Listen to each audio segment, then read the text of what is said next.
So, welcome back to Dragon Quest Builders 2. Last time we did this, we kind of stopped midway through part 2.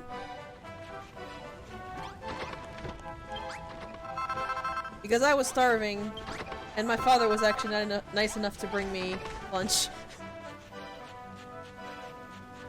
So I kind of had to stop. We did find the weirdo, Ordelia, and got most of the silver bar built. Though I think I used hot spring water instead of like actual water in the silver bar, and I'm not certain.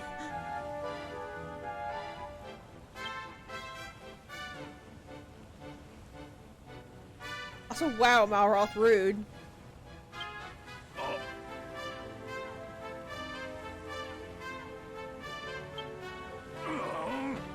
Oh right, we're gonna be doing this. Oh my. Also, I do want to say thank you to Pi, because she has helped me out, and I have a much better list of all of the things we're going to be getting today. Because while I will not promise that we will be getting Khrumbul-Dun finished today, we are going to pick up all of the treasures and the mini medals today.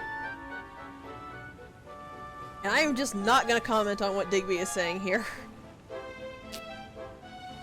Okay, 2 curtains, a bed, and a folding screen, and a light source.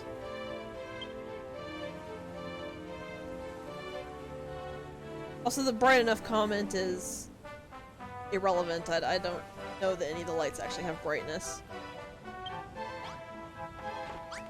So we're gonna make a something. Okay, what do I have? What am I looking at here for bricks?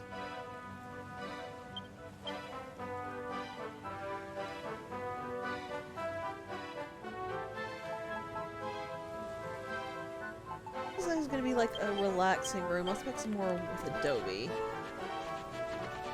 I think we already got a cotton because I went ahead and gathered it while we were at the underground lake. Since you need so much cotton, it's not even funny. Yeah, they call it a relaxation room, but it's essentially like a massage parlor.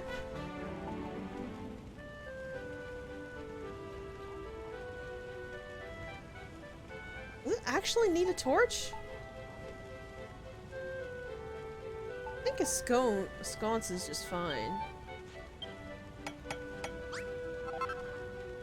Yeah, because we have... I know for a fact the simple bed works. But that's not labeled.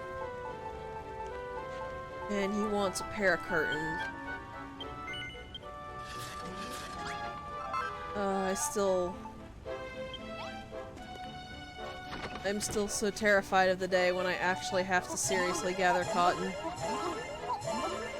I'm probably gonna do what I told Pi about and just, like, get... what was it, like 25 sheep? And just set them all up.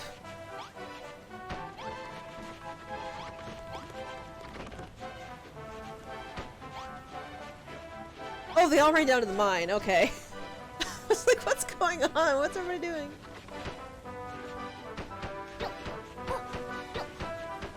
Okay, let me see.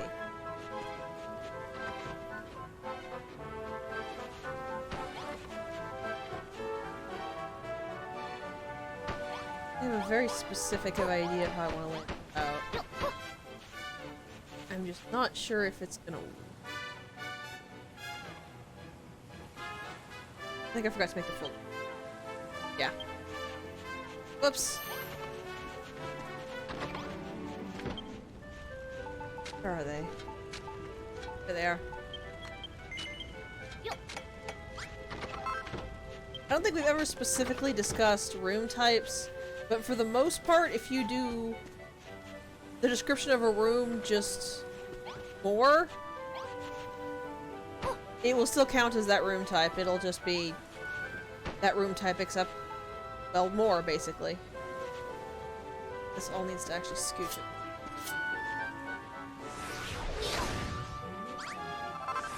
There are some cases where this is not true and we're doing multiple of a room type will actually make it a different room entirely.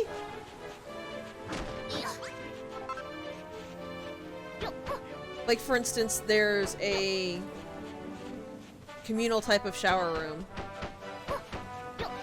Let's do this way. Door will go here.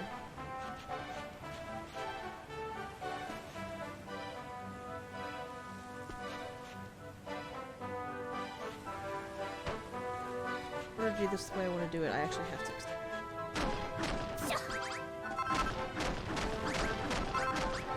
Yeah. That's actually probably the better example, you're probably right.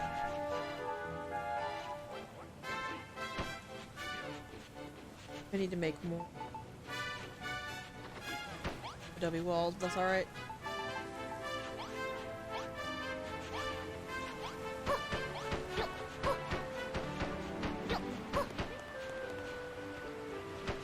Get the frame laid down to make sure I'm doing this correctly.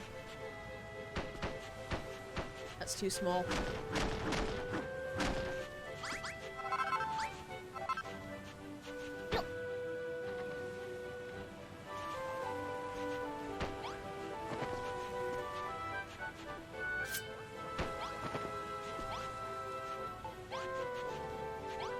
There.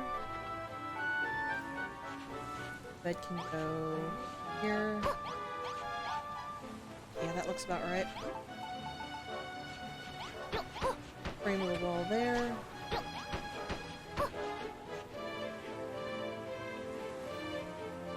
Look, I need about 30.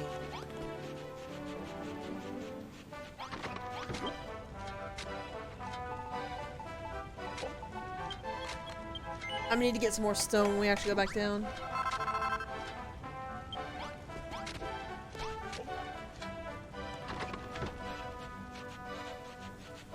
I'm trying to think of what dorm was a pain, and I can't actually think of it. Which one was it?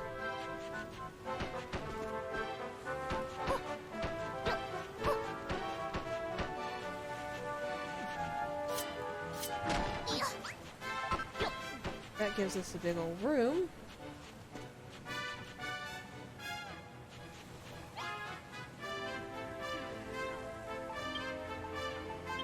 Oh, that one's actually really easy to do.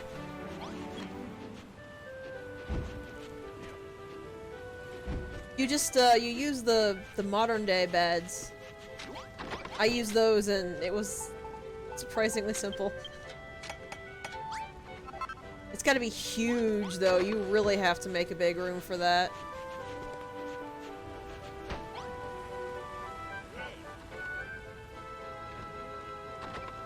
Oh, I see. Wait. There actually probably shouldn't be an empty wall right here. Let me go ahead and fix that.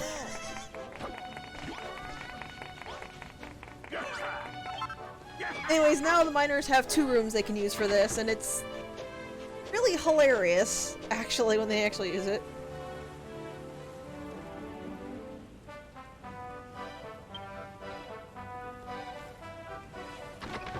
I'm actually legitimately surprised Surge just didn't walk across the roof to get over here. Well, Surge seems excited about this. They're literally running along the outside wall to drop down and get it instead of just jumping up over the wall into the room. I sincerely doubt that, Ordelia. Didn't you say that you've been completely alone until we found you, since you were like a little kid?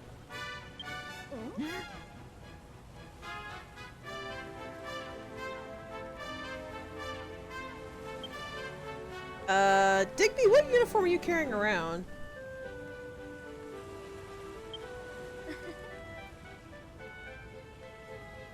That's gonna be a cottontail uniform, isn't it?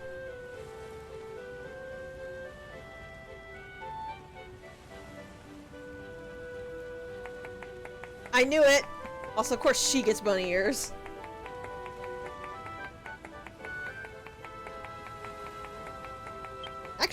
to see you in a leotard. Surge. Though I love Malroth just being very confused about it. Yeah, there's the actual spelling right there. I think we've spelled this place's name wrong like 4 separate times because it's so odd.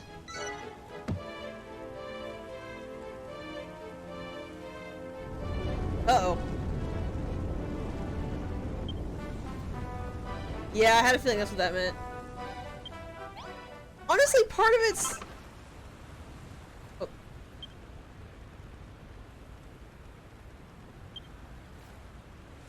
No, I accidentally talked to you, Malroth. Just go ahead and get back. I will admit, a lot of my envy is just because it's done in a really stupid way. Because you can get the uniform well before you get the ears, and it doesn't make any sense considering I've literally never seen the Cottontail uniform without the ears in Dragon Quest history until here. 1, 2, 3, 4. I was wrong. Cordelia does not. 5, 6, 7? Yeah, that looks like 7 weapons. Okay.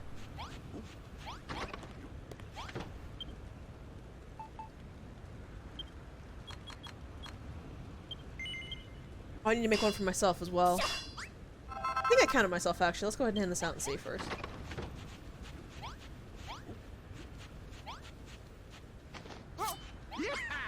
Agrog. Macho Champ.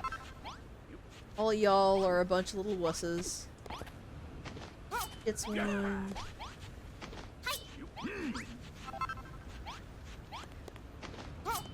He gets one.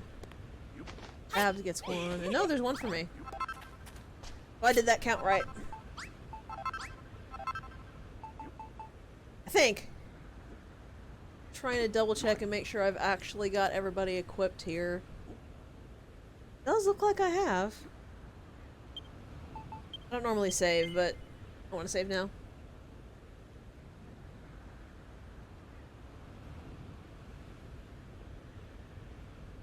Alrighty, Malroth.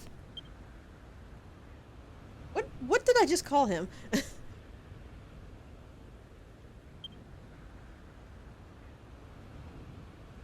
I'm not really shocked. That's kind of what the children of Hargon do.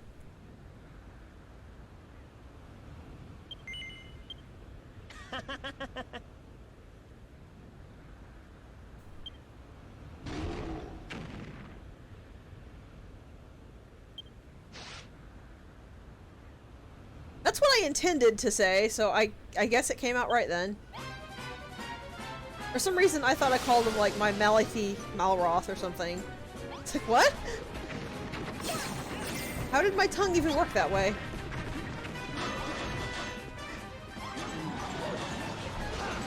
Off the down. There you go.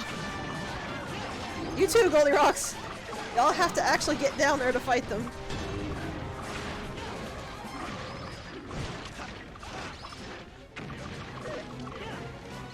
Also, as far as I'm aware, you can't actually give antidotes to people. But I think if you take one, it'll apply to Malroth as well. But I've never actually used the antidotes because poison's never really been an issue.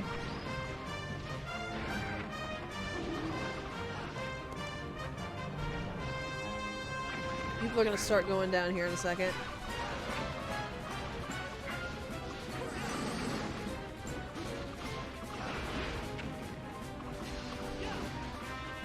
So here is the co-op de gras. It hits everybody in a very close area on you, and it does so much damage. I'm down here anyway, I'll help out a little bit.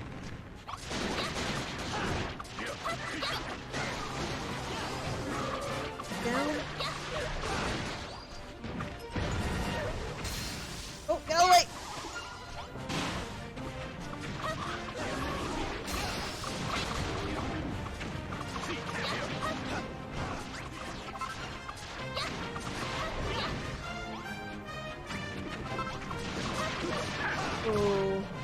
I would love to heal you, Babs, but I don't have any way to do it. I mean, if I can actually give people medicinal herbs or something, and I've just missed it, somebody tell me.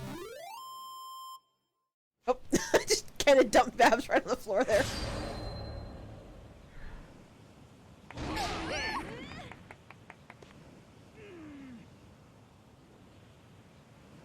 I think the reason Goldilocks doesn't get stuck on mine is because the way that I've built both mine and Malroth's house and the smithy means there's something he can jump on top of. Because you can jump on the bed, jump on the wall, and then jump onto the defensive wall. So he never really got stuck.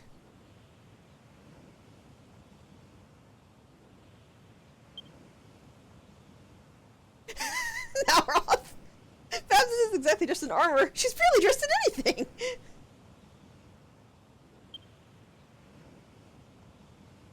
That's really weird. Maybe Goldilocks just kind of freaked out for a little bit there then. The unfortunate thing is that you can't actually mount him in these fights. If you could, then you could just get on him and then guide him to the front lines.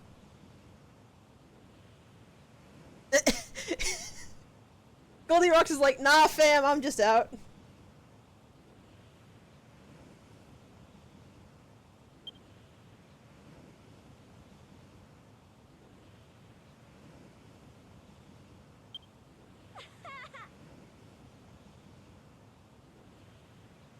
God, I love Babs so much.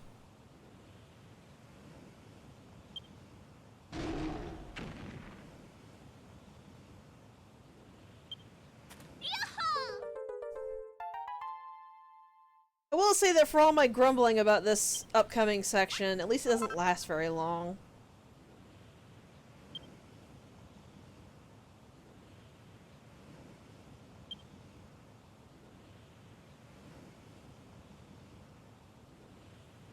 It's one of the best items in the game, but only when you actually leave Khrumbul-Dun. While using it here, it's a pain in the frickin' butt, and I hate it. Also, it's only the best item in the game for a short time. Once that time is over, it becomes completely useless. Which is not to say it's bad or anything. During the time it actually is useful, it's invaluable. Just once that time it goes away, it's completely worthless after that. And no, we're not going to tell you what it does until we actually leave.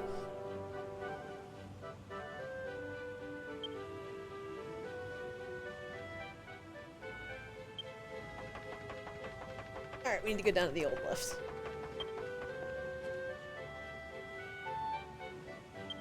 Babs is gonna give me... Babs, there was a staircase right there!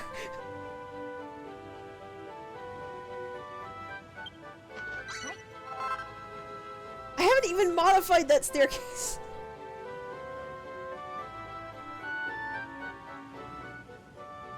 I wouldn't even say that it's double worthless so much as... How can I put this?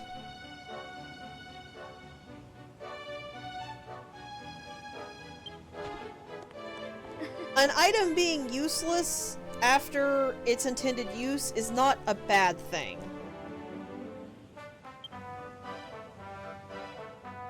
Like, people say that useless items are bad things, and they are if they're items that are just straight up useless, but an item that you can use for a while, that is really good while you have it, and then just becomes useless once you outgrow it, is not a bad thing. I just still adhere to the fact that the thing we have to do with it right now is miserable. It's just so miserable. Oh, honestly, I'm probably exaggerating. Well, not even probably. I am exaggerating a bit. I have done so many worse things in worse games, even. But it's probably because this game is so good that it feels so outstandingly bad.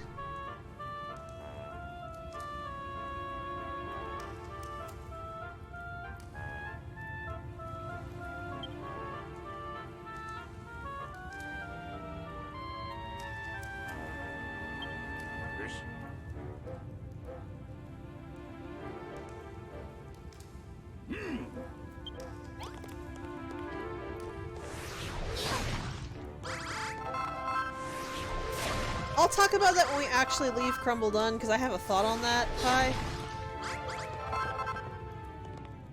Can't see anything.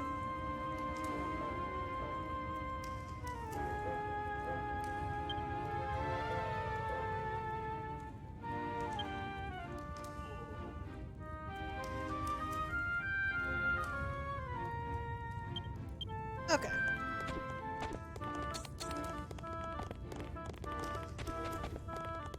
Also, apparently I missed a Naviglobe warp somewhere down here, which I'll probably have to go pick up a little later. Hello. I see something ahead of us. Malroth, we literally can't see. We're kind of stuck around the corner.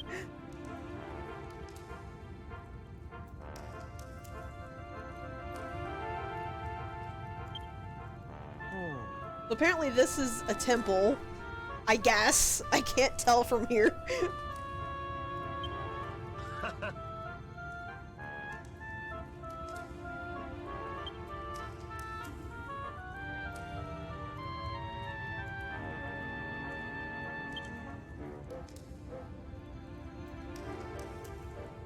That's too much information, Doogie.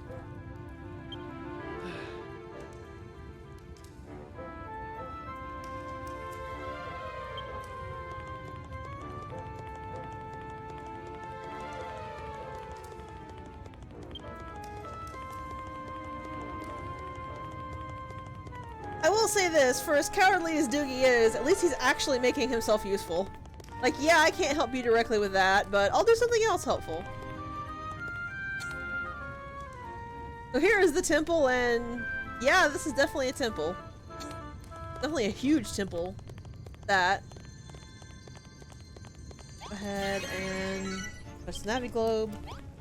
There's multiple ways you can go, but it's not actually a non-linear temple. Pretty much every area twists back in on itself into other spots. Place has one of my favorite music tracks in the game, though. Also, Malroth is excited for it.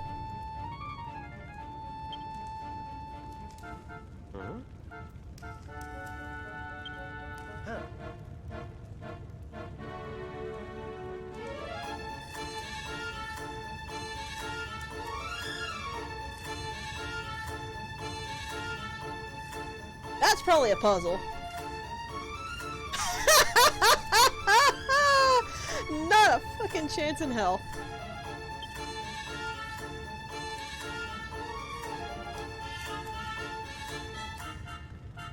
So as Malroth has said, that's basically exactly it.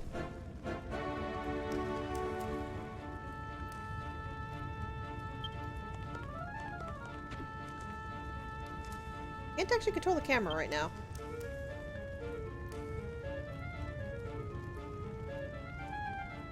The thing about the temple is that it has a couple of wings and a basement, as well as this floor. So if you go down any of the other paths or you fall down a hole, you're just gonna have to wrap around to come back up here. And there's not really anything all that interesting. But I did want to show one thing off. That's this. Notice this chest has a skull. This is actually a locked chest. We can't do anything with that chest until we finish the puzzle that is in the room. And that, I believe, is the first time we're actually seeing these locked chests. Now, obviously, the puzzle is, as Malroth pointed out, we need to find the other two statues. And we have one door here we need to go through because the other door is actually locked. We need to find these statues and we need to find some keys.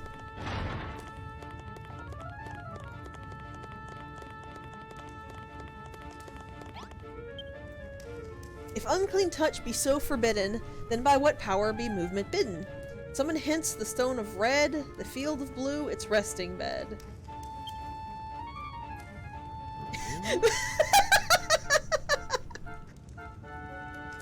Oh god, Malroth's so offended that he thinks it called him dirty.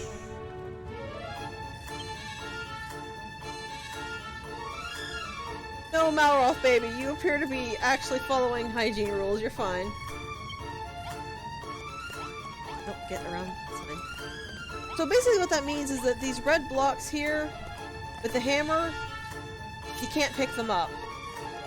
Your goal is to get them to stop on these blue blocks. But since you can't pick them up, that means you actually have to move the other blocks in the room to stop them. Anytime you hit one of these little objects, or these little things in the wall, it'll yank any box directly on the line with it towards it. Like if I hit here, it would pull this box down. So your goal is to shape it to where you can basically get the box online with one of these pullers where it'll stop on the blue area. But you notice where I put it down there is not actually possible because there's not a magnet pull right here. This original place of that being there is actually good.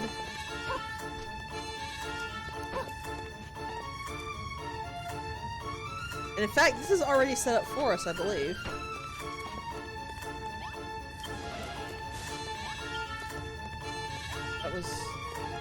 I interacted with the wrong one, I don't know what I'm doing. Yeah, this puzzle already came pre-solved for us. When you do that, it unlocks the chest. I actually really like these puzzles, and I like the puzzles in the game in general, but they're all way too simplistic, I think. Even a lot of the mini-metal shrines are really too simple. I feel like they should have made some more complicated puzzles.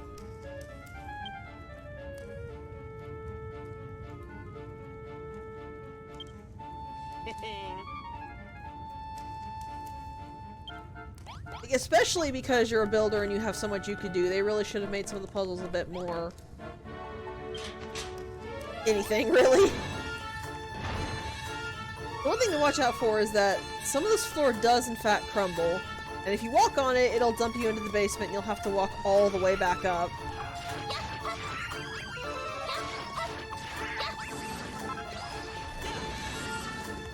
And like I've said before, there's not actually anything interesting in the basement.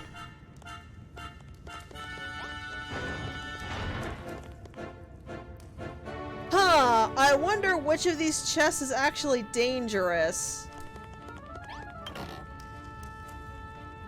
I mean, it's a total mystery which of these might be, you know,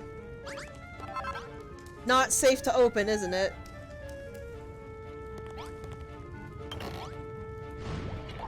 What, did you really think I wasn't gonna open it? So this is our first indication of a mimic. I don't think these appear very often, actually.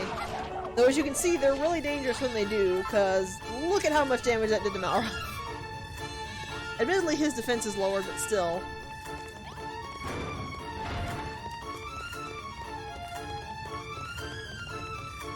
I mean, that is in a line, though. It has to be in front of the magnet. The magnet can't pull anything that's not directly in front of it. Really? I thought canna boxes was a specific type. And the overall species was called mimic. Now Ross going to look at the chest again. Oops. Oh, I wanted to read the sign.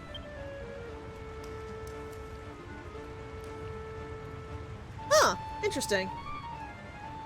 I didn't know that. That's really good to know. If unclean touch be so forbidden, then by what power be movement bidden? Summon hence the stone of red, the field of blue its resting bed. But lest the red stone move too far, a well-placed block shall movement bar. Place blocks in their proper station, and guide red to its destination. I guess the first puzzle was just teaching us that we could move the block around with the magnets. That's probably why you didn't actually have to do anything.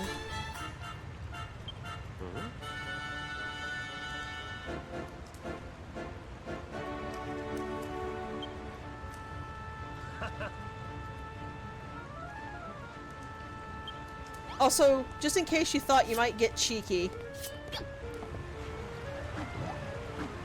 the actual difficult parts of the puzzle are all completely protected. You can't do anything. So our red block is over here. And we need to get it here.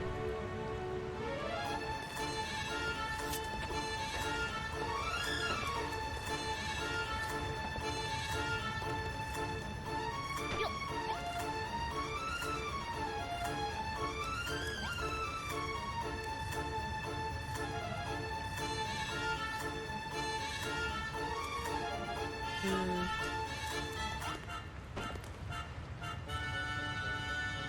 I think it needs up there. That. Yeah, I see it. Okay.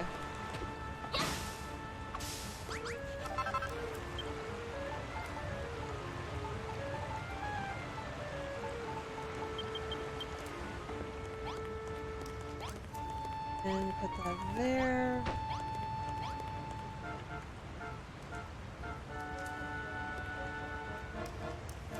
Yeah. I'm actually just not sure. I guess maybe they didn't really want to make super difficult puzzles, which, fair, I suppose. It just kind of seems like a shame.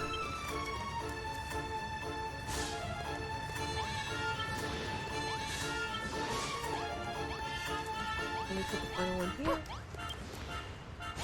There we go.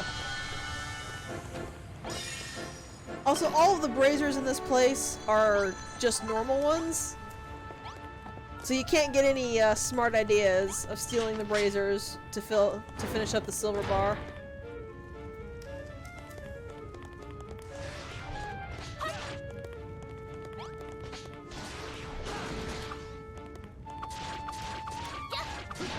Ow. Malroth made it pay for that, though.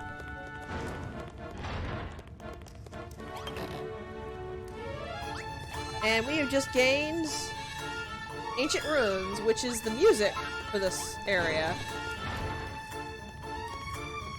I don't think we've actually had anything to do with music sheets yet. I'll talk about that a little later. This is a bit of a precarious climb, because you can see a lot of this floor cracked, and there's just straight up holes. Got caught on there. There we go. Oh, sorry, you can only fall through with the cracked sand blocks. You can't fall through the cracked stone. That was my bad. Still be careful all the same. Ow. Ow. Oh, he hit me. I was like, wait a minute, did Malroth just knock me over? No, that dude hit me. To be fair, there's a lot of lies. Oh. What? What is he doing? Oh! One of the dragons fell through the floor into the basement, and Malroth doesn't know how to get to it.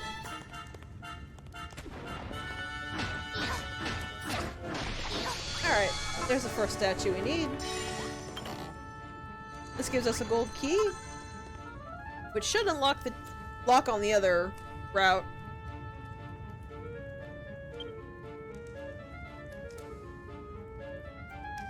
Yeah, Malroth wasn't quite sure how to go get to it without getting too far away from me.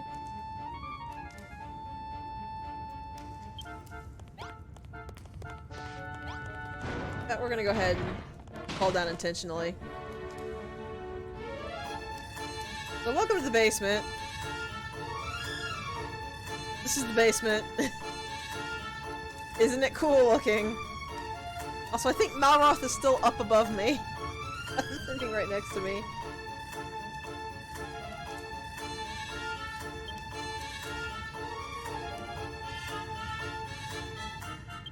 It would actually have been really nice if he would have actually done that. But Malroth doesn't... Malroth's not smart enough to attack things while you look around. In this room are treasures 3, but only one can set you free. Beware of those who death become, lest you be the next to so succumb. Yep, there he is.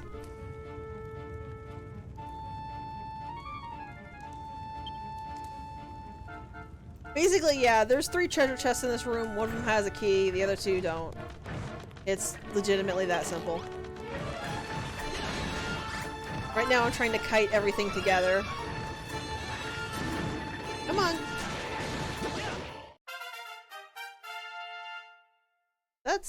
I guess, a well-timed level up?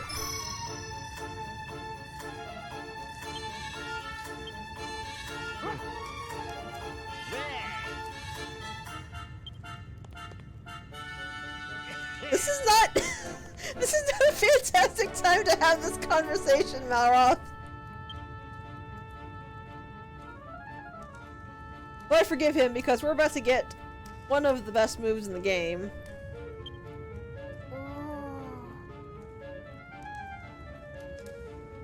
I still think the coup de grace is probably the best ability in the game. This is a really close second. Yeah, I'm just imagining all the skeletons just kind of sitting down and pulling out like poker cards. Playing tic-tac-toe on the stones, just kind of scratching in with a piece of chalk or something.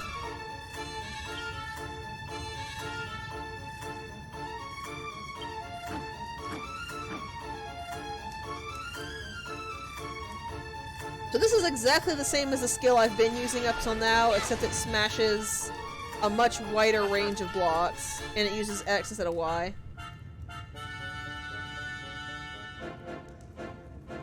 Yeah, the co-op de grace is the best for fighting, this is the best for building. Yeah, thank you. 5 by 5 by 5. That's 5 above you, 5 in front of you, and 5 total width. So it'll be the 1 block in front of you and then 2 blocks on either side of you.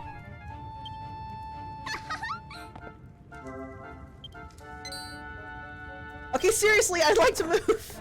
What did I learn? Okay, that I forgive, because that's what I've been wanting this whole time, is the Iron Axe from Malroth. Come on, come on. And here's why I want everyone bunched up together. A couple of them were too far away. The coup de grace unfortunately got way too small of a range. I really, really like it, but it just feels like it doesn't hit far enough.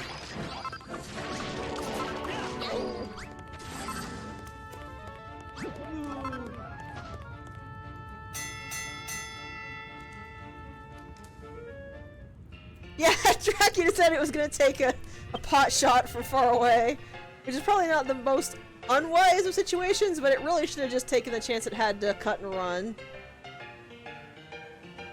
Because Malroth was not a happy camper.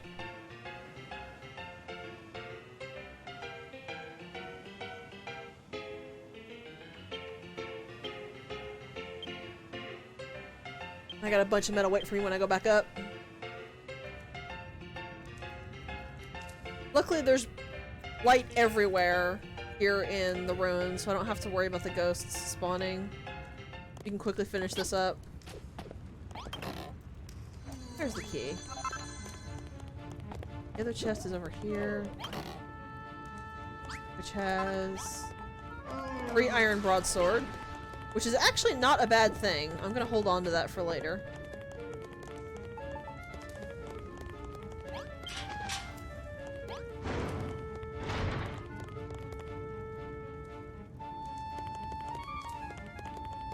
And head upstairs.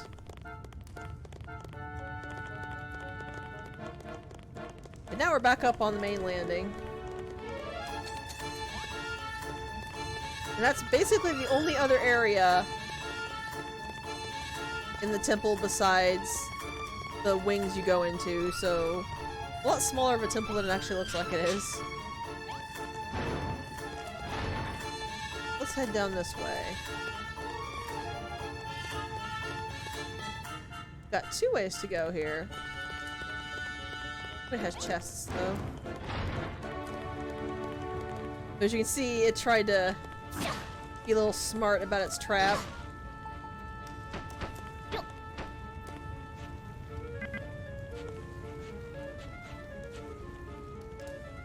You could do this, or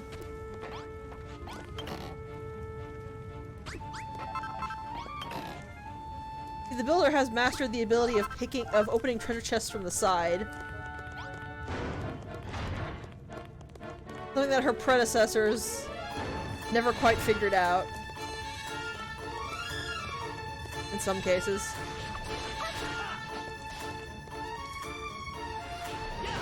I'm actually quite content to let Malroth deal with this.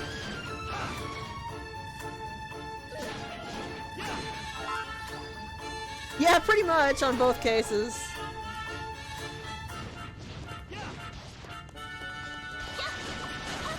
Honestly, I think fighting wouldn't be such a pain if the enemies would actually stay focused on anybody but you. Like the people who are actually talking to them. Actually attacking them. So as Malroth helpfully tells you, you're not going to be stabbing this thing anytime soon.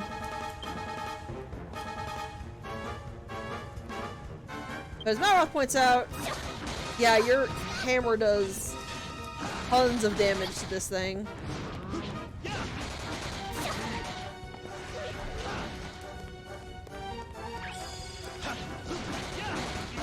You usually get about 3 or 4 good swings in before it tries to attack.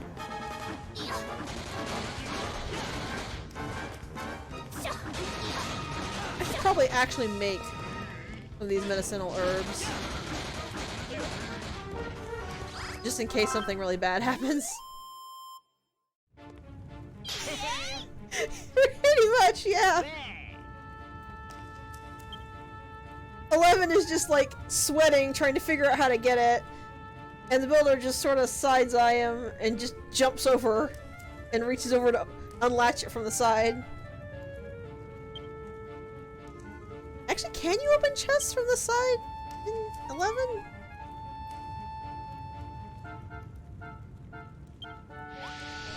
I don't remember.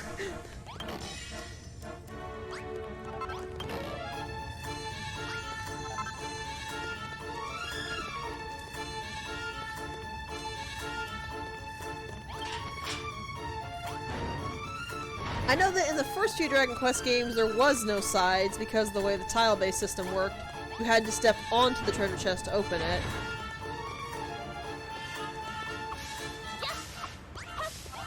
But I think once there actually was a way to get around sides, then you just legitimately couldn't. So this one's a little more complicated, as you can probably see here.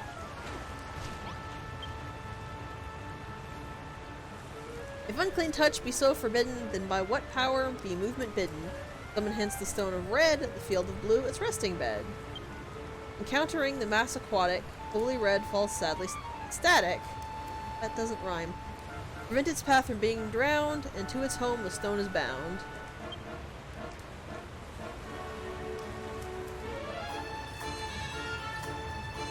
That's what I remember, but it's been a while.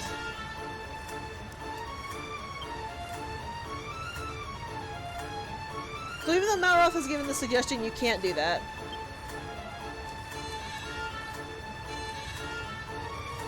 You can try, but it's not going to work, because those fountains are actually generating water.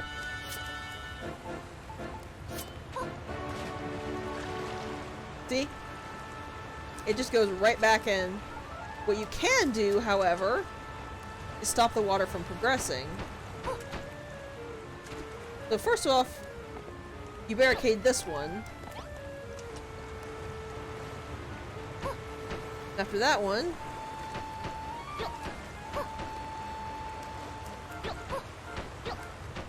you barricade that fountain, and it just dries up all the water.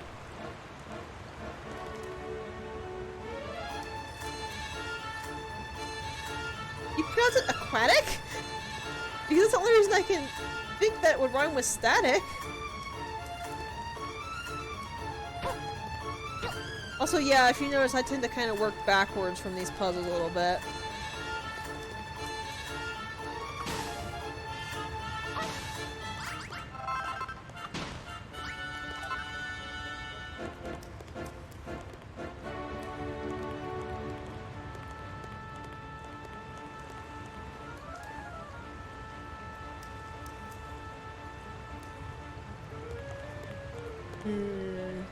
This one's actually a little bit tricky. See you later, Mav.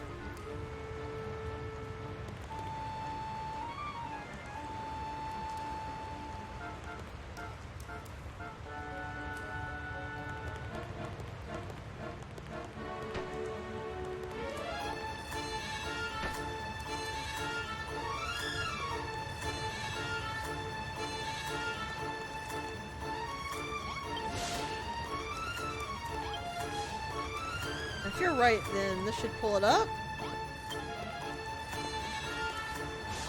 Huh.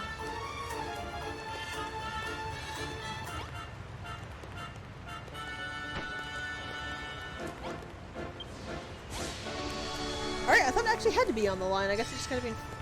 Oh, who knows. Either way, it worked.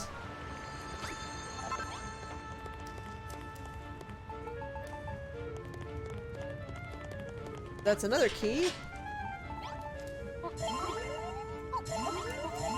Fill up my belly again. Way down this way. There's actually something over here. That's not the right tool. Me? What are you doing? Didn't get me. I got... What did I get? What is that?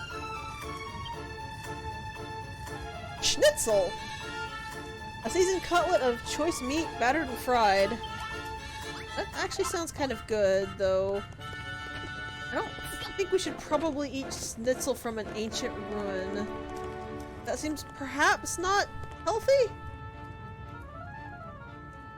Oh no, we're hearing voices in our head again.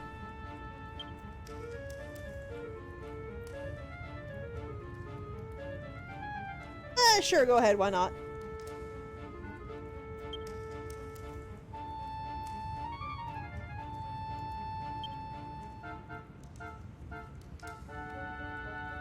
Look, Malroth, you know my voice. Unless it's mimicking my voice. Why did you mistake it for me?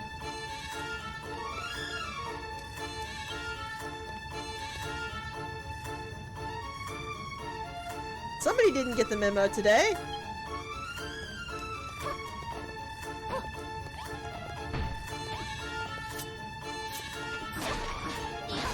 Oh, look at that! You were hiding something there, weren't you, friend?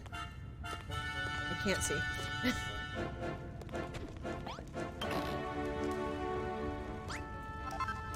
Oh-ho! So that I just picked up is an Yggdrasil leaf. That is one of the best items in the game, and if you know anything about Dragon Quest, you know why.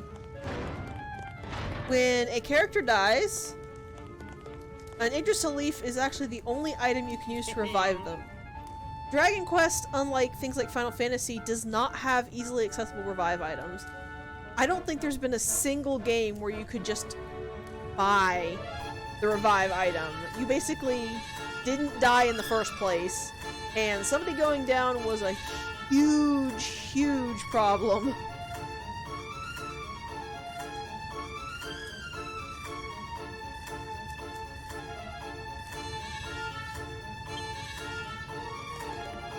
Yeah, like...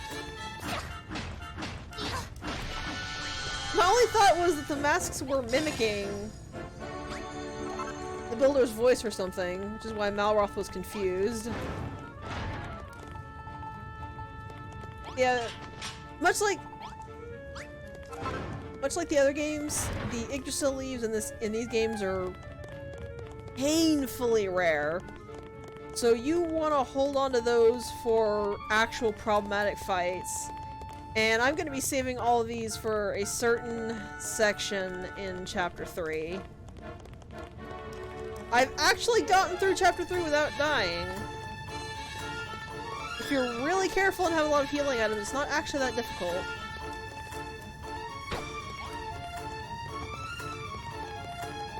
But that and a part in Chapter 4 are what I'm saving it for. Oh, what a shock! The puzzle was actually a trap. Whoever could have guessed, except anybody who's ever played Dragon Quest, because they know that these are actual monsters you can regularly encounter.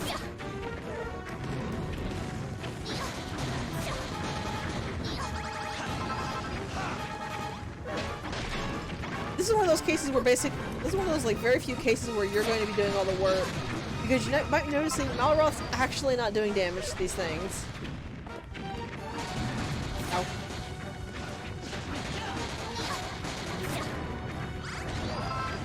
It's really kind of annoying, but... Oh, Also, as you saw there, the bash doesn't really do any more extra damage, so it's better to just do the normal hits and then get out of the way of getting hit in return.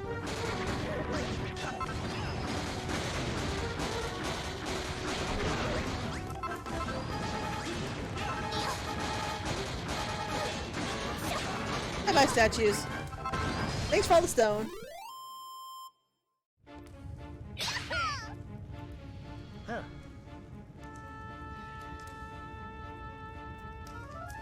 Chapter 3 might not kill your builder, but it will kill your soul.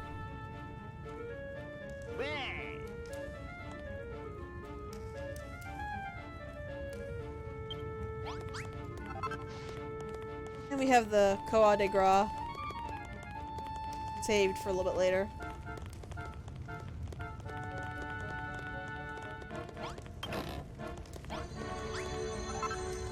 Like, mechanically, Chapter 3 is poorly done, but not that bad. Spiritually, you'll want to die. It's legitimately not that terrible. It's really, really fun to riff on it, but it's bad, but it's not quite that bad.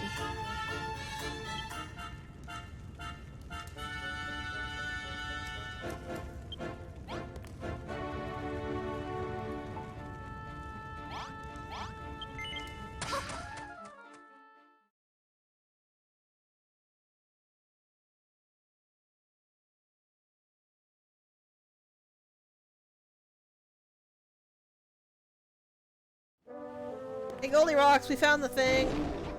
What do we do with it?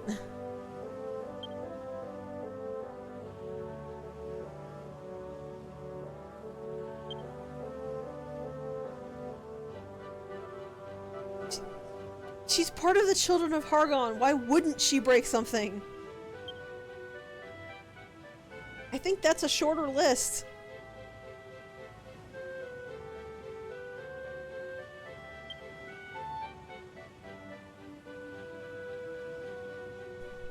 Yeah, if it was that bad, I never would have played this game a second time, and this is my 5th run of the game, I want to say?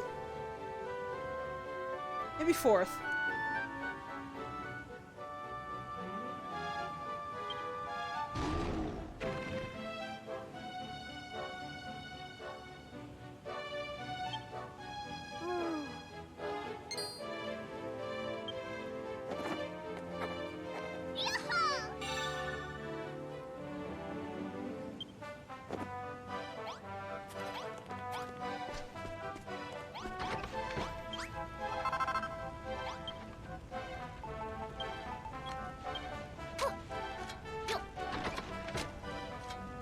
Hiya, Mal!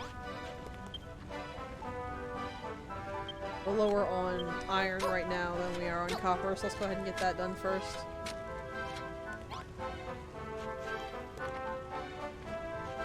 Yeah, I can't see any differences in the workbench. By all rights, it should be different because I can make the echo flute now, but it just looks the same.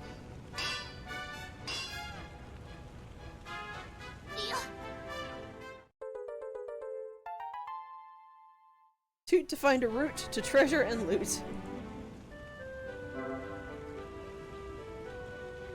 So this is basically... I don't really know what to call it, but as it said there, basically when you play the flute, it'll lead you to where something is because there'll be music notes coming from it and going towards you. Like if what it's detecting is above you, then the notes will come angled downward because they take a direct path to you from where it is. And that's the major problem of it because it takes a direct path to you from where it is. And you're a builder, so you can just dig straight through to find it, which makes it a little easier, but it doesn't quite angle itself correctly when you do it. So I've had points where it told me to go directly straight through a wall. I dug through the wall for a few swings, played it again, and then I had to go, like, behind myself and left because it wasn't doing it very well.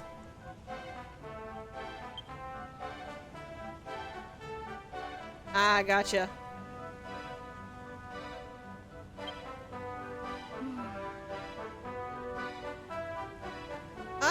gonna neglect to comment on that one, Ordelia.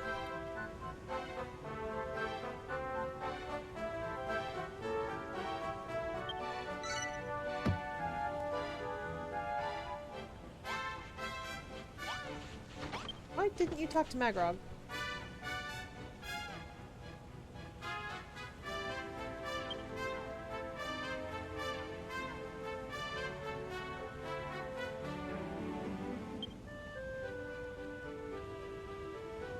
A little south of the lift. I think you said there was actually a trick to doing this, if I remember correctly, Pi. There's something like all of the Navi globes on the lower level have a vein of gold near them?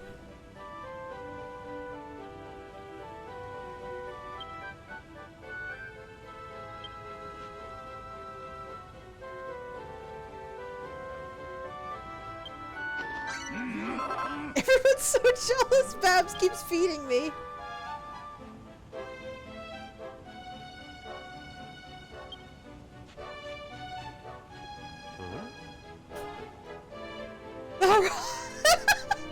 Malroth, baby, it's fine. Don't you worry at all, hon. We're just fine. I love the fact he's just like, I don't know.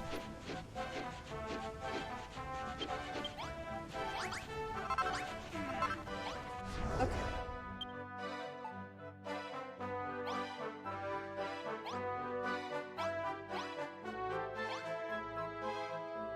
So, south tunnel from Old Left, dead.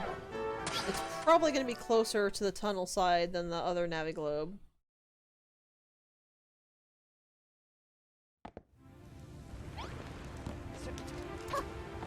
One of the tipple does not, but the other two do.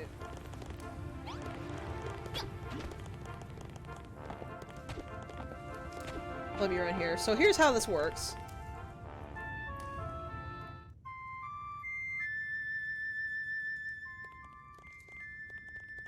You play it, and it directs you to an area like this. It's extremely annoying because you actually have to sit and play it for a little bit. You can't just play it once and then be done with it.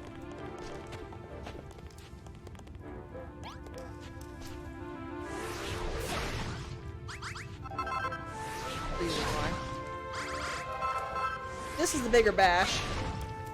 Takes a minute, but look at that.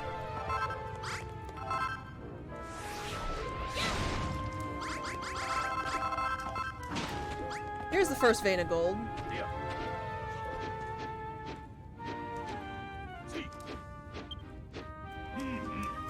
Also, there's some floating pieces of it right there, which I'll probably just go ahead and take down.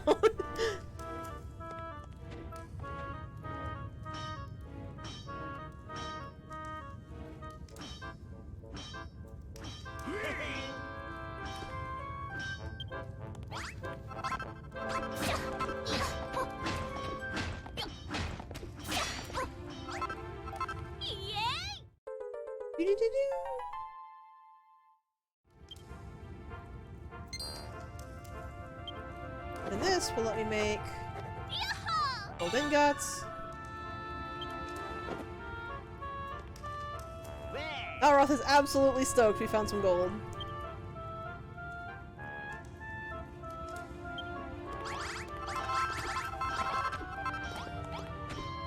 Let me see if I can get these other pieces. What was that? Ah, camera.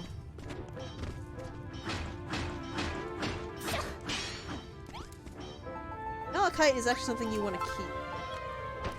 Because malachite goes into things like that snake fountain.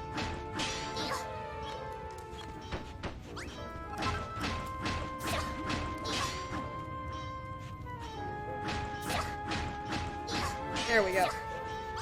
We got all the, free-flying gold out of the way.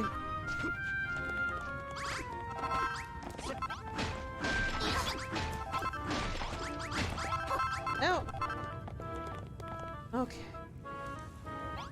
So here's the next one. And I need to find another Naviglobe, because Or I need to figure out where I missed the Naviglobe when I first came down here. Coming from this way, it looks like.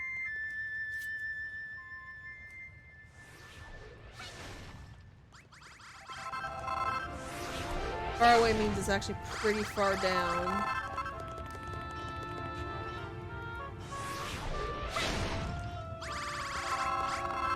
But that's alright. And here's a good place to be, because not only is there stone. Oh, these aren't stones.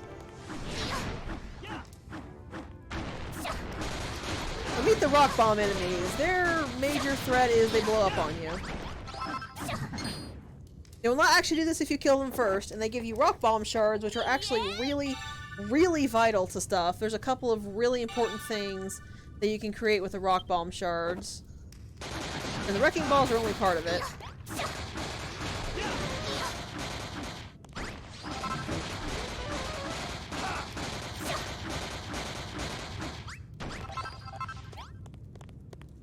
It can be a little risky to just keep hammering away when the rock bombs start that explosion, but as long as you were damaging them before they actually started exploding, you're gonna kill them before they can explode. It's basically guaranteed.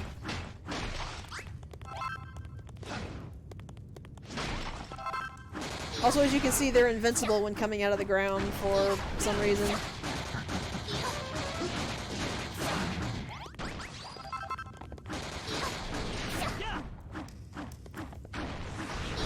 They really aren't that big of a threat. I got 12, that should be good enough for now. And I'm back up to some pretty good stone. Okay, which way do I need to go from here? In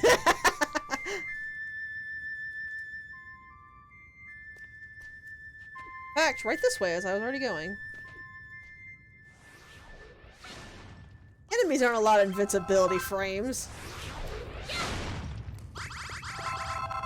And here is the second vein. With a little slime over there. That's a lot of gold, actually. Look at all of it.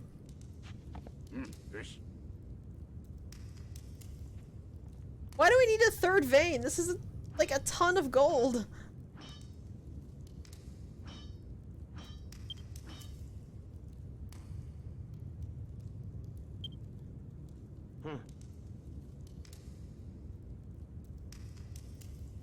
Malroth, don't manhandle the poor healer slime.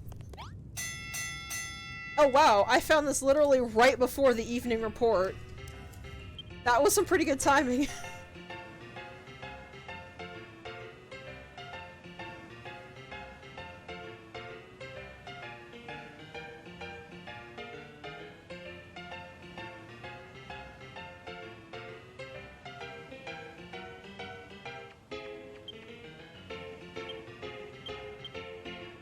Thing of gold. And nearly 1,000 for Goldilocks just with the 2 veins. On that third vein, it'll only take a couple more days to finish Goldilocks off.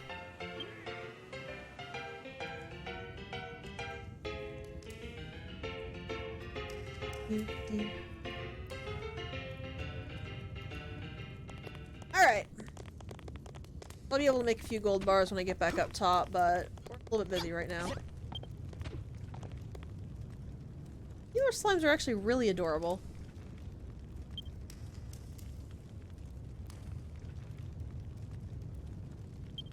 Like, since they're kind of jellyfishes, I guess the tendrils would probably be hurtful, but they just look so soft.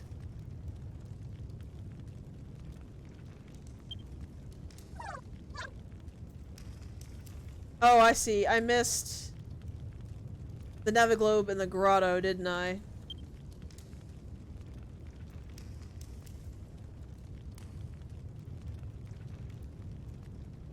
Oh my god, that's fantastic!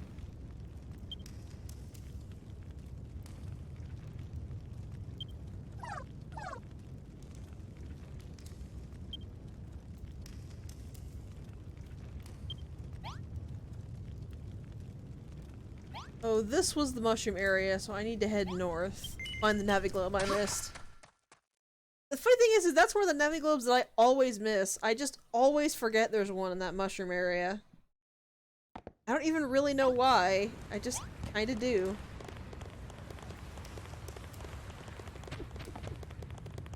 This should be alright. We're just gonna basically sprint our way to it.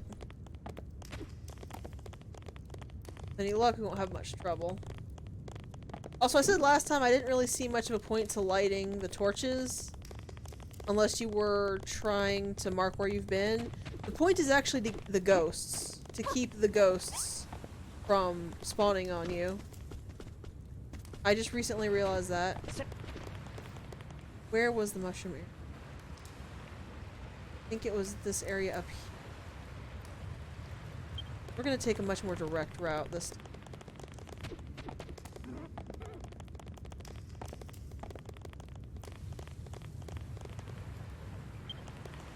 Please do not bash your head into the door, kitty cat. Not good for you or the door.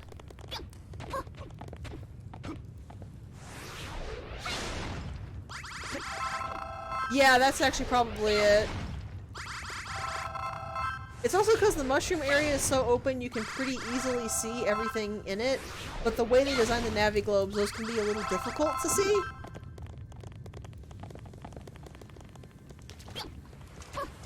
There you are.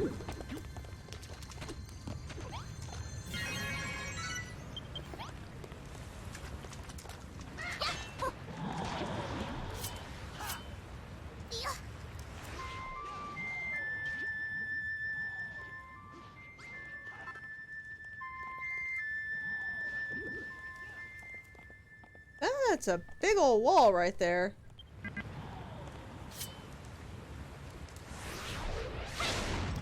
Oh, and well, now we know why.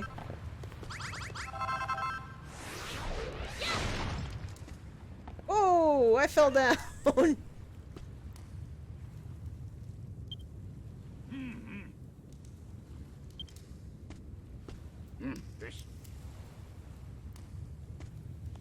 I guess it's probably my least favorite thing about night is just kills all the music. Which, I guess night, it's probably more peaceful. I can't actually see Doogie from where I am right now. That's all 3 veins.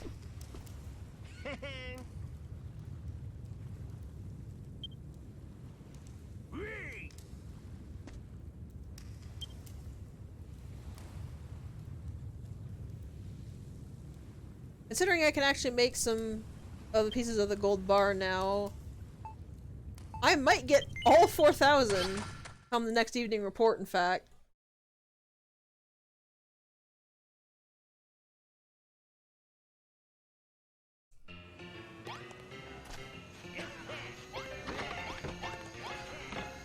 I just realized I probably shouldn't have put that many bars in the forges. Also, guys, I'm trying to sleep! Yeah, that's great, fantastic, let me sleep! You've been here all night!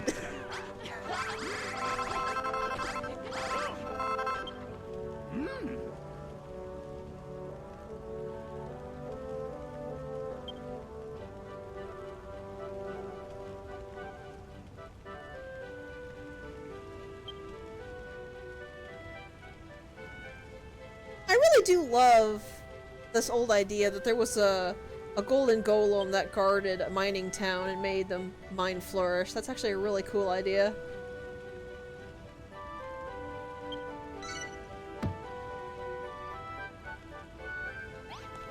For anything else, there's something I need to do, so I need you to just hold on to your pants for a second there, Den.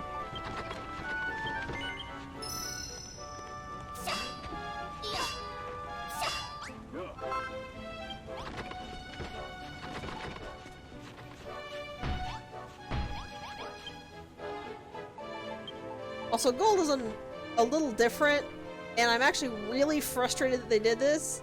It only takes 1 ore, but you can only make 1 bar. So gold is always way less prominent than the others, solely because it takes so much longer to make any of it. It's actually pretty frustrating, I'm not gonna lie.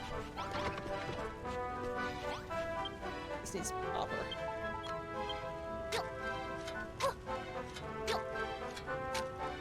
Alright, where did Den go? Den, buddy, where are you?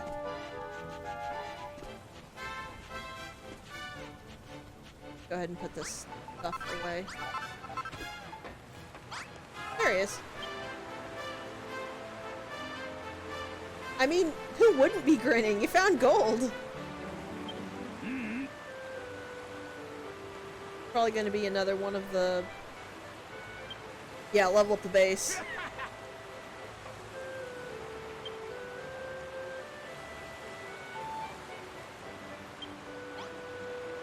Surge, I think, is going to give me what I was already working on.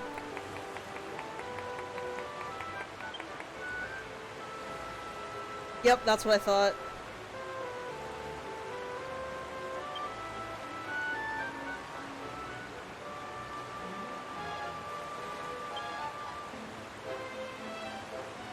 I prefer to make a new building instead of renovating the shower room because it feels like having an individual shower room for the dancers is probably better, especially because there's so few of them.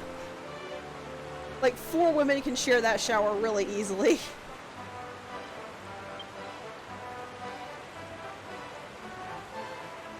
But you know what? I'm gonna do something different this time.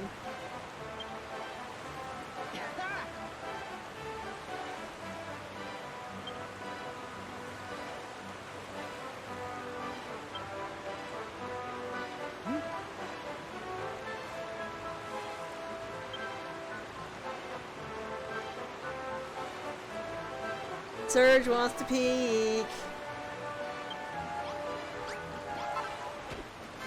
And Digby has another request. Chirpier? I guess that's related to the fact that it's bird is UK slang for a lady.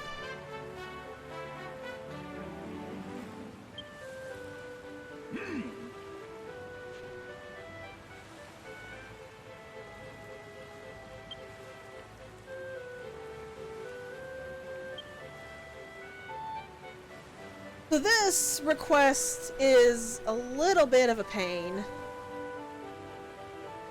Restart Fanciness is actually a little difficult to get to, and I'm really gonna have to work on that. Thankfully, we don't actually have a size limit. So it's easier than it sounds like, but it is kind of a pain.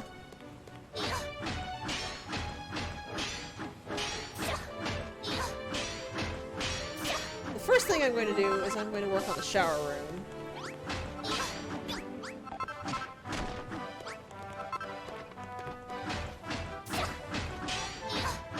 Still think this is the best place to put it. It needs a little bit more renovation.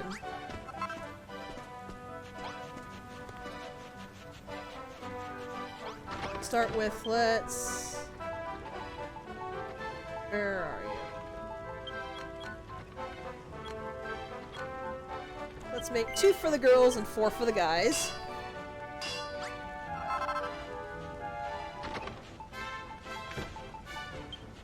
That led us to having 6.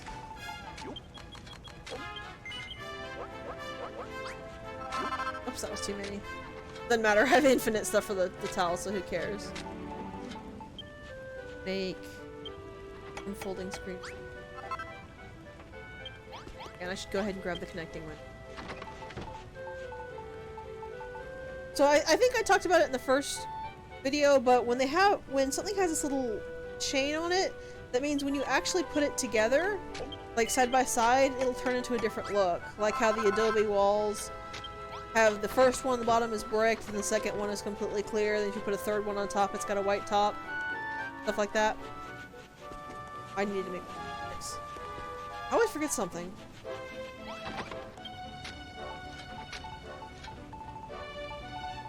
I don't know how many I'm gonna need, so let's go with 100 total. It's not like we don't have the bars to do that.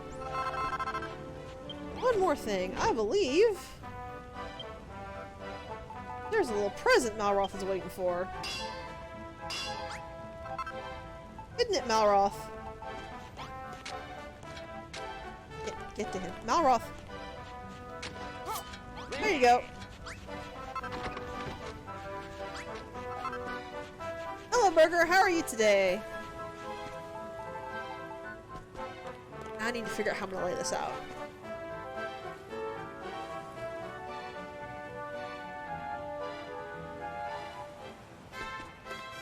Actually, I have a better idea. That's good. I can't actually see what that emote you used is. But I'm glad to hear that you're doing alright.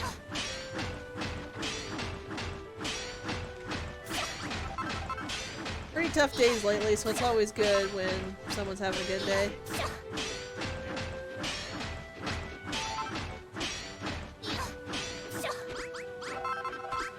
That's kind of cute, whatever it is.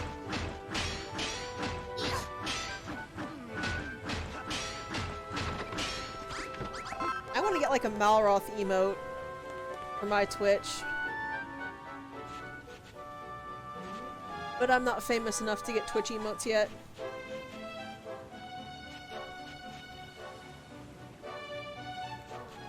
Okay. Let's see. Oh yeah, I could very well put this here. I didn't need to remove that. Well, let's test it. We have 2 for the girls. 4 for the guys. Yeah, I could fit this right here.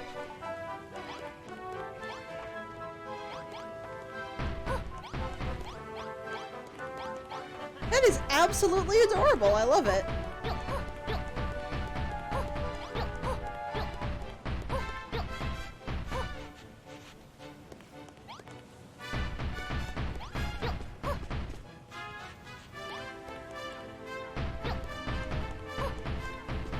I feel like it's better to have the shower room directly next to the workout room, though I think I'll move the boys' shower next to that, and then the girls can have their own little shower on the side.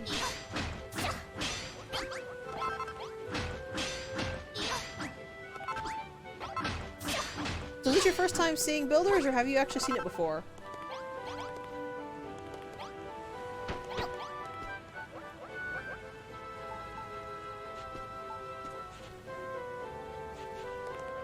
I'm always really curious what people actually know about this game.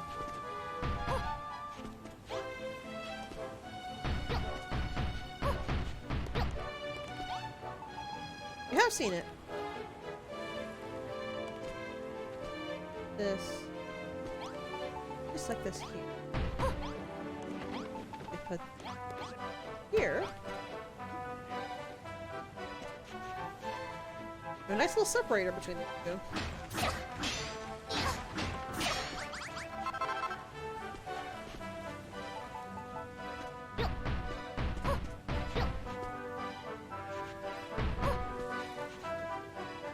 Door should actually probably go right there. Nobody wants to like open the door. Oh no, it is a shower room. So it's probably fine to have the door. The actual shower rooms you do open right into the shower.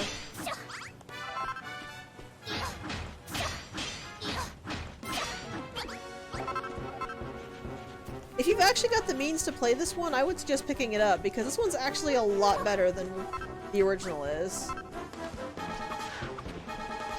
The original isn't really bad by any stretch of the means, but this one has so much better quality of life. Especially considering that in the first one you never had a static place to, like, build.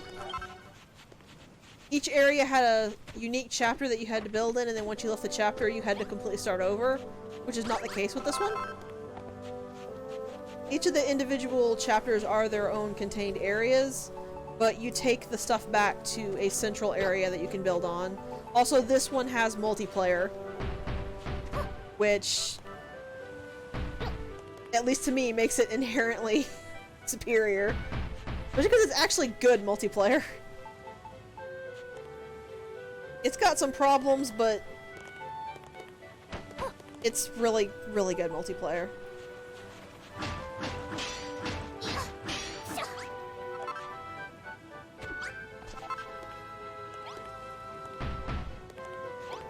Oh, that looks better anyway.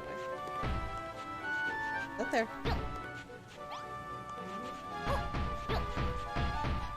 Also, if I'm not mistaken, this game actually gives you a lot more customization for your builder than you got in 1. But I've actually never played 1.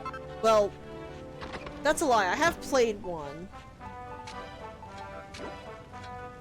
I haven't actually played 1 in any depth.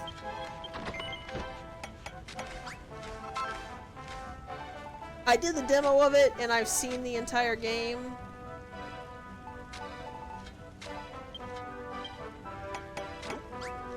But that's about the extent of my knowledge.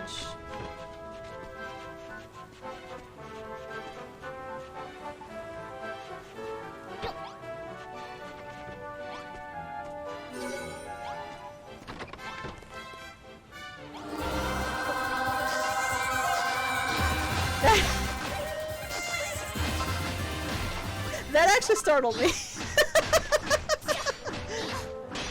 Thank you for the follow.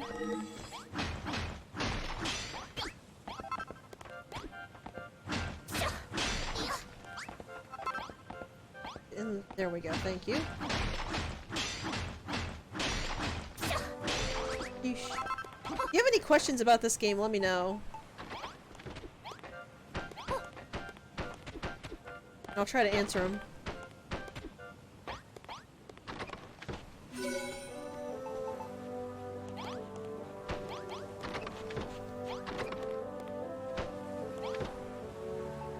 I want to make another lantern.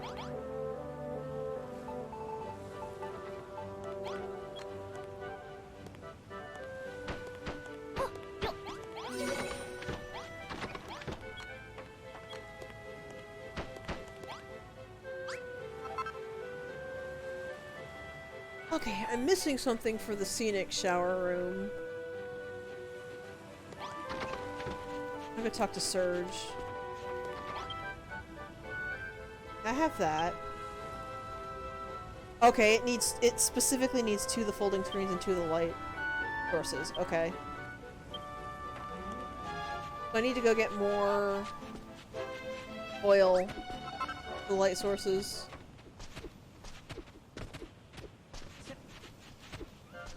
The folding screen's gonna be a little bit fine, or a little bit of a problem, but I should be able to do that. I could probably just scooch it all over 1.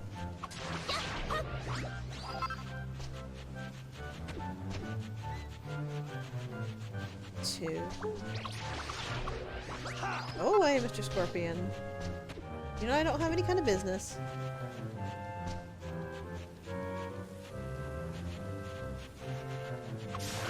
One more slime should do.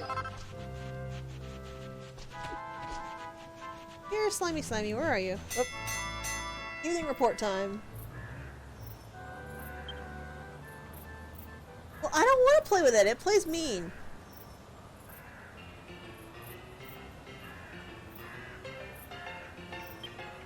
Okay. 37 nuggets of gold. That's good. What did Goldilocks get? That's not quite 4,000, but that's nearly there. In fact, by the next evening report, I should be the last of what Goldilocks needs. Oh god, it's a Kraken attack! Quick, somebody get Malroth some little floaties! He's gotta go into the water!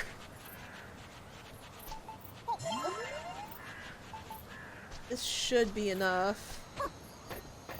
What I need.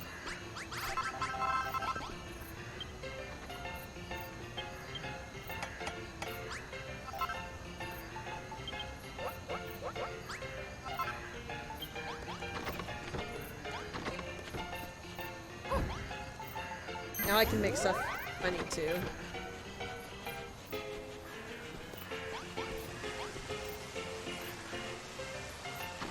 Excuse me, guys. Just gonna do some stuff here. Y'all don't mind, right? Yeah, I can just... I drop that right there. Doesn't look quite as great, but you know what? I don't care. Fix it.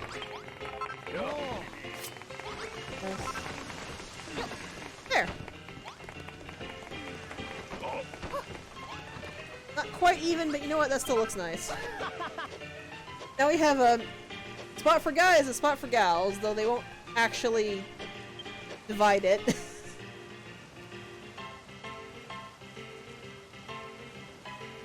That's probably why. I don't have the hearts to do that is all. Or I would have done that.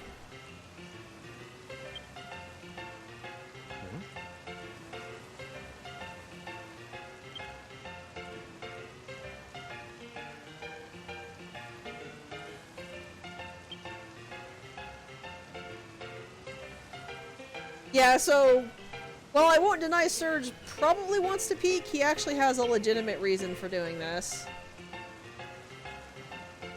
Because if they can shower while they can see the air and everything, it'll help him out a bit. This I don't entirely believe, but he does have a good point.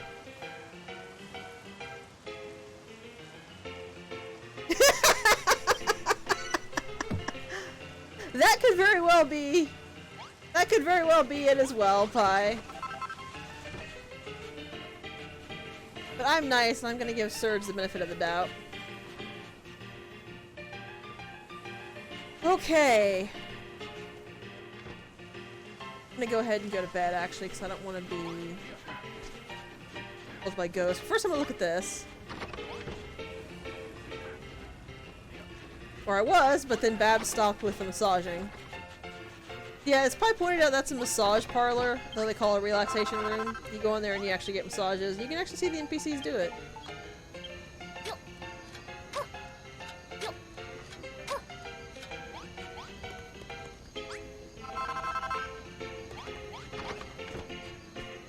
All the gold. Go ahead and start the next few bars in.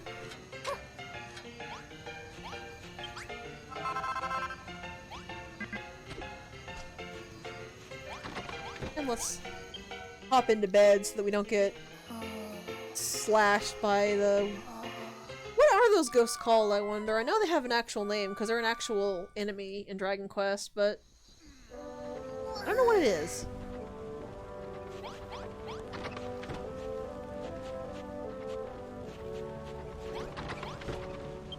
Now we have gold. Let's work on the gold bar a little bit. Gold bar or the silver bar? This is why I didn't actually bother to keep it secret what bar was coming up next, just because it's basically impossible.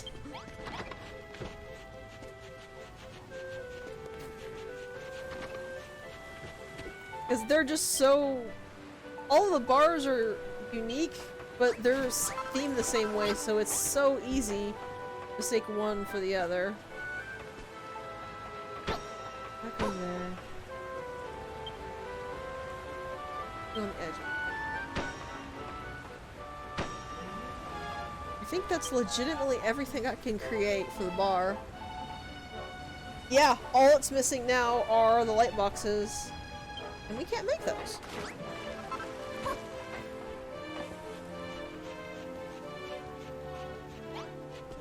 So... that means the dormitory. And since it's the normal dormitory, I already know what I need. I need one of these. I mean, that sounds right! Need 8 beds. I'm gonna try to put down 10.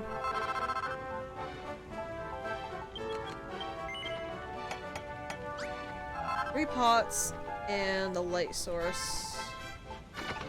We have to make it fancy. We need more lanterns, which means we need to go kill some more slimes. Go on, Malroth! Yes? I'm gonna say yes.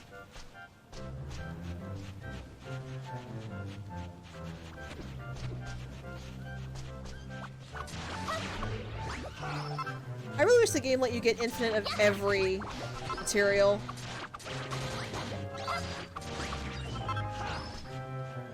Like, surely there must have been some way to make something you could do to get everything infinite.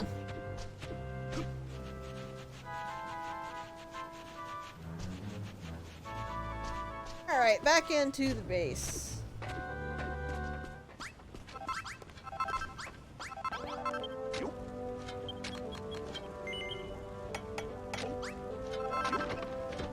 Just spirit, okay. Yeah, the, like, orange ones with the scythe. Alright. So this is a bit of a problem because we have to dig down. When you're taking fanciness of rooms into account, it also takes the floor. If you're gonna make a really fancy room,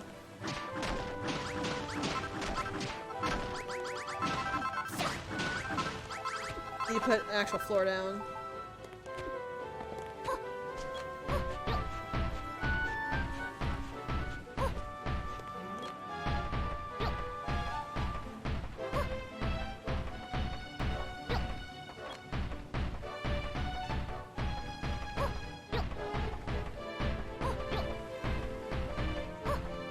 This would probably be easier to do if you waited until you had, like, enough gold bars to make the room golden, but that's a terrible idea. That takes forever.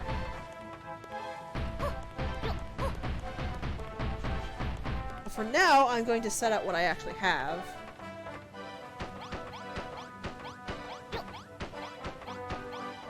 Actually, you know what? 9 is fine.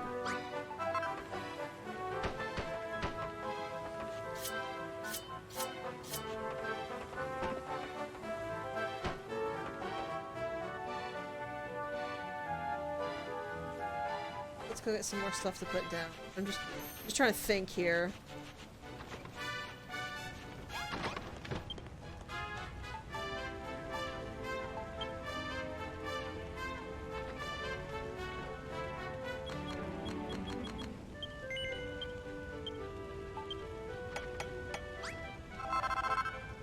The hardest part of doing anything like this is just planning out how to actually do it in the first place, really.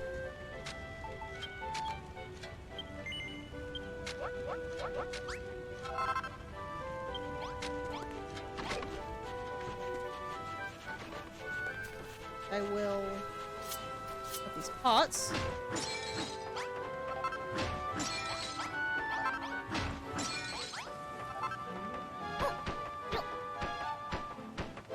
Realistically, I have no idea how you would actually get into these beds. But I don't really care enough to actually think that hard for Khrumbul-Dun.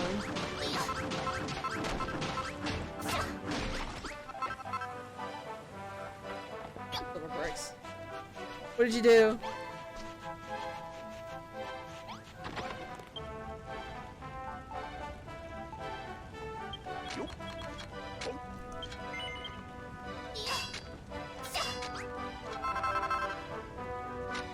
I do have some plans for if this does not reach what I need, which it probably won't.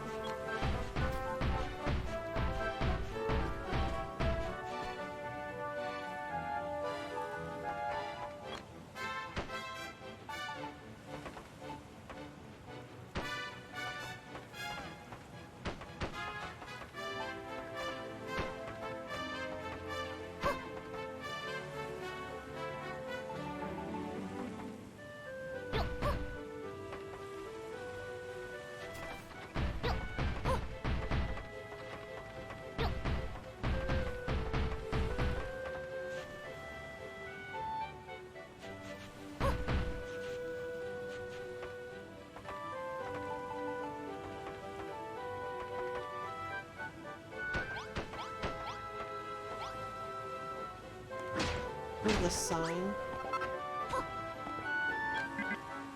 I can place that there. Put this pot there. The end sign can just go right up there. I'm gonna go grab the door.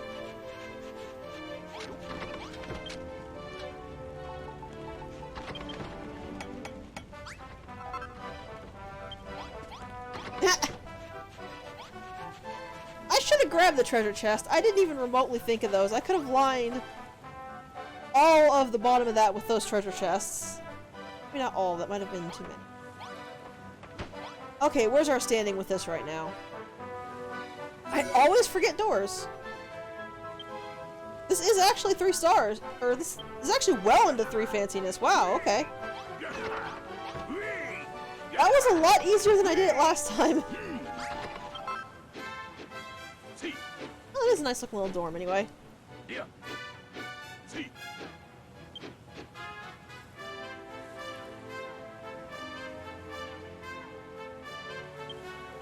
Whenever I build, I always forget something. Sometimes it's doors, sometimes it's the bed, sometimes it's some accessory I wanted to put in, but it's always something.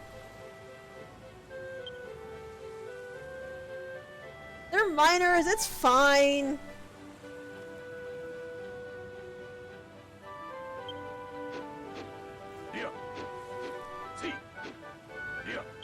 I mean, they had to climb over each other to get into bed for the other dorms. At least now they have their own beds.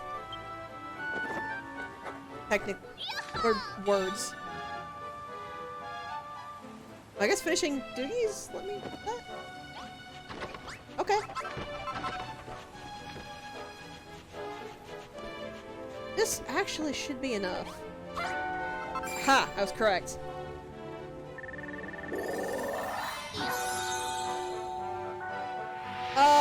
I've never played Joker, but I've heard it's really good. If you have a Switch or a PC that can run Switch level games, I would very heavily suggest Dragon Quest XI S, I think it's called? Whatever the complete edition of 11 is, because 11 is really, really good. Oh god, 11 is so good. It has like my favorite characters in the entire Dragon Quest series in it. It's so good. Some other suggestions. Dragon Quest IX is also really good. If you've got a 3DS. Tiling, window thing, bridge tiling, boogie board, and there's the Cottontail costume. Which I'd put on, but we don't have the ears! Yeah, 11, 9 is also really good. Oh, what else? I've heard that the DS version of 4 is pretty good. I've never played it, so I can't say for sure. But I've heard it is good. Din really wants to be a dancing girl. You can join Din. I'll make you a uniform if you want.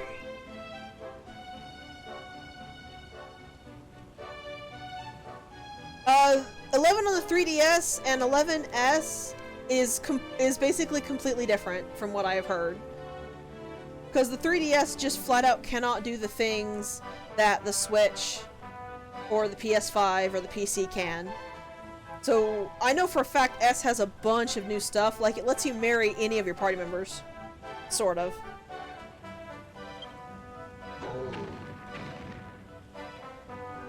For a couple of the party members, it's not actually marriage. But for some of them, it really, really is. But to be fair, the moment I heard you could marry Eric in S, I was pretty much sold on the re-release. So it helped that I had never actually gotten the original version of 11, so I wanted to get 11 anyway, and then there was a definitive edition, so hey, why not?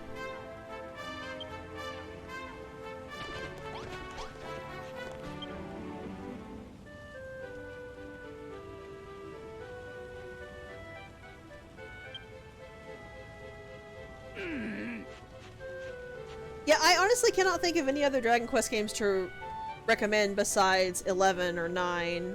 Because I don't think I've played any of the other... I've played... Oh, what was it? I think 7? It was... whatever the one with the Cursed King subtitle was. I played some of that. But I never finished it. So we got a bunch of bunny girls in the back there, I see.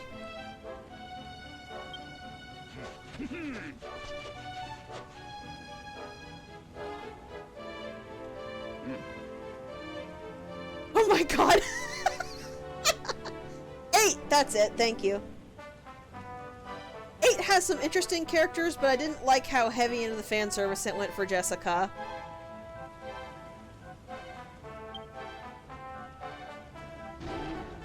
Mostly because 8 was just Jessica fan service, while, like, Builders 2 here and 11 were fan service for everybody.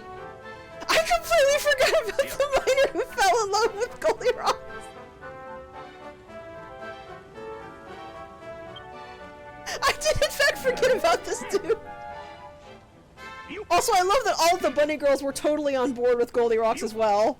So both this miner and those bunny girls won him.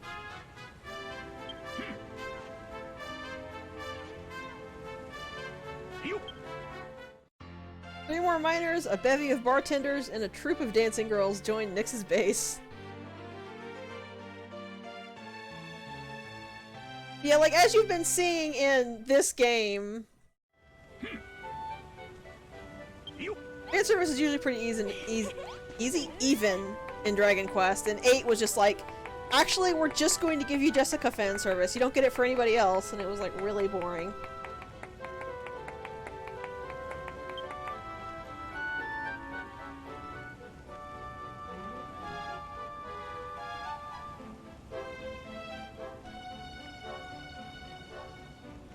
That's actually not a bad plan, and I know for a fact Maverick, he's not here, but if he was here, he would swear by 3 being a really good game, so that's a pretty good plan to do.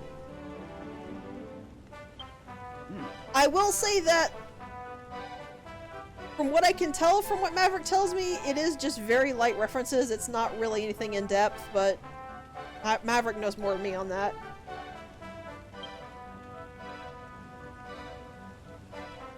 Dan, you're cool, Dan. Don't worry about it. Also, I'm glad it didn't disappoint with the dude who was hot for a golem.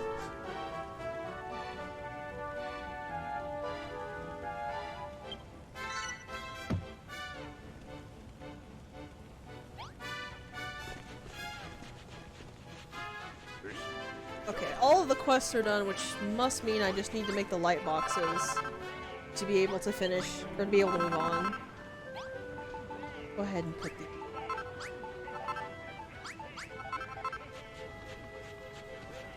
Because if I've done all the quests, then I am legitimately just waiting on finishing the silver bar, and I can do that now.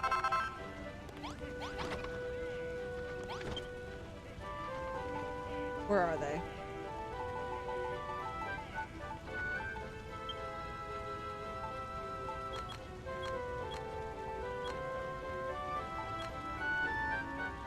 $18 of these.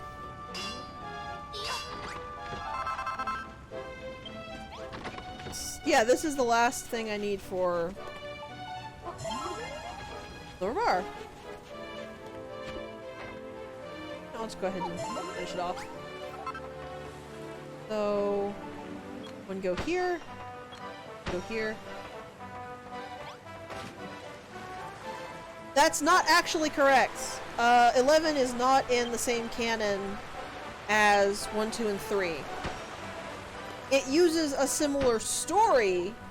The backstory uses a similar story to 1, 2, and 3, but it's not actually the same characters. They're named completely differently.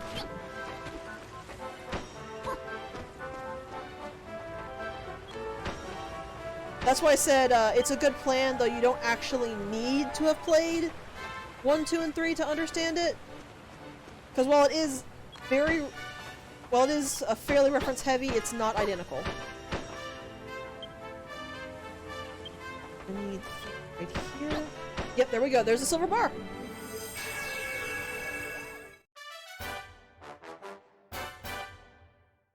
Malroth? Did he fall off the ladder? I'm pretty sure he fell off the ladder there. Oh, you silly little fanged elf boy. There's Babs.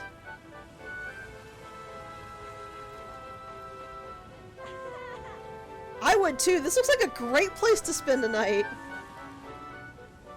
You got a swimming pool, you got a bar, you got a card table. This looks fantastic.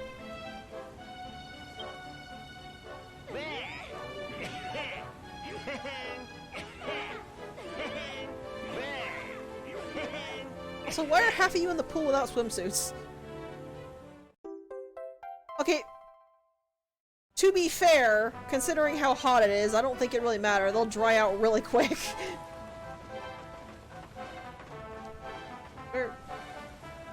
Where is Din? Oh, Din's way down there at the table. No problem, Burger. I understand why people think that it's from before 1, 2, and 3 because of the way the backstory works, but they use different names, they use different events. It's not.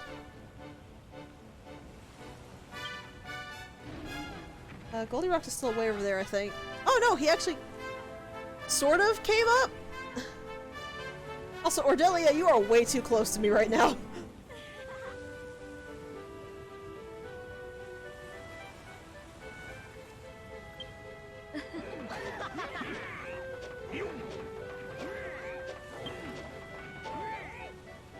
I love Babs so much.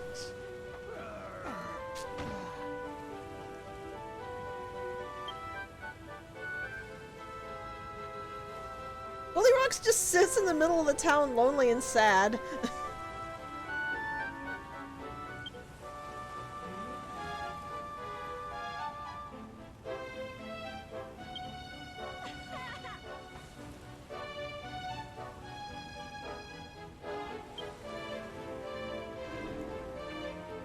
Oh god, even he's crying a little.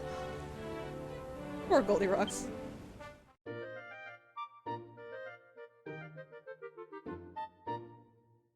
Alright, well. Mission part 2 is done. This is why I didn't actually finish it yesterday, because I was not willing to wait another hour and a half before I had to eat. Hey, hey, hey, get over here! Hey! Get your butt over here, Digby!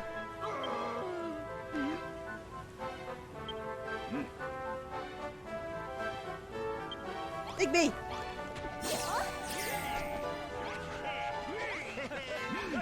I'm here, thank you!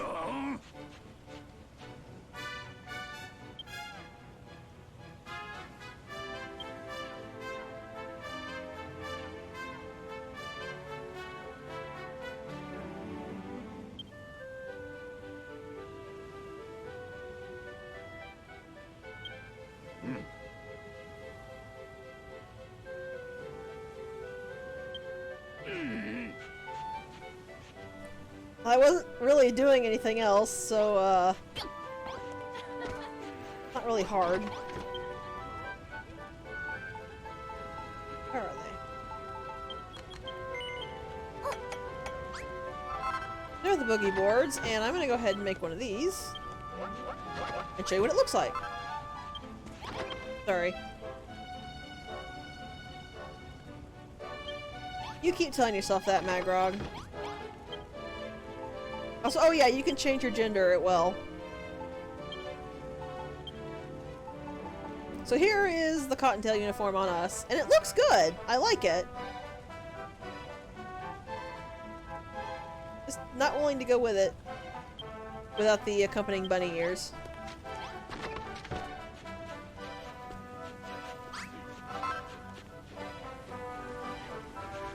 I don't know that well, no, that's probably fine. I don't know that I like the word tsundere and Dragon Quest used in the same sentence. I think it's yandere. I don't like the word yandere and Dragon Quest in the same sentence.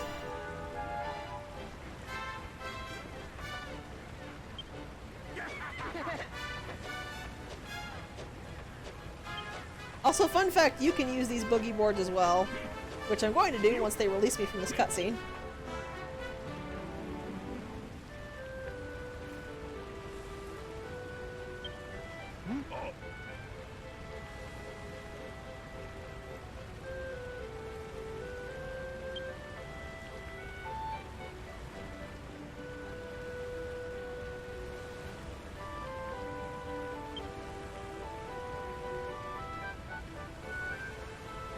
Oh right, you're the problem with this. You started this problem.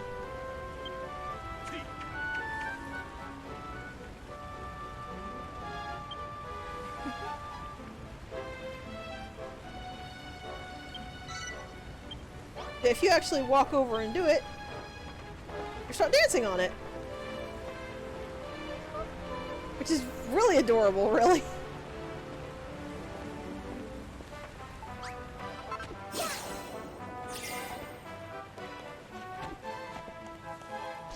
Okay.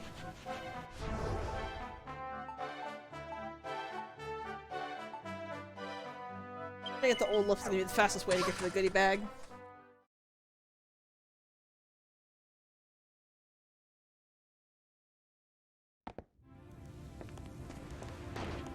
Go north. Wrap around right here.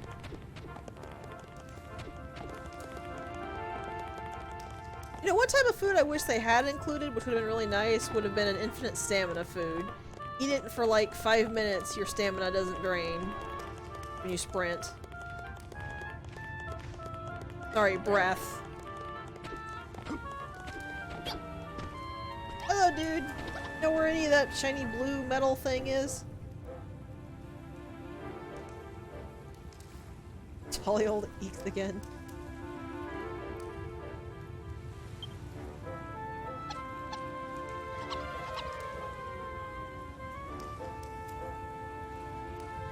My main problem with Zenithium is that I like it a lot, but you can't make anything actually worthwhile with it.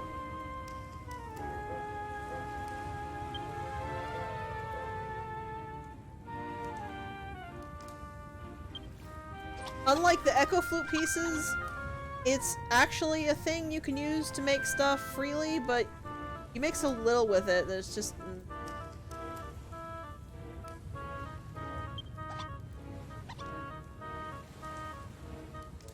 Well, luckily for us, we've got it right here in my pocket. Oh crap, I already forgot. Where did he say it was?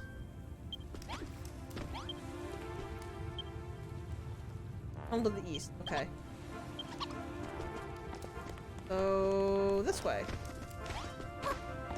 Game, you alright?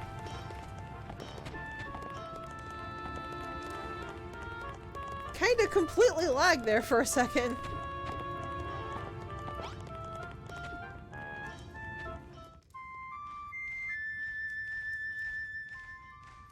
There we are.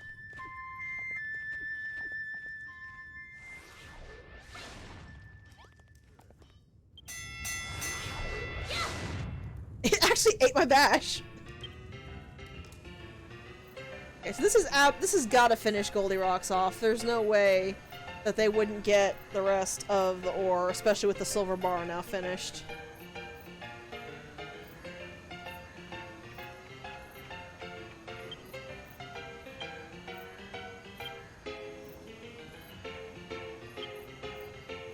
Yep.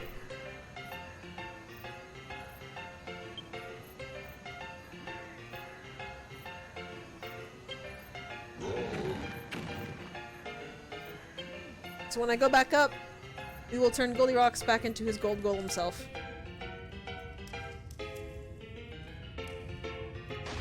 Oh, it didn't eat the input. It just looked like it did, I guess.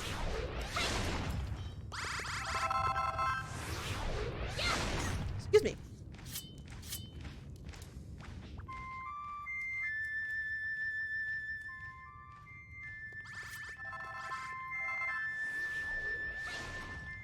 Lindy rocks. No, that's Gilgamesh.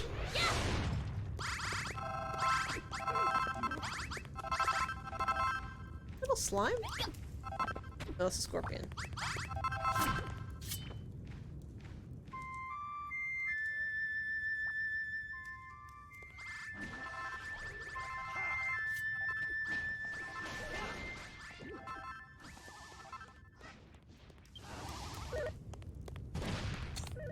Oh, hello, camera.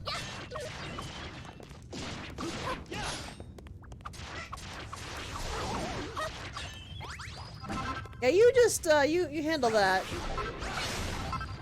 William Malroth, I'm a little busy.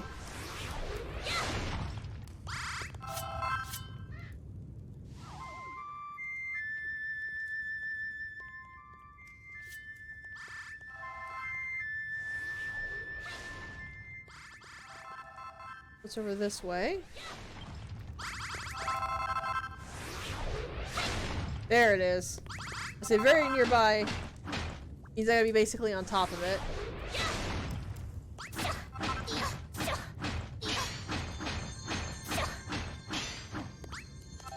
We're gonna dig out every single piece of this so I don't have to come back here looking for this again.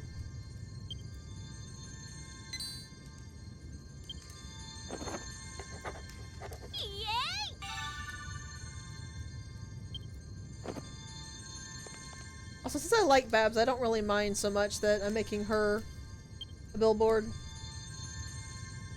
Hey, there's our goodie bag friend.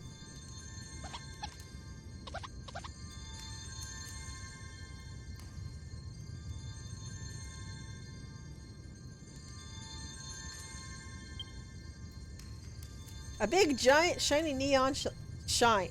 I mean, I guess it is shine.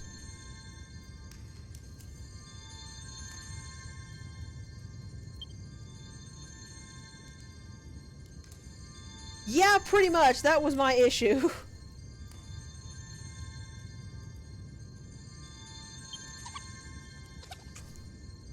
Basically, yeah. If it would just be like, well, we want to do something really important for Babs, is there like a special medal we can use? And then it got brought up, I wouldn't really care. But Ordella's whole thing was just like, if you don't make it from the absolute most rarest material that no one has ever even seen, not even the monsters that literally live in the tunnel, then you obviously don't care about Babs enough that she'll dance for you, which is really bull. Because Babs has been a tease, sure, but her reasons have all been pretty solid so far as to why she is holding off.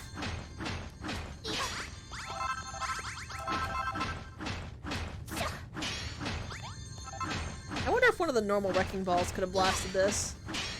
I feel like they probably couldn't have, but it would be nice to make this go a little bit faster.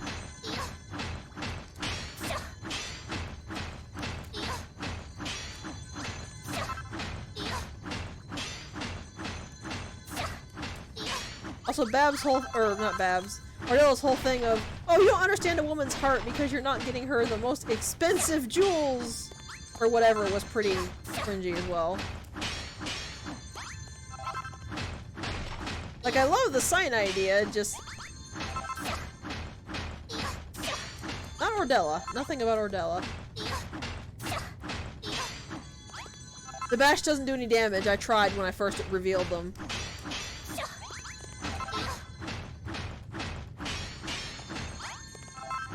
I used the bash directly on it to check and see if it would do anything, and it didn't.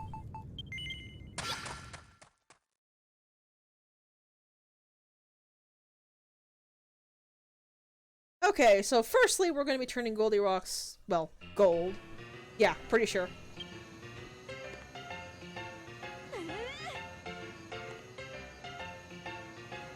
I mean, I legitimately did it just now. When I bashed and revealed it and then bashed a second time, I was checking very carefully to see if it did any damage, and it didn't. Jules, you probably want to kind of get out of the way.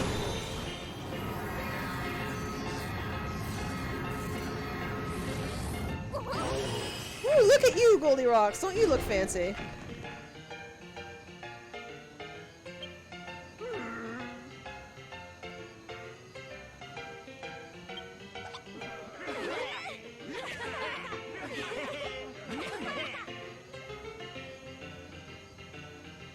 That's probably gonna be easier said than done, I bet.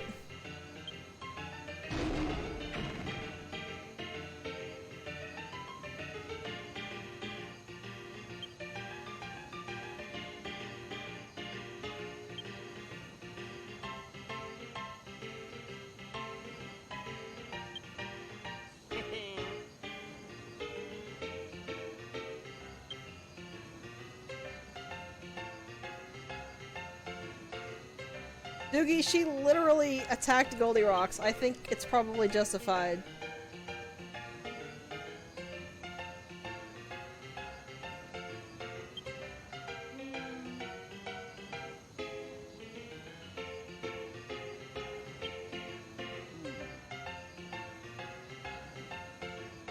I don't know, we could maybe put Goldilocks on a pole and shine spotlights at him? That seems like it'd be pretty good bait.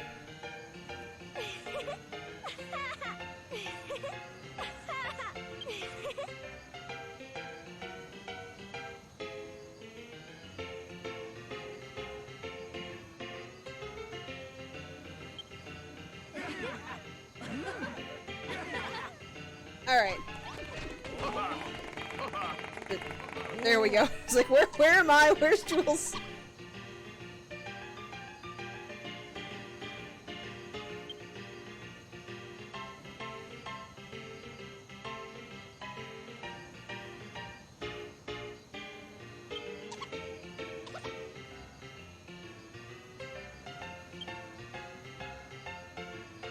So we've got a goodie bag that's hot for all the miners, and and a bunch of dancing girls that are hot for the golem.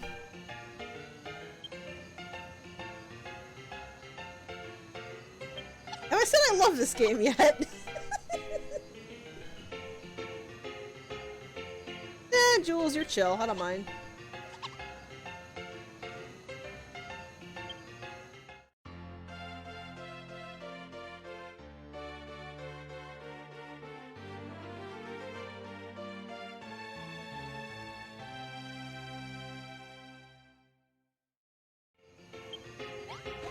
Okay, let me see about that billboard. Well, actually it's night. Let me see about sleeping first.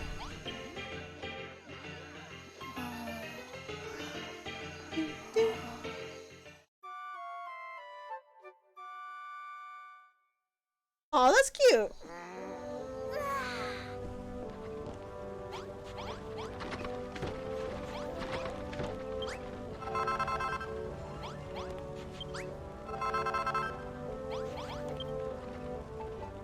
We've actually got so much ore, I don't really want to put all of it to processing. Gold, yes, because we need the gold.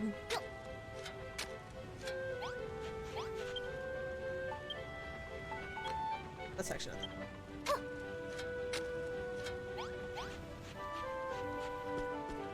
I already have silver going on over here, I should... Luckily you can just very easily stop it.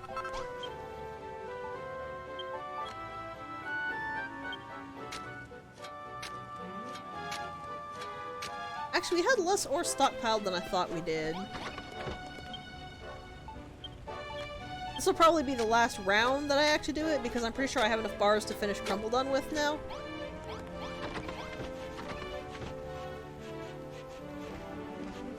Right, billboard. I was like, what was I doing?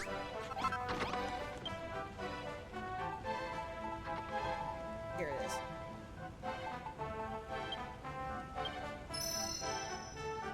You only needed one of the Zethinium things for this, but like I said, I just wanted to mine all of it because it was right there. I had to go there in the first place for the plot. So I might as well gather some so I don't gotta go back.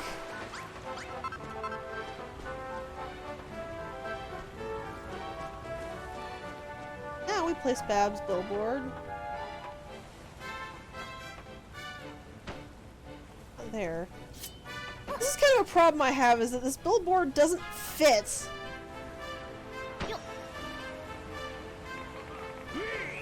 This doesn't look quite right because it's off-center.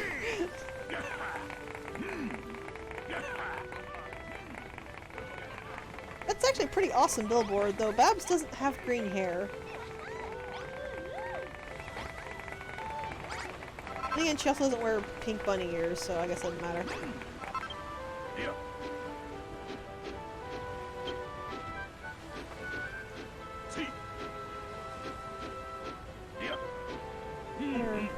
Yeah, there we go. That's a little bit better.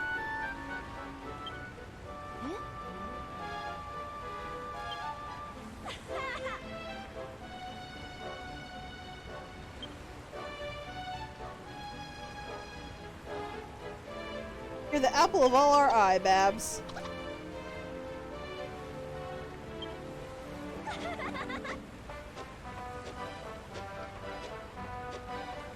Yes! Jules is so happy.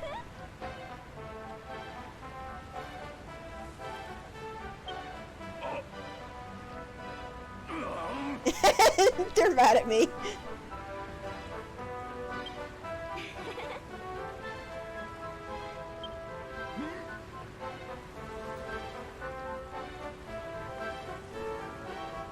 And this just means, if you have to get Goldilocks to be a golem.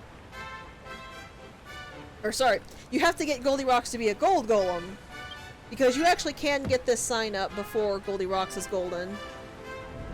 Whoa! That was quite an earthquake. Yeah, we know exactly what this is. But yeah, just if you get that before you turn Goldilocks gold, this won't trigger. So that's all that Babs means by that. Okay. Jules, you gonna help us fight?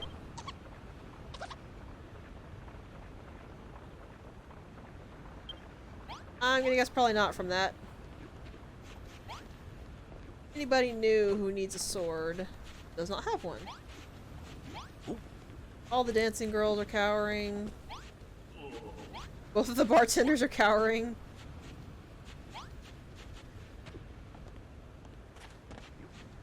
So of all those miners we invited, only one of them won a fight. Really, y'all. I don't know why I looked in that chest. I was actually holding. There you go. That's actually why I said that that sword was pretty helpful, because I needed it anyway. Alright.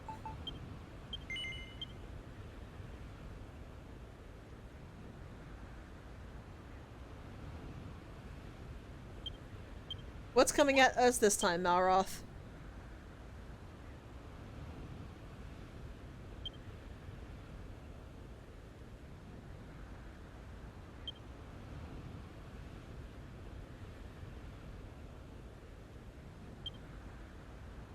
Somehow I really doubt we're gonna go into the boss fight right now.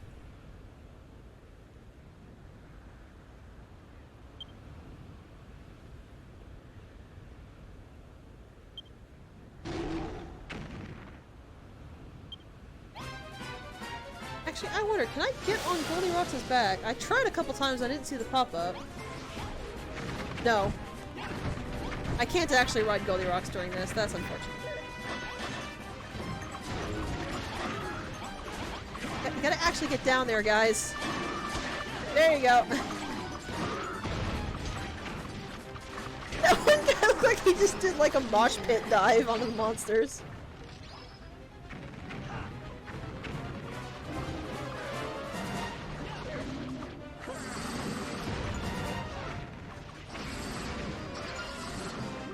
Those little things don't count as stone just yet.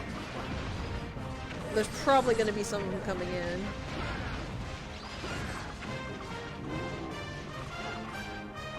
Looks like someone's about to go down. At least a couple people are about to drop down. That's why I'm here.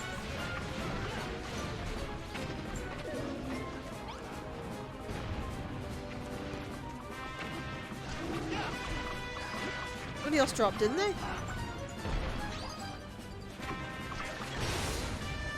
And bam! Ah, out. Ouch. Okay, there's the hurt miner back in. Oh. I got you, buddy. Don't you worry.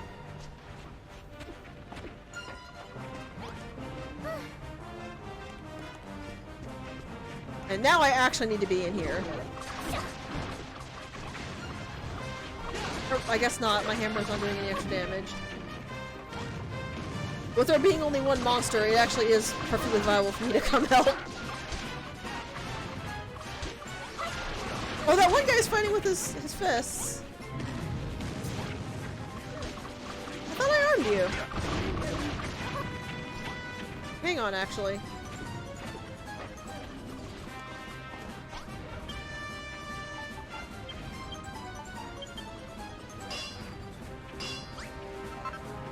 I can sneak him a sword.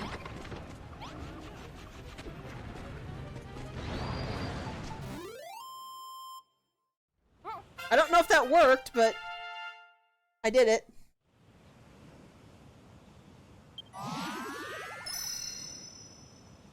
Level 17. Pi actually informed me that the shield I've been wanting is at level 19, so we're gonna get it fairly soon.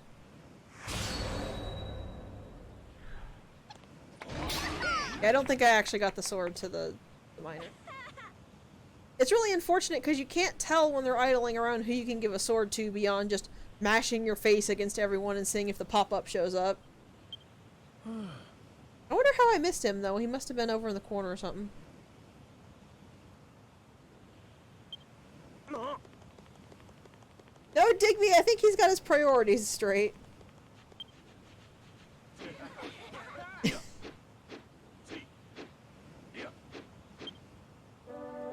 I love that little shrug he does, just...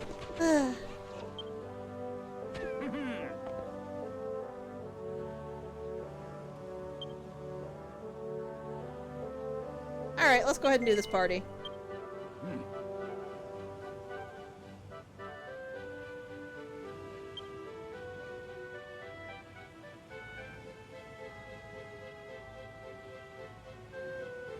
Also, yeah, Bab's got a new bunny suit and changed her hairstyle, which you can't see right now because she hasn't done it yet, but she will.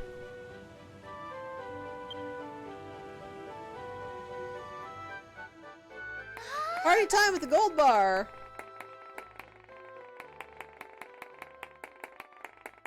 And Babs is actually dancing with a couple of the miners.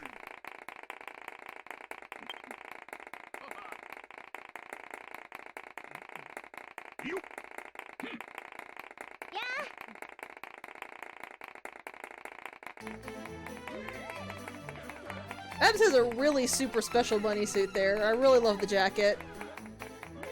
I'm also really jealous because that's not actually something you can get in-game. That's not for the builder. That's only for Babs. Also, everyone's just kind of standing on the ceilings of stuff because of the way I've built.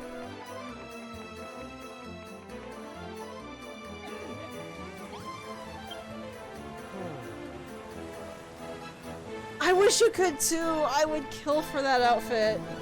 But no, only Babs gets it. She's the special one.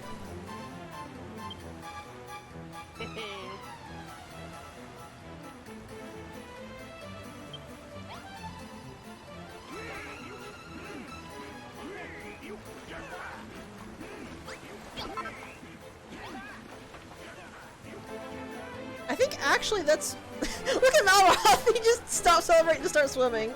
Like, okay, I'm done watching the dance. I think Babs' outfit and Malroth's outfit are the only two outfits you can't get. There might be one or two more, but I think every other outfit is available in the game for the builder.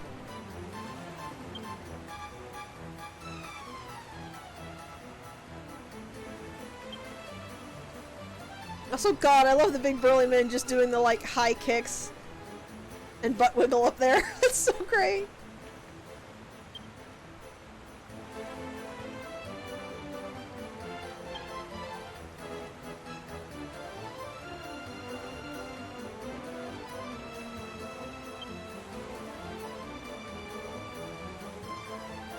That's kinda her choice, Din, not mine. Yeah, I think it's 3. You can't get Malroth's outfit, you can't get Bab's outfit, and there's one character in Chapter 3 whose outfit I think you can't get. I'm pretty sure everybody else that actually has clothes, you can get that clothing from them. Or not from them, but you can make it, you can wear it. Oh, the miners as well. I don't think you can ever get the miner, not the miner, no, it is a miner. I don't think you can ever get that big burly guy helmet either. Or their clothes.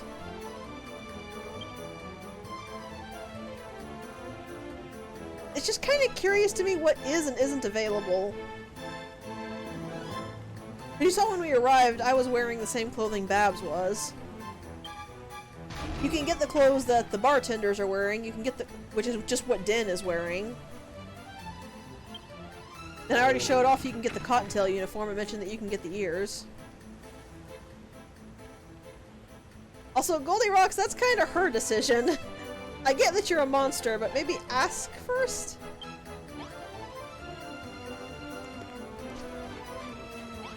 Oh, welcome back, Burger.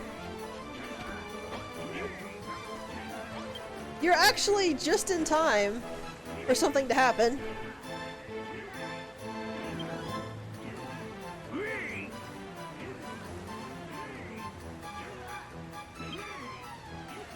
What? No? Oh, okay, I have to say yes. I'm sorry, Babs, I was coerced into it.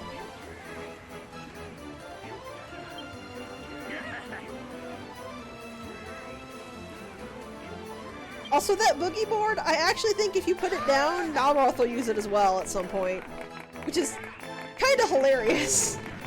But I think I only ever caught him doing it once, and I was never able to get him to do it again. Uh-oh. That doesn't look good.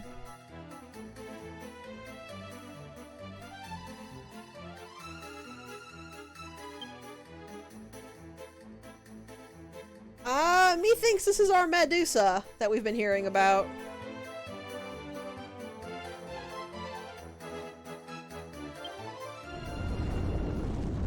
He thinks she's also very not happy right now.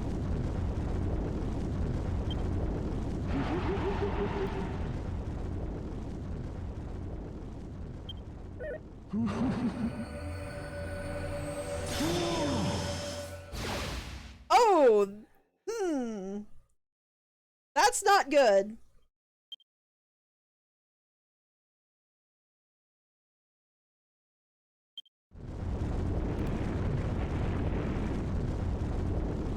Quick, what's the disowning spell in Dragon Quest? I don't remember.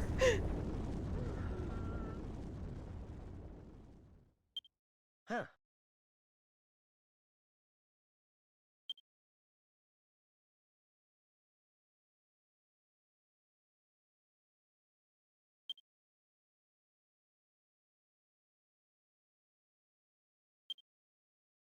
And unfortunately, you've lost poor Babs.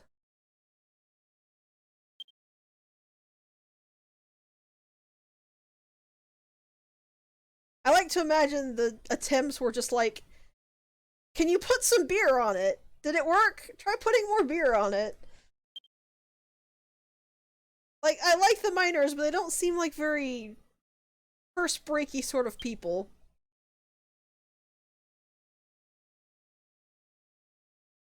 The miners are all depressed, but Goldilocks is mad. And trust you me, Goldilocks. Me and Malroth are mad too.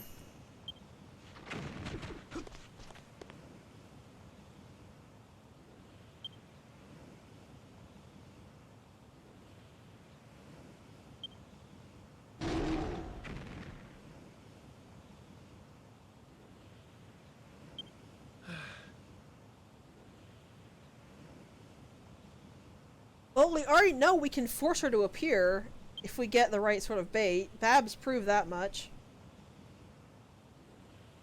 That, however, is a much more significant problem.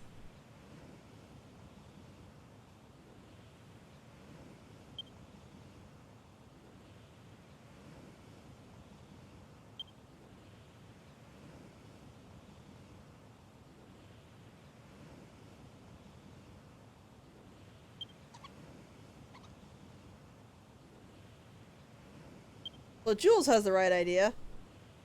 Huh?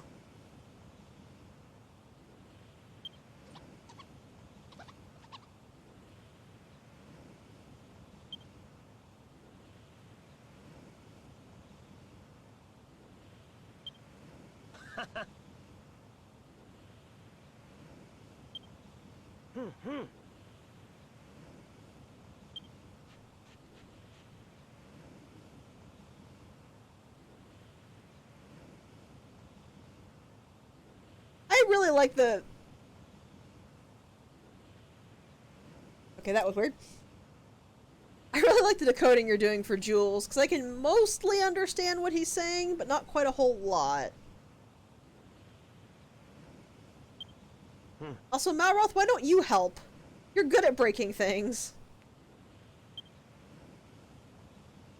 Oh, for a brief moment it felt like there was something sharp in my throat, but that passed really quickly.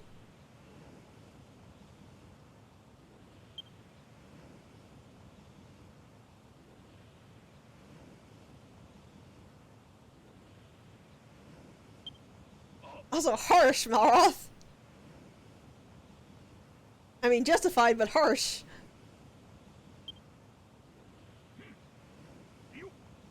And it looks like it definitely kindled that fire.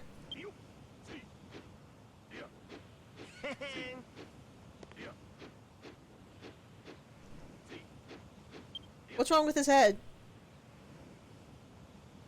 Oh, do you mean how it was angled? It's because he was looking down at me.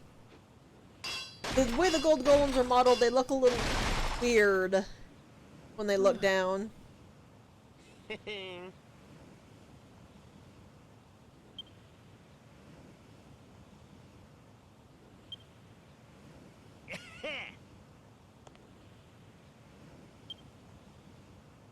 See, it looks just fine now. Now he's looking down again. Yeah, that's not you. It looks really weird when Goldilocks looks down. It's just odd.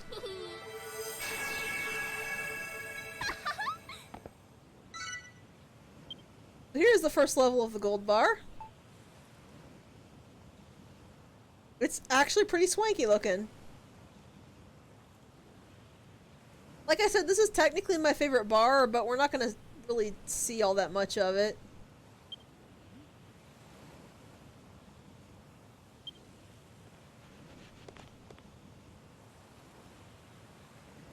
We're gonna need a heck ton of gold to make this, though.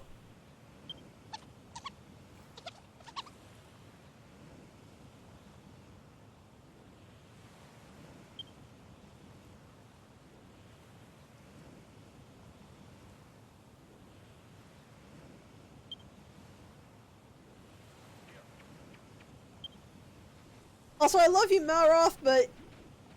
well... I was like, you're not all that much smarter than them, but Malroth's issue is that he just doesn't know anything. He basically woke up on the shore as an amnesiac little baby.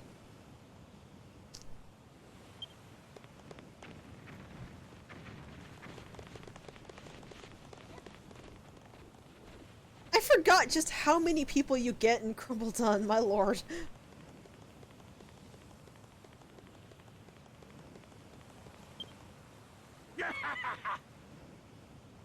Ooh, that guy knows what's up.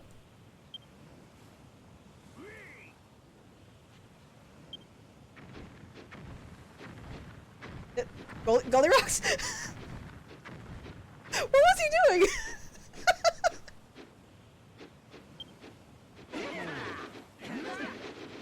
Yeah! Pretty much.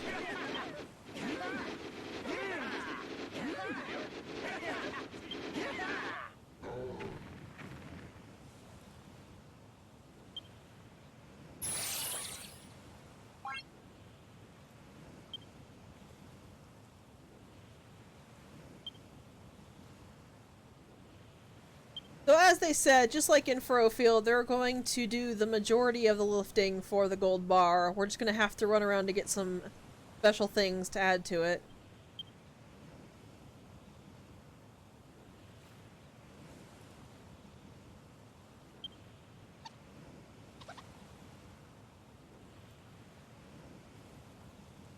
Yeah, pretty much, Jules. It's not so much that she goes after the most shiny thing, she goes after the thing that gives people the most hope.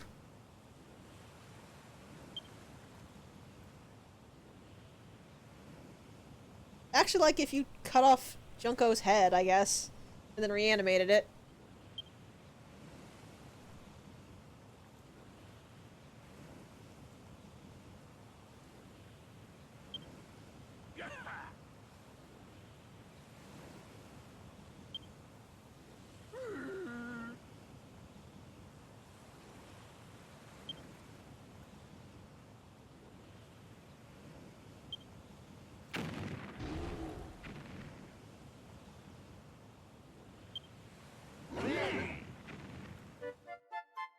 Okay. But also, like with Furrowfield, we only put down the first part of it, and we're gonna have to do the first little bit of building to let them know where they actually have to build. I really have to admire the builder if they're literally designing it as they go, and yet it stays one coherent piece. That's pretty amazing.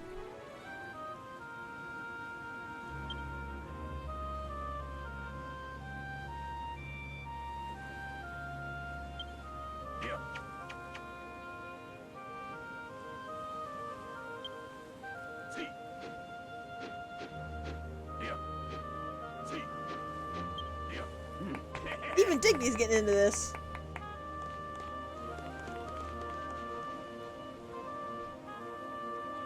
I'm pretty sure we've actually already got all the materials we need.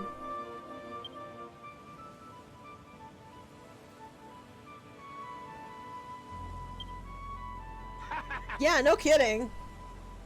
I wonder if that's actually the real power of the builders. Like, if you try to make this in canon with the rest, it's not that they just build in general, it's that they know how to make the most amazing things from the smallest ingredients, and they can come up with huge plans in just a snap of a finger.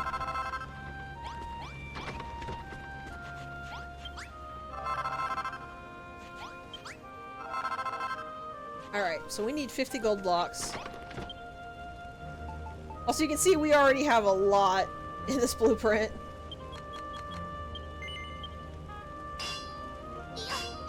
Yeah, it looks like I didn't actually give that sword to the miner. That's alright, I'll just do it later.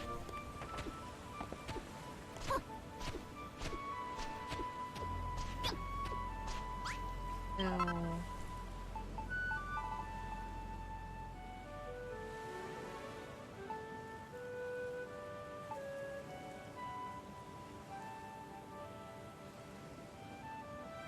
The entire top part up here is just all...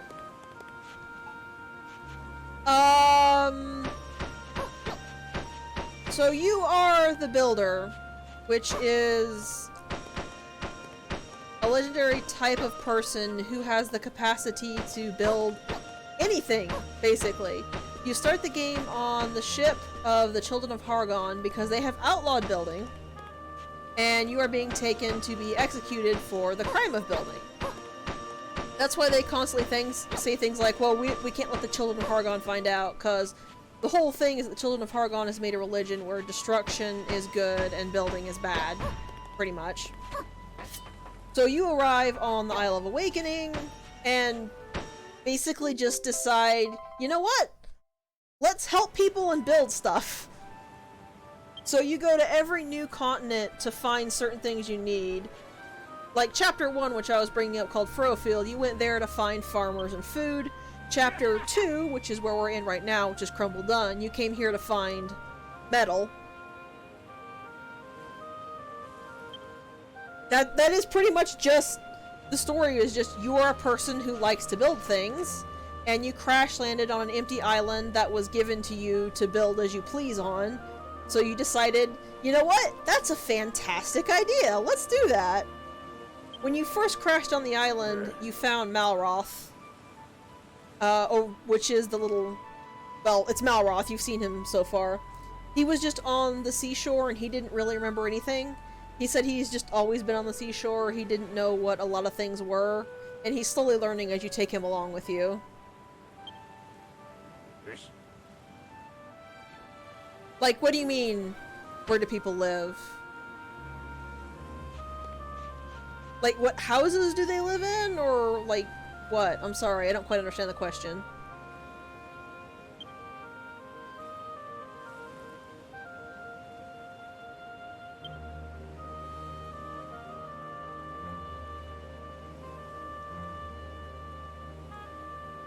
Oh, yeah! If that's what you meant, yeah, it's exactly as, Pi there said.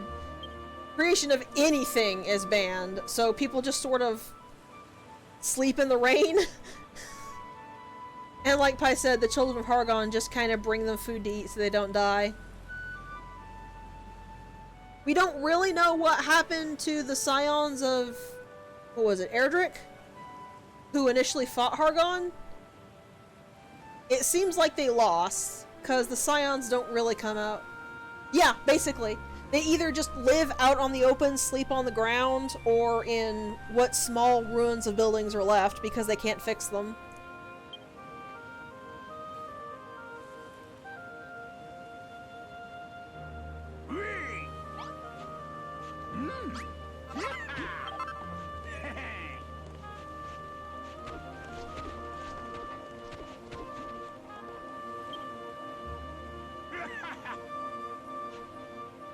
That's why they're usually so nervous about your building, but they're always like latching onto it when you actually do build stuff.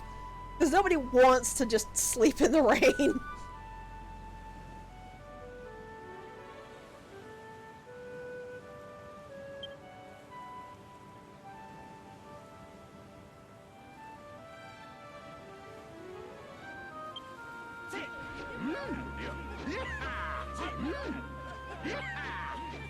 Yeah, pretty much.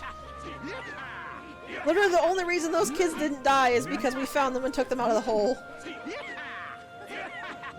And those were legitimately kids. Like, one was a little girl who looked like she was maybe about 11. Oh, Malroth. It's love, baby, that's why.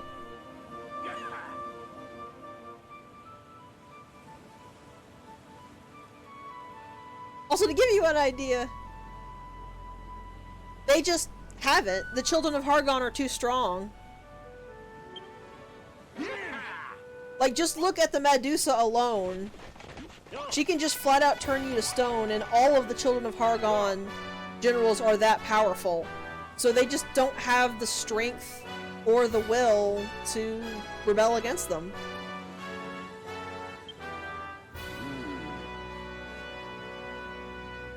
Yeah, the children also have a really nasty habit of letting people start to rise up.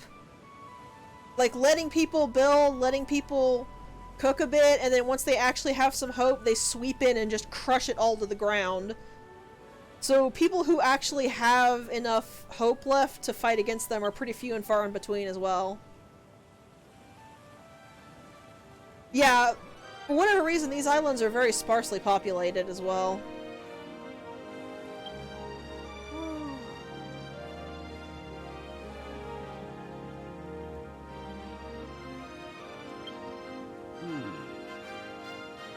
And here is unlocking one of the best features of the game, which is dying.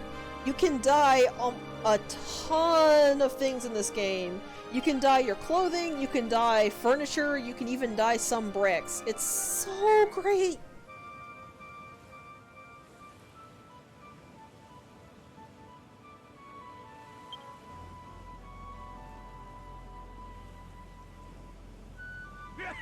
We're gonna bring back every scrap of red dye I can find.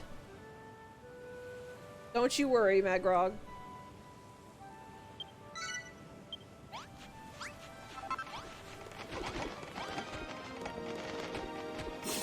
So we need to come up over here.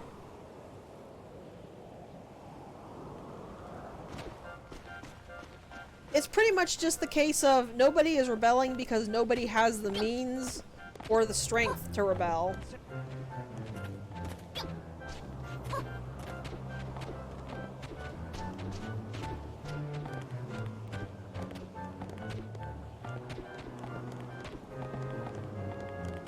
Because again, like I said, nobody has any idea what's going on with the Scions of Erdrick. They're just gone. So there's no heroes that are fighting these monsters. Hargon is still around. So it's basically just a world where everybody's screwed.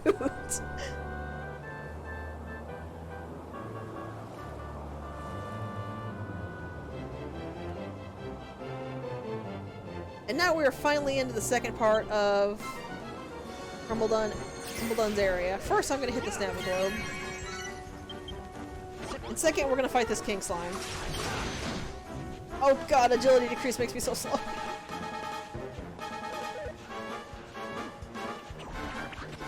Luckily, I can just jump straight up over it. Oh, I would have preferred you kept the boss busy!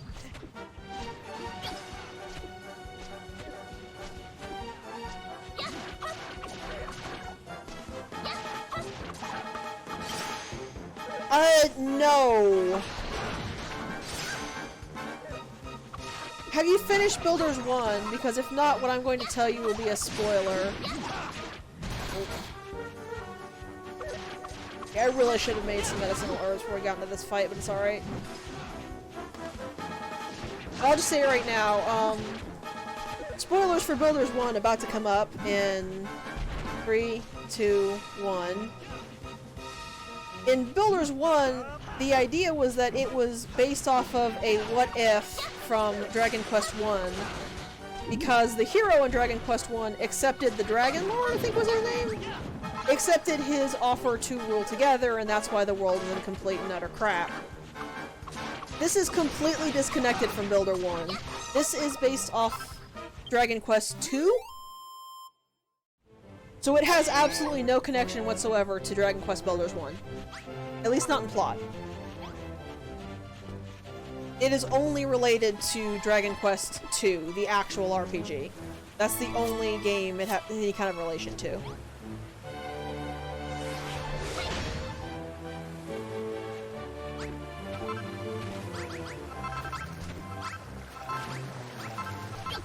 Also, you are right for not wanting to finish it.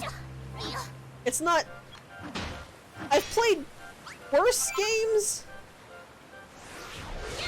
but after playing this game, I can't ever touch one again. This game is just so much better than one in every aspect.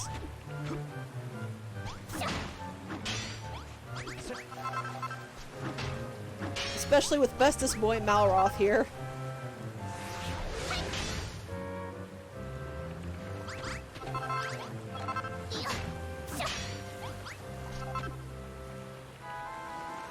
For the most part, there's not really a timeline in Dragon Quest. The vast majority of the Dragon Quest games are completely independent to one another. So we're not going to go back just yet because there's some mini metal shrines around here I want to hit. Yeah, like 1, 2, and 3 are a trilogy, so they're related to each other. But 4, as far as I'm aware, is not related to anything. 5, 6, 7, they're all their own individual things.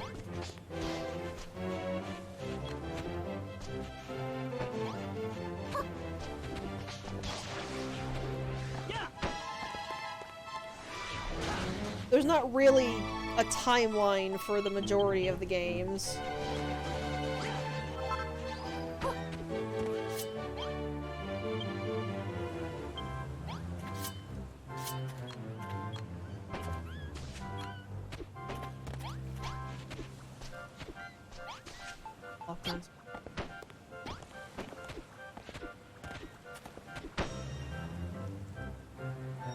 Dragon Quest is the same way in Final Fantasy, is that there's not... If you try to make a coherent timeline between all of the games, you're just going to make yourself sad. They might be. I think I said it a little while ago when we were talking about it, but I haven't really played many of the Dragon Quest games. There were various reasons for that, which mostly boiled down to when the older games were still easily accessible, they weren't the type of games that I wanted to play. And now that I'm actually pretty heavily into JRPGs, they're just too clunky for me to want to play. I'm too used to JRPGs that have so many quality of life things that they're really good. And I just don't want to play old RPGs that are clunky and often unfair, that don't show information very well, that rely heavily on RNG rather than skill, that sort of thing.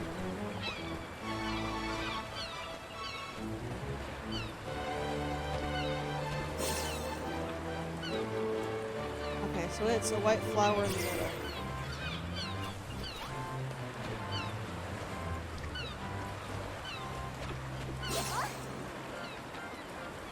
Might need more adjustment, I don't know, but this is the... Oh, no, that's all.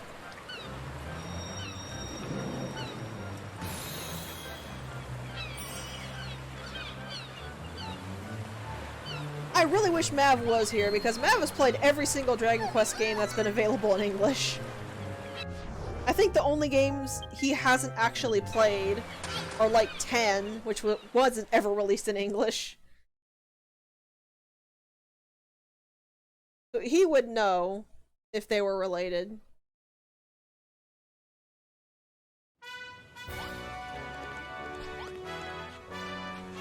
Alright, Magrog, I got the die. Where are you? He's trying to come down to me. Also, you can see here all the NPCs are building for me.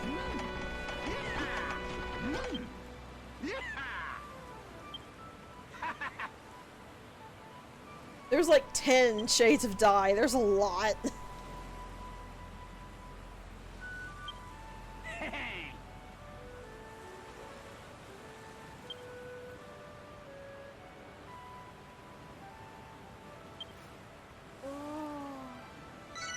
That is, by the way, why I suggested just picking this game up if you liked builders, is because you don't really need to know anything.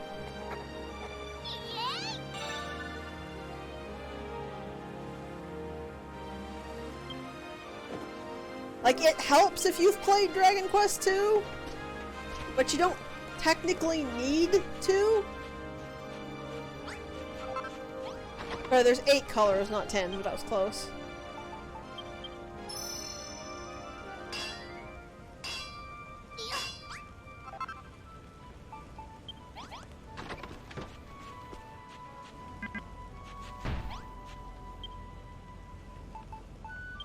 How many will be left?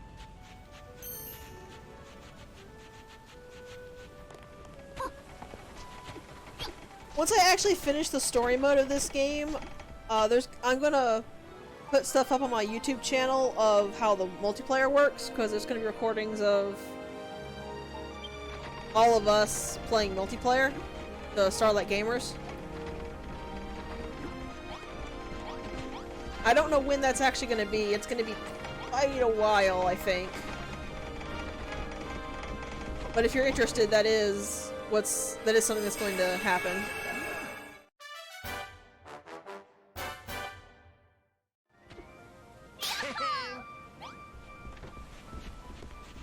Mostly, though, the main limit for multiplayer is that you can't go into any of the story chapters. Like, you can't go to Khrumbul-Dun or Furrowfield. You can only build on the Isle of Awakening, but I don't really know why you would want to come here multiplayer unless you could co-op it, which you can't, so it doesn't really matter that much to me.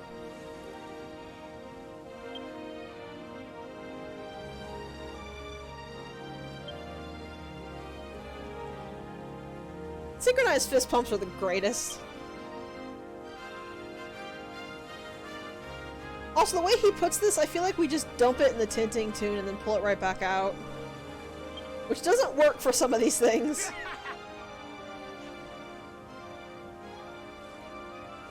Okay, I need 8. That's what I was waiting for, figuring out how many each I needed.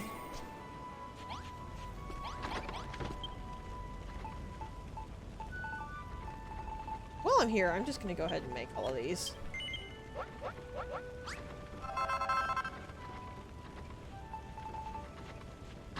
Yeah, well, you're just weird like that.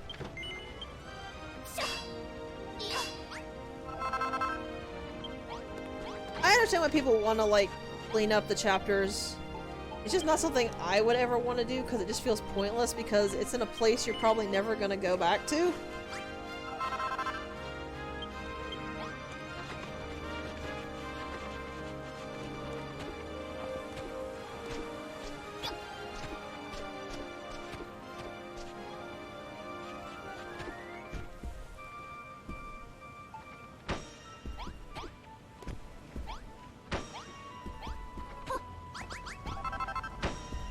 The only other spot. Hey! Must have been angled.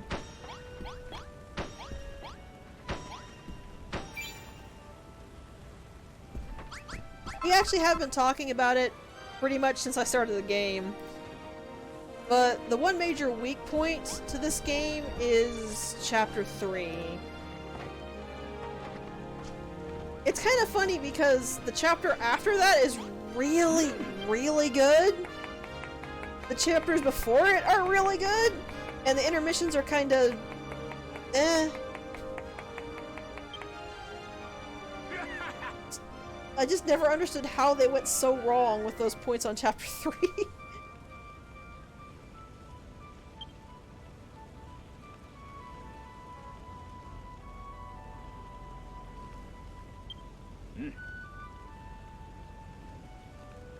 Yeah, like I said, you can die a lot of stuff. If you once you have something in your journal, which you put it into your journal by just making it for the first time, it'll show up in the tinting tune as being dyeable. So if you want to know if something you made can be dyed, just create your first one of it, then go look and see if it's a section in the tune.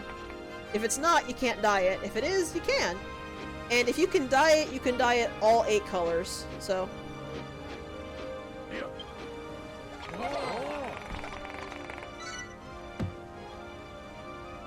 I really, really like dyeing my clothes, personally.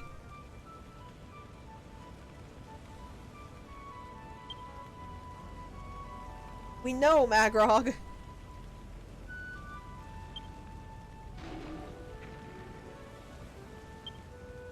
You don't have to remind us. We're there.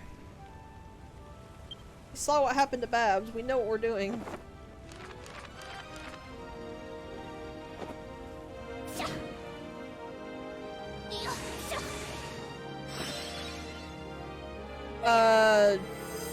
DS games is in, like, the original DS, not 3DS?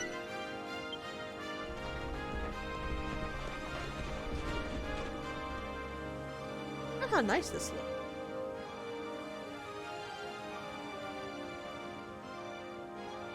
The big old entrance, look at that.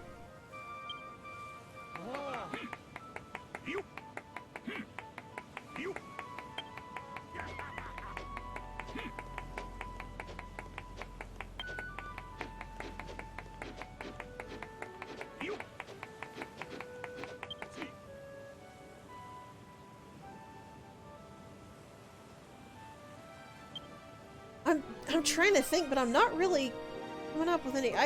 Wasn't really the type to have a whole lot of DS games, because there wasn't a whole lot of games on the DS that I wanted.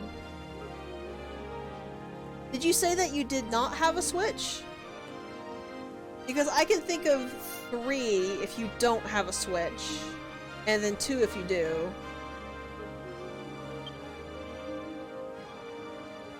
Okay, so the story was that she strangled the dude with her hair. That's why it was put up in a ponytail.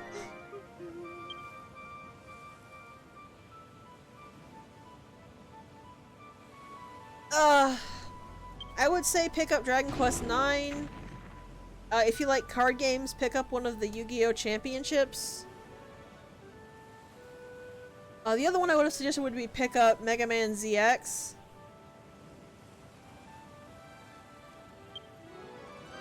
The reason I said if you didn't have a Switch is because there's actually a ZX Zero bundle remake on the Switch, which is pretty good.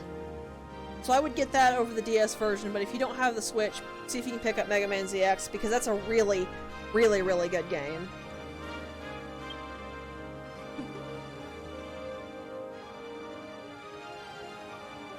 I legitimately can't think of any other DS games besides that. Kirby Superstar! Kirby Superstar would be a good one to pick up.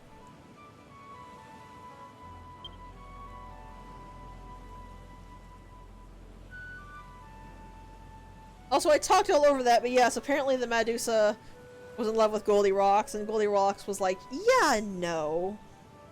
So, she got angry and kind of rampaged. Chrono Trigger's a good option.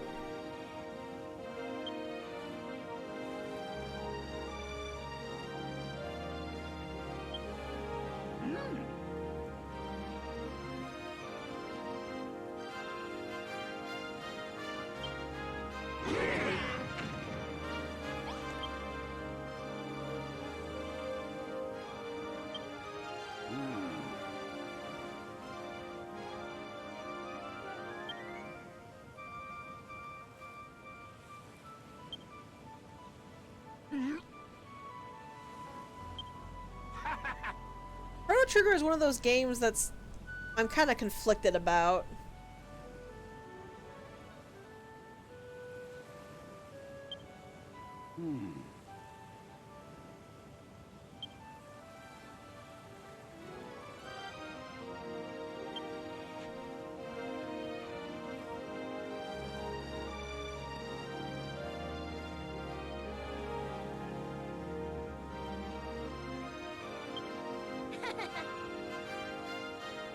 And now we get to go talk to that hill slime.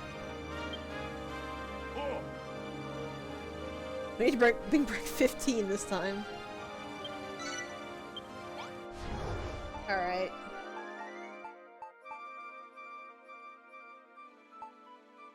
Near the underground lake.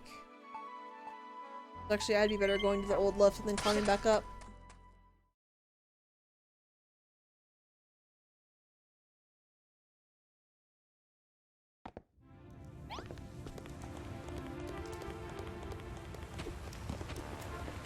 Nope, get on the chain. Nope, nope. Depth perception is a thing.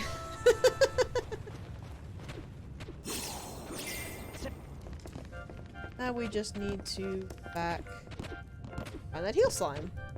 Be fairly easy.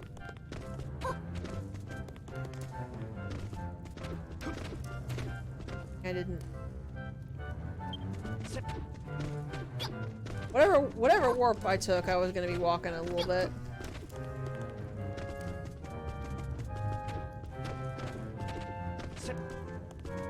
Doo-doo-doo.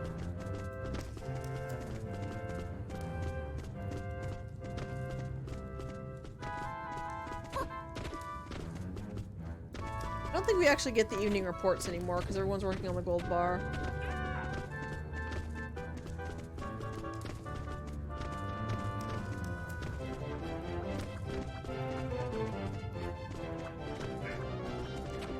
We'll find out very shortly, I suppose.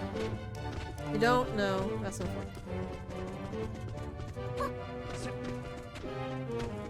I know you do once the gold bar is finished, so if you like need ore, you can just come here to Khrumbul-Dun and wait a lot. Drop our clothes down.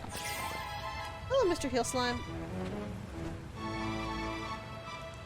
Really? Because I was almost sure they did. Huh. Guess I remembered wrong.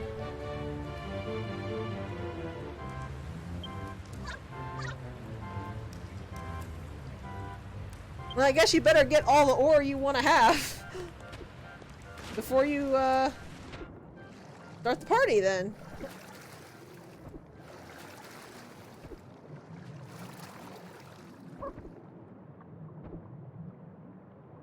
You can actually run underwater, but it takes so long to start running. And there's all that blue dye we need. First, however, I am hungry again.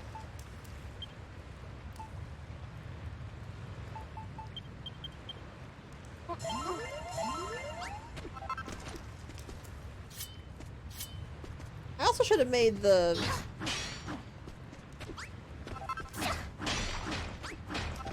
actual bombs. Maybe the rusty one.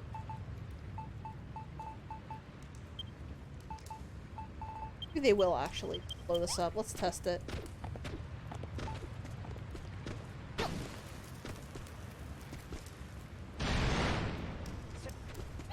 I don't think that it did.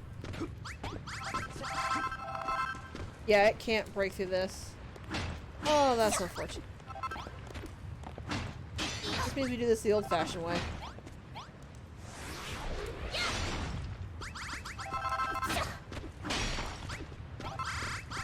By old-fashioned way, I mean mostly by bashing everything with our new shiny ability.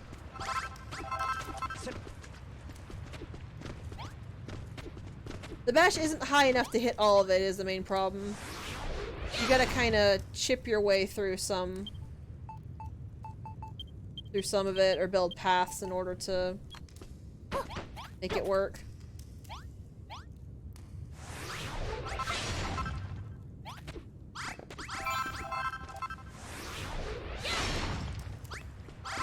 But when you do that, then you can just go back to doing the bash normally. I think I missed that one. Only one though, so I can just grab it like that. Appears to be all the blue dye around here.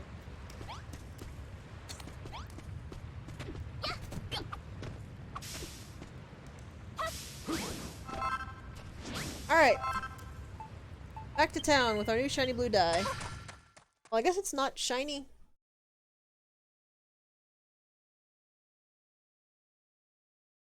Did I miss one? Well, I don't care. It's just one. Are you sure? Because I got 30.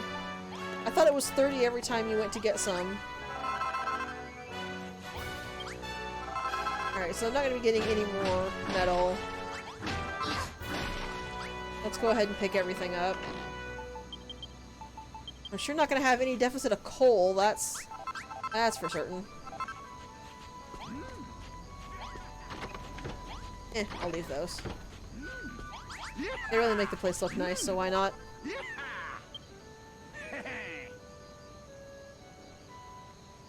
Huh, alright.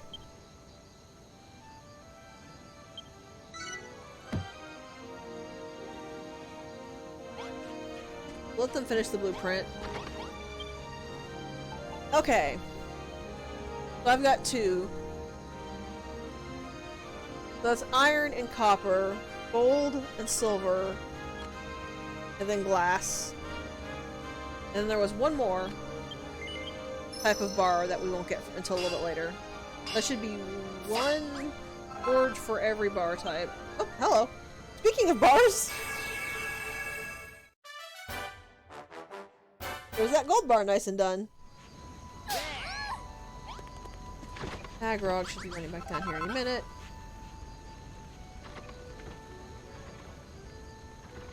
Run faster than that, Magrog.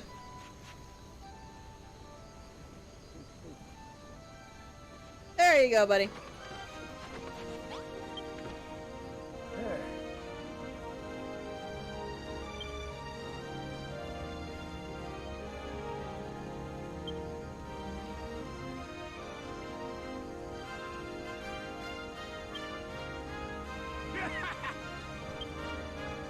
$14. Okay.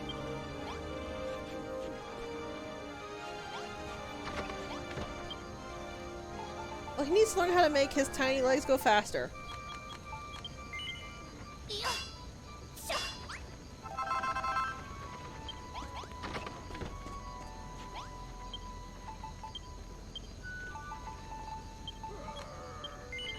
Fortunately, I don't think we're gonna actually get anything that I can dye for a little bit. I tend to use purple or white for my clothes, considering my hair is blue. They're NPCs, they don't have feelings.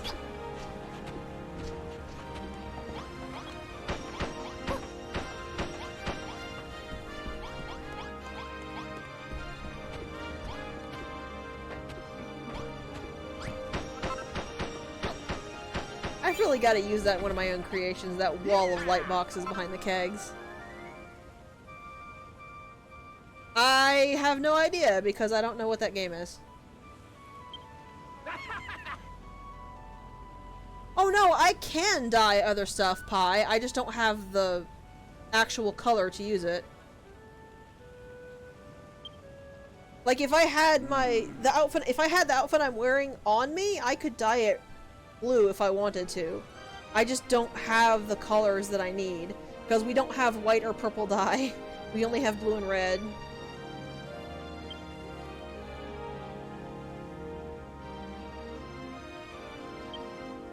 Yeah, I think Perfect Dark's a game, maybe? That you mentioned a sequel, I'm going to assume that it's a game, but that literally is as much as I would know about that.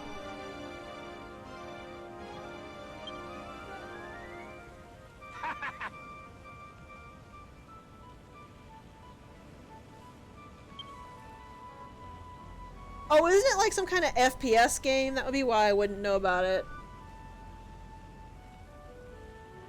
See you later, Burger. Yep.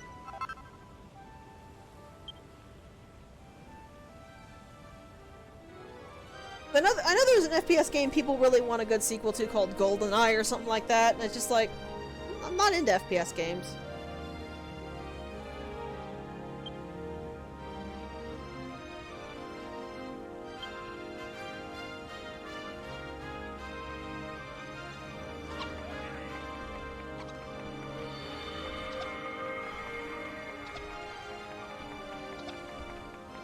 I'm actually not anymore.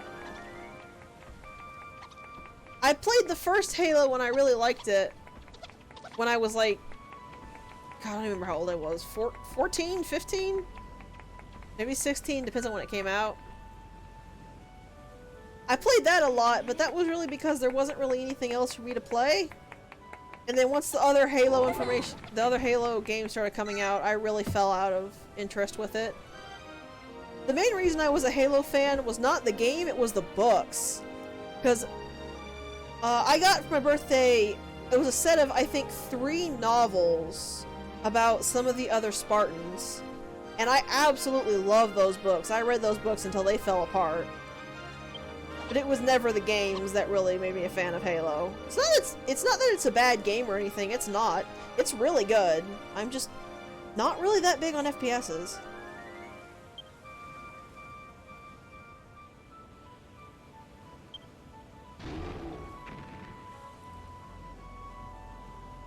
I feel like there's a couple of FPS games I like. But it's like sports games. There's a couple of sports games that I like, but as a whole, I wouldn't actually play any sports game willingly.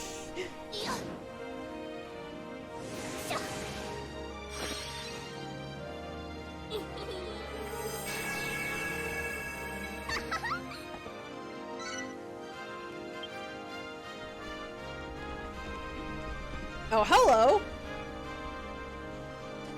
Now that looks like something, doesn't it? I wonder what that could be.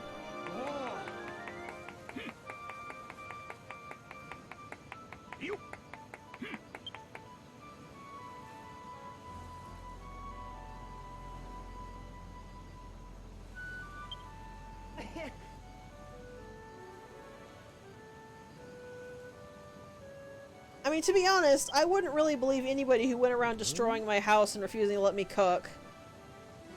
If someone walks in, breaks my living room, takes away all my food, and then just gives me a tiny ration while telling me that I'm not allowed to make anything else, I don't know that I would believe them if they would say somebody else was evil.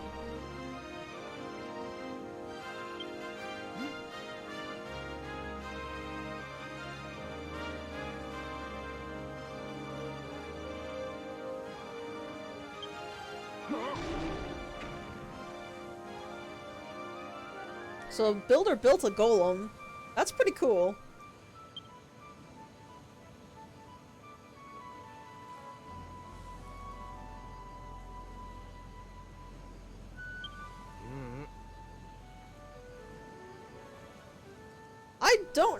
I could believe that, but considering it was the Children of Hargon telling that story, I don't know that I do.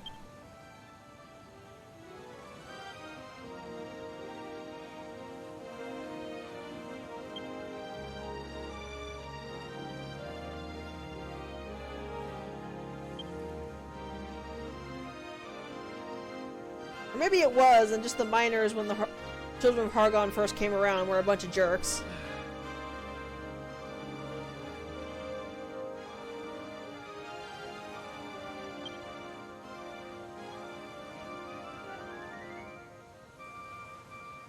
I do kind of love that idea that the Children of Nyx just took off.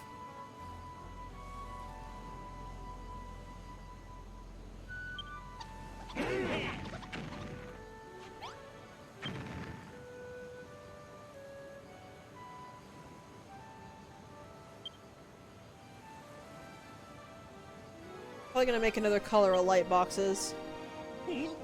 Oh no, diamonds! Okay.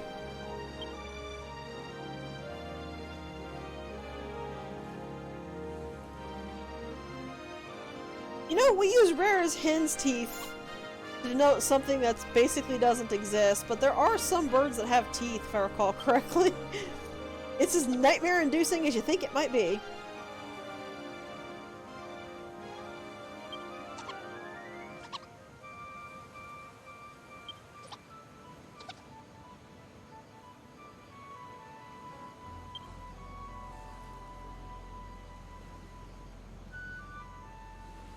Also, this is kind of nice. I like the way the lighting falls on the gold bar like this.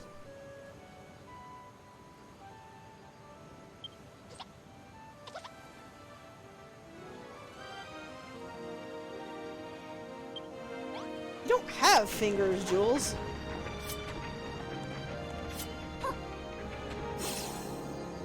Alright, so...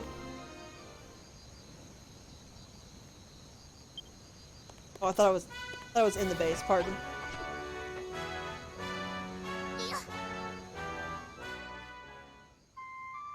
I broke all the music by doing that.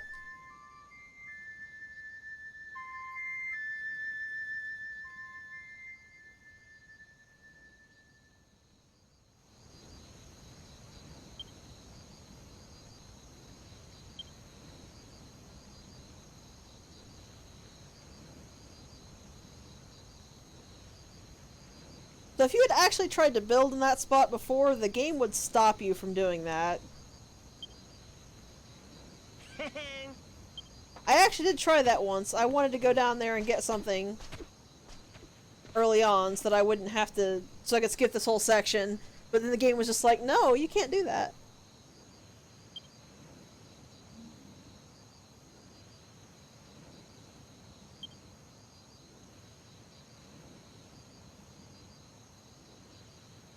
To be fair, you haven't really been doing much digging.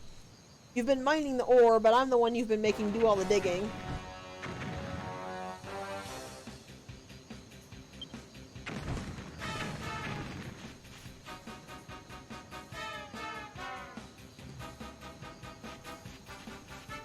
Okay, I was like, game?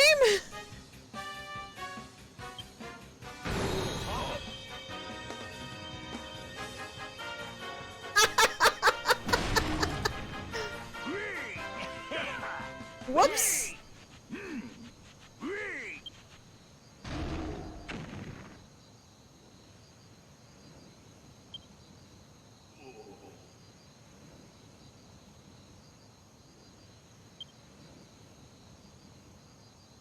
Crispy's pancake sounds like the worst thing in the world.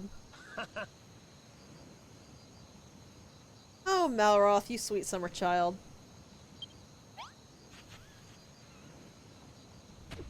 So when you're around lava, the windbreaker will burn. One little trick with the windbreaker though is that it will still break your fall, even if it burns, and you can repeatedly pull it out. So as long as you start high enough, you can still use it to glide. You just have to make sure to constantly keep pulling it out.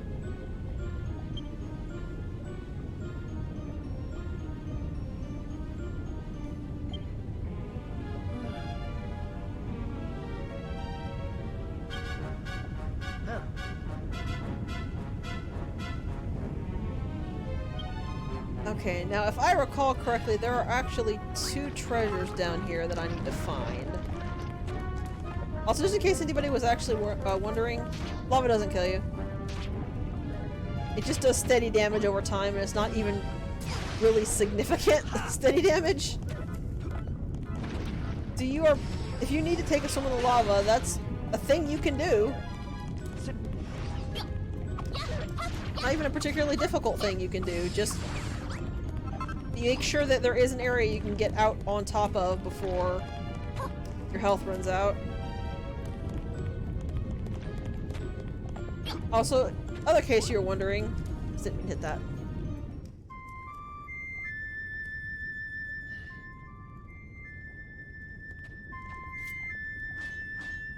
You can't actually break this wall.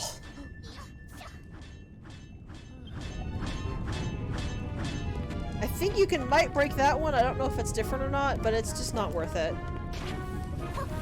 Oh, lava. I was initially curious as to why they made lava such a non-threat in this game. But it's because you're going to fall into it a lot.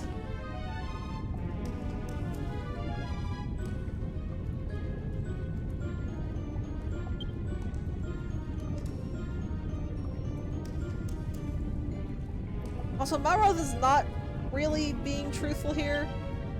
It takes about as long to make the bridge as it does do the alternate way across, but...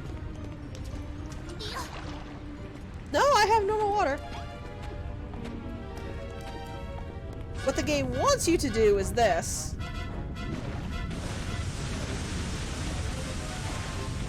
Dump water on the lava and you create blocks. It is completely temporary though, because the lava will come back up.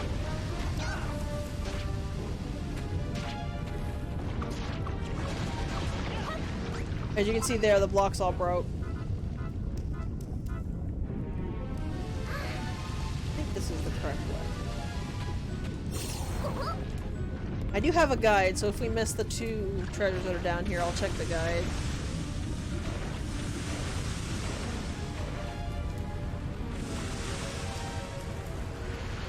Oh, that's right, I did.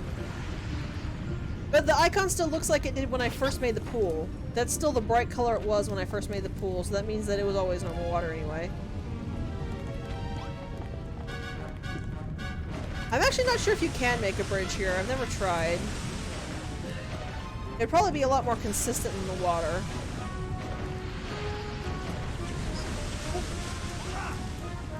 Luckily I made these.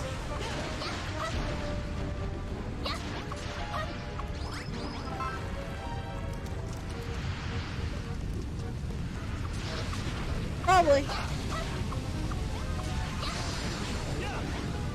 Most likely you picked it up to do a project you wanted to do with me in one of my other save files, and then you just kind of forgot. Let's go ahead and hit that Naviglobe first. You just dumped a bed on the floor and then went to sleep in the giant lava-infested volcano?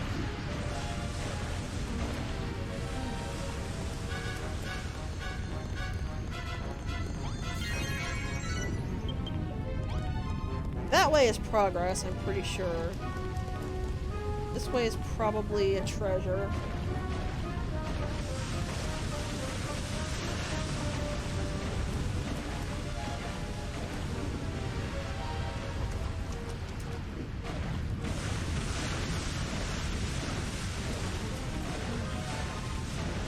Oh, no doubt.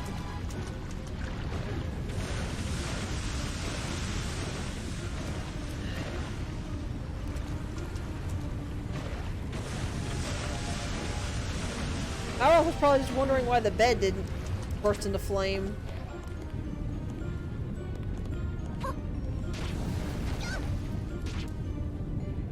Swim! Why are you not swimming? Oh.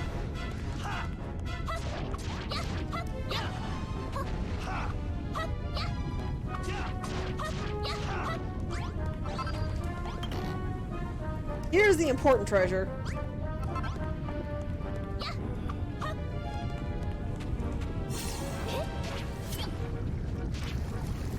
It's also sadly one of the treasures we can't die. But I will be changing to that the moment we get the heck out of this horrible place. Actually, is that the only treasure down? Oh, there is another treasure down here. There has to be.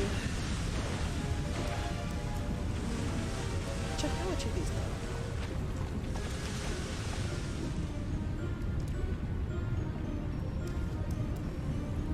Yeah, it's a mini metal shrine. Where is it compared to me right now? Okay, I'm pretty far from it, as a matter of fact.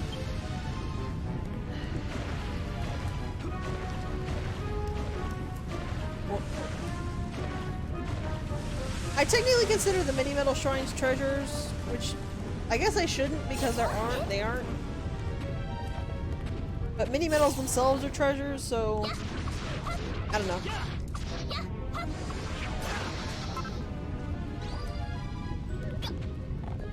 I'm just weird. I've accepted this.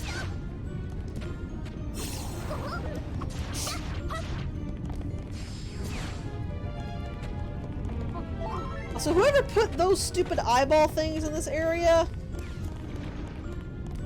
is a sociopath.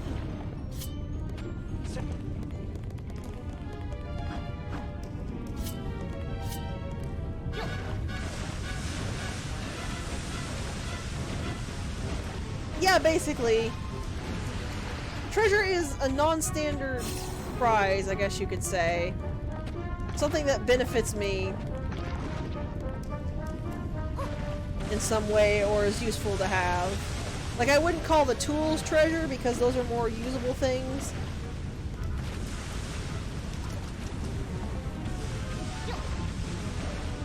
I just talk strangely, I guess. This is what I mean when I say the windbreaker can still be very easily used. Up. Oh, lava!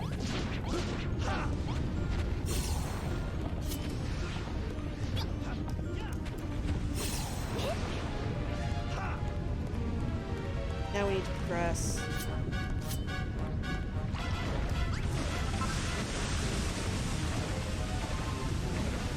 Does the water usually cause you trouble?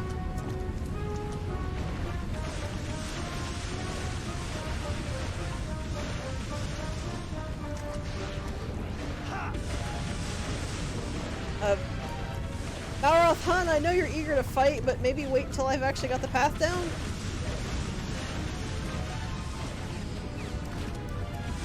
There you go.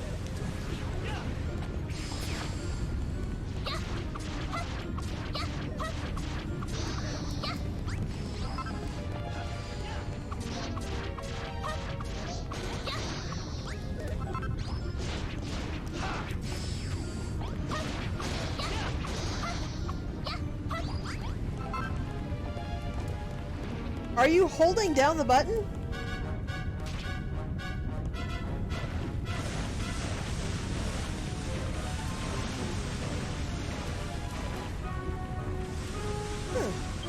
Yeah, I don't know then, because all I'm doing is putting my cursor over the first block of lava and then holding down the button, and then it just spreads. This is the way I need to go for Mini Metal Shrine. Also, fun fact, this thing is made of fire. It dies immediately if you jump water in the area.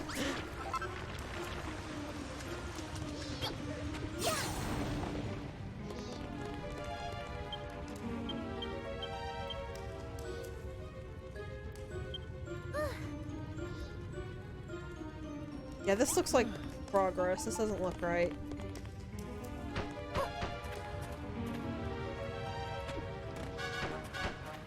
Yeah, that's what I thought.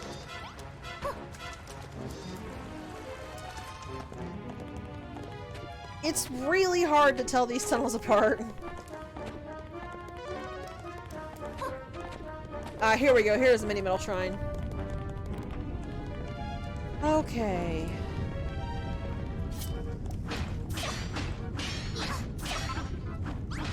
This one is actually pretty interesting. Oh. Minecart. I really, really despise the fact that it focuses on what's underneath your feet first instead of what you're actually in front of.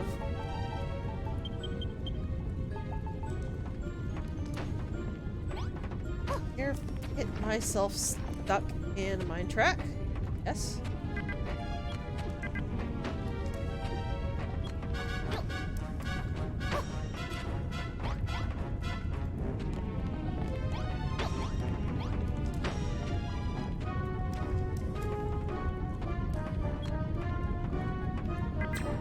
Ah, I can't place that down. Okay. I think that's all I need to do. Woo! Whoa, okay. Alright!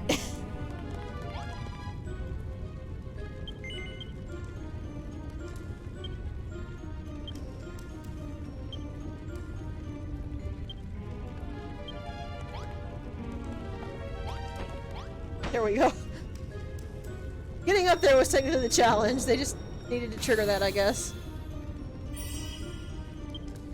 Also, there's 2 minecarts there, so you can safely leave with Malroth.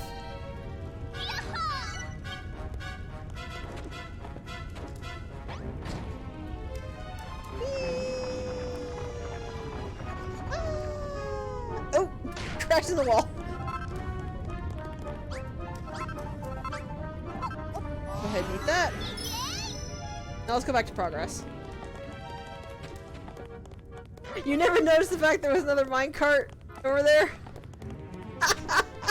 You poor thing. You poor thing.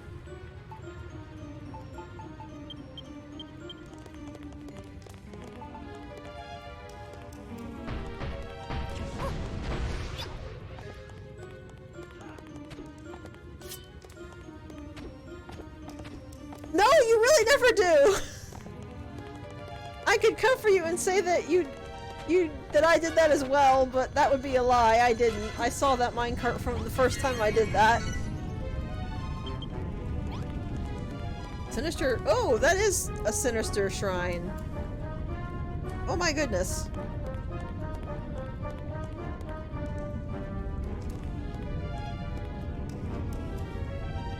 That's a really good question, Malroth, and it's not a question I have the answer to.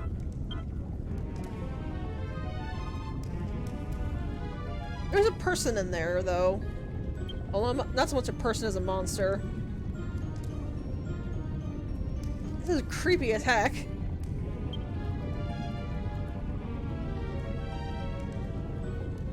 Did you regularly live in some kind of like demonic looking citadel, Malroth?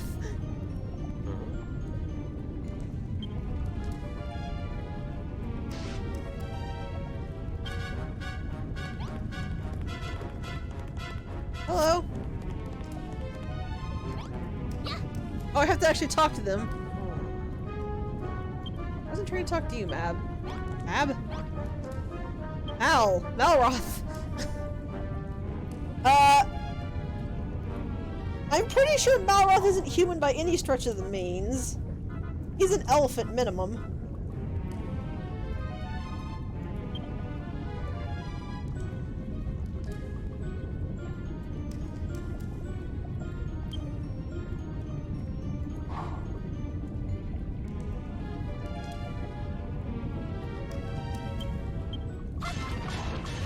Also, we've got a dragon in this group, and that's the most dangerous thing.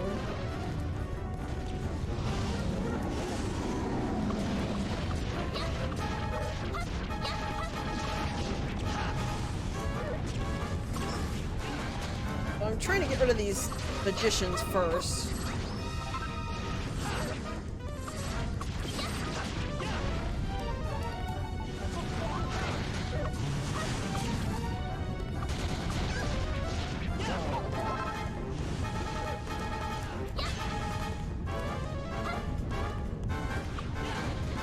God, I really hate this.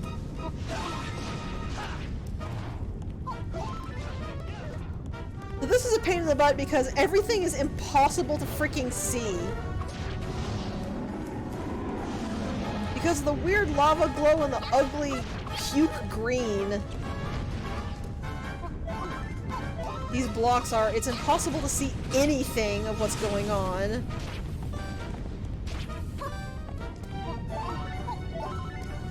And then if they decide to be mean, you get juggled straight into the lava. Though I've actually never had them take Malroth down before. That was new.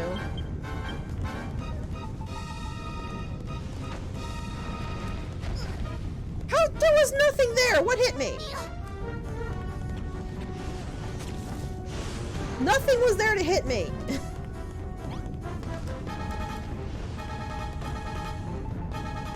This is actually one of the stupidest fights in the game because it's just... It's dumb.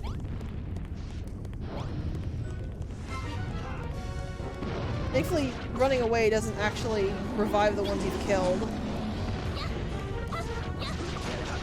It does heal the ones you haven't, but... It feels like they really wanted to make this, like, kind of a challenging, interesting fight, but... I just can't see crap with how terrible these blocks look.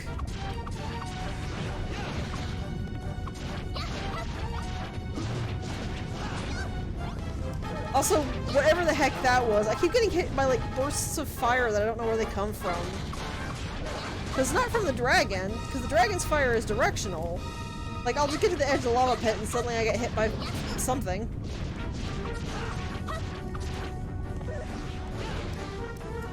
Oh, are those statues doing it? I literally have never noticed that. Okay, that's actually a lot better, because there's a reason for that happening.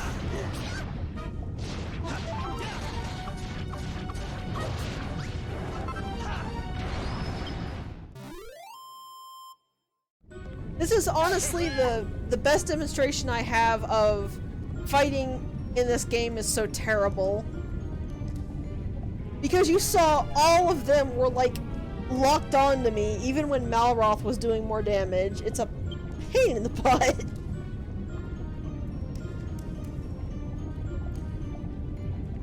That, I will admit though, was a really poor showing. Usually I can handle that a lot easier with a lot less frustration.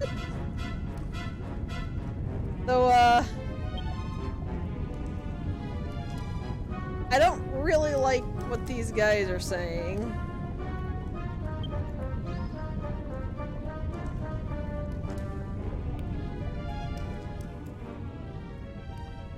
Oh, great. It's Mr. 70 seconds per line. I'm actually gonna time this.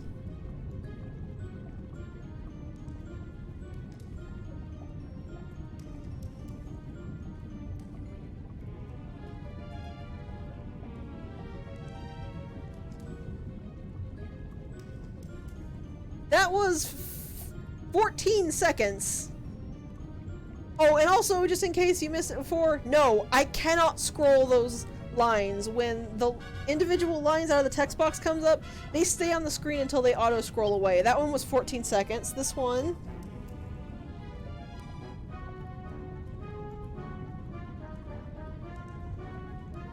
Make your guesses as to how long this is gonna take.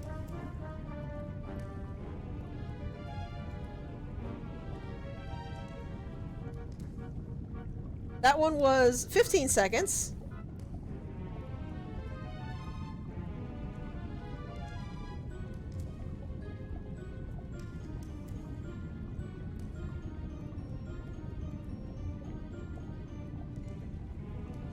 That one was 22 seconds. Yeah, I'm not gonna keep timing them, but this is another thing where whoever designed this needed to be fired or at least reprimanded. Unskippable text that you also cannot forward on your own power, and you have to just sit and wait until the arbitrary time for it to scroll goes by is bad enough, but doing that where 2 lines of dialogue gets like 20 seconds a piece is unforgivable.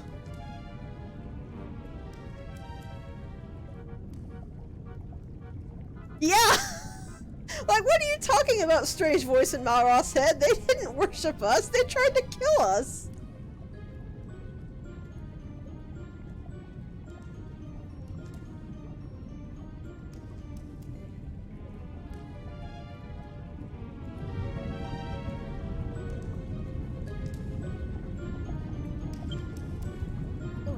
You alright, Mel?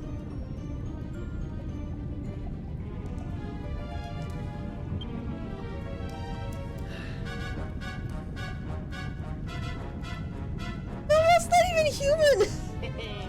Like, are y'all blind or just stupid?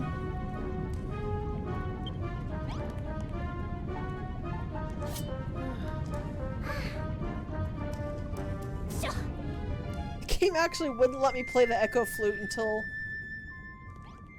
her animation was finished.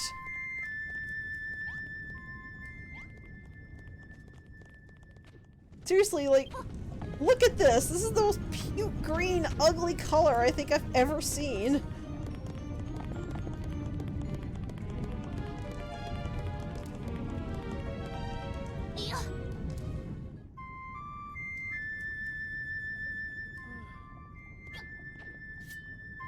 This I think is rock. I'm about to say that I think I can bash this. I have to be able to bash this. Well, I got steak and scales from that dragon. And a bunch of stuff I'm just gonna toss because it's ugly and I'll never use it.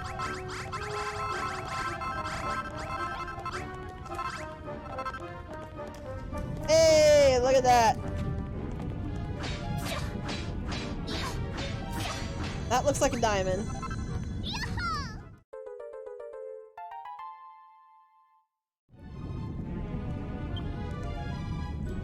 I mean, I guess they wanted to associate an evil monster with something grotesque, but you have grotesque like the statues are, where it's creepy and evil and cool, and then grotesque where the color green is, where it looks like some baby just had diarrhea all over a rock.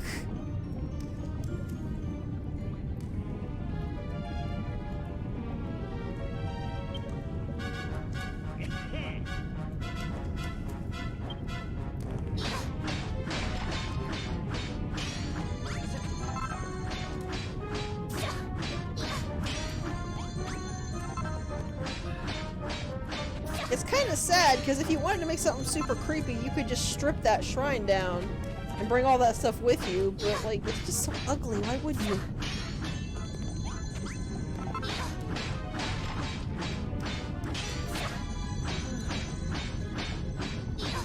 Also, anybody who has ever even remotely paid attention to Greek legends probably knows exactly what's coming.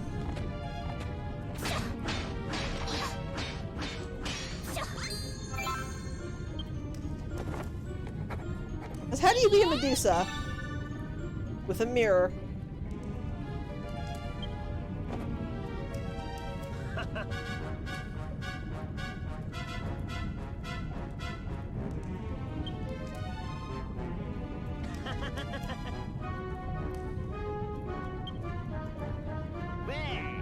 Do you actually make a mirror out of diamond?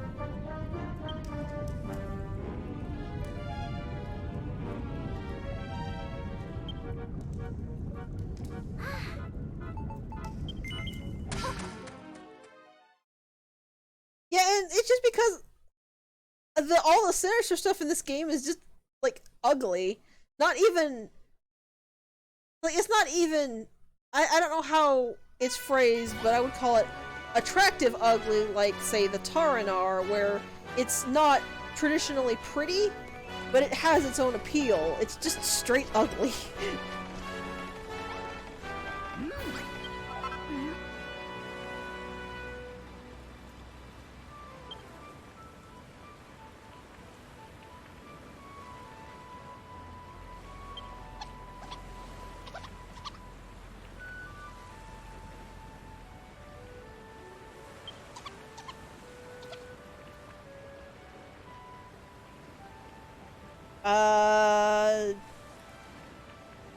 Sure?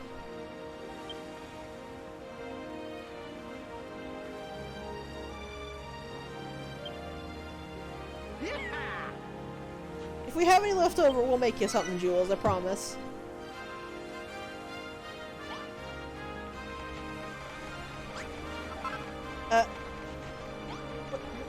Where will you wear them? You don't have ears! I guess he'll just hang on to them? Alright. Everybody's working on building the rest of the gold bar. I'm just gonna take a nap. So man, the base must sure feel nice after being literally right next to lava. But why wouldn't you make just a really nice looking pin then, instead of a pair of earrings he can't wear?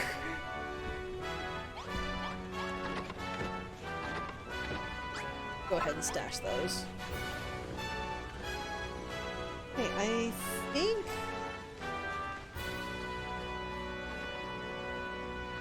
think I've actually got everything arranged. Also, this is the dress that we got down there, and oh my lord, doesn't that look nice? I really wish you could dye it, but it's a beautiful thing, so we'll stick with this for a while anyway. I really don't think there's anything else I need to do, though. You don't need to reinforce the wall anymore, because that's fine. I finished all of the buildings in here.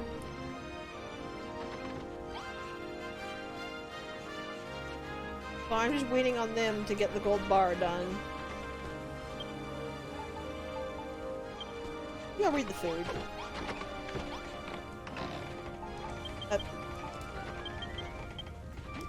Why did y'all put gold bricks in the food chest? What's wrong with you?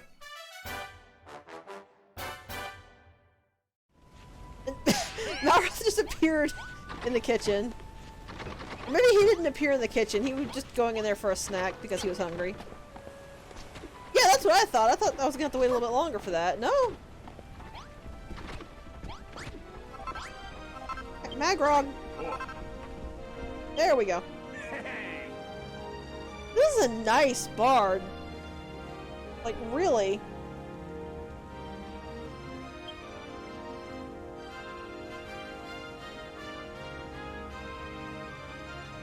I should try to make a bar like this back on the Isle.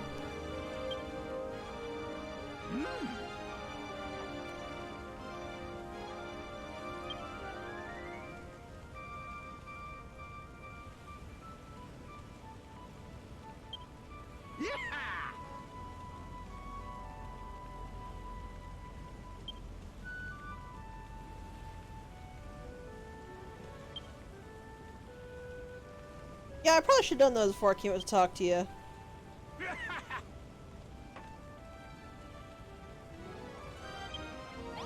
We are not going to do that yet, though. As you can probably guess from the fact that we'll be giving those to Goldilocks, this is the final stretch we're in, and we have not got everything yet. Let me just check.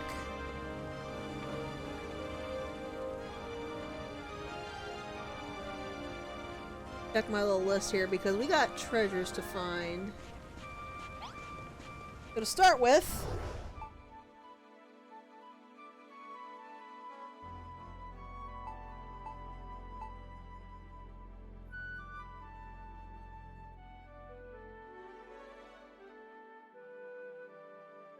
one of these pictures is in French. I don't know what level this is.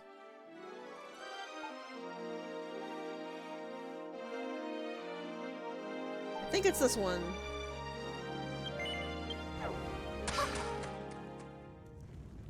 See if I can find this spot here.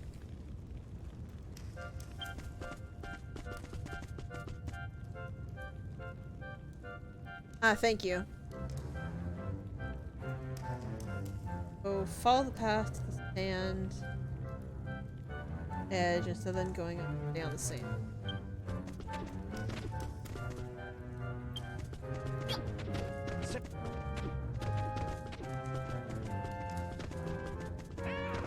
I will say right now, there is actually a boss in these mines that you can fight for a weapon for Malroth. It is absolutely 100% not worth it to do that. And I don't say that like to be mean or anything. But the boss fight requires a ton of effort, and the actual boss weapon is way worse than the iron axe he's got, so it's not worth doing it. Also, this is kind of a cute little bed.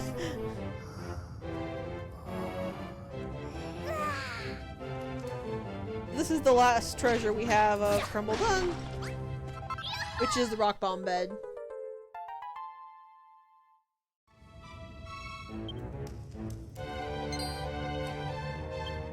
And of course we learn how to make it as well.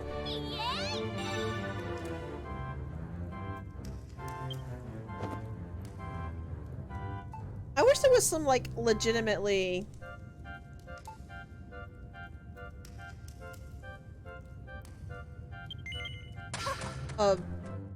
double, that's the word I was looking for. I wish there was some legitimately double beds that you could actually, like, share with other people. Because you've heard us, probably me mention double beds before. They're not shareable. If you lay on a double bed, you will take up the whole bed.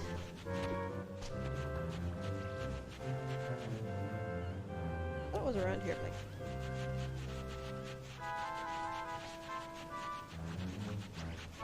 so, like I said, the rock bomb bed was the last actual treasure of Khrumbul-Dun. The dress I'm wearing that we got in the lava area and the ancient ruins music were the other two treasures.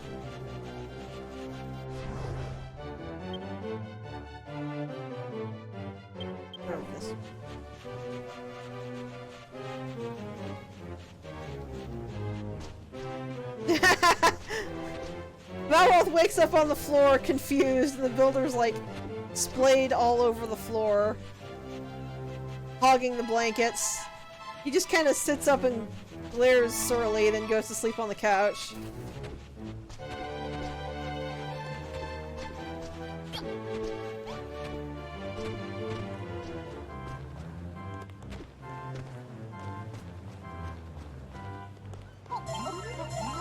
He just grumbles sadly about how he wanted to sleep in the bed too. I actually should make way more of these ladders because they're invaluable to actually getting up to places. Okay. So here is the first of the shrines.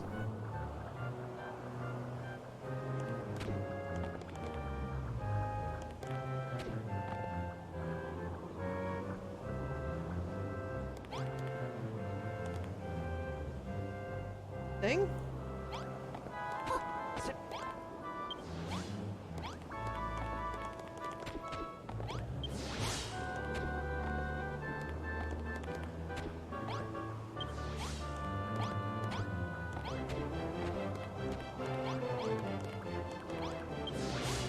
Pull it. That will. Ah, okay. Let's get our throwaway blocks again. Drop that there. You don't actually get hurt if the blocks hit you. Like you could see with Malroth there, it just sort of... You just kind of bonked it.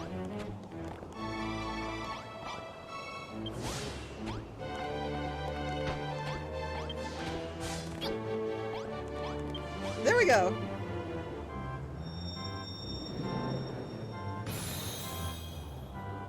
Really? I'm actually kind of glad you brought that up because I never would have guessed. I've never had the problem of trapping one of the other ones where I couldn't move it. That's pretty cool. Okay, that is another one down. Next. This one is gonna require a run docks.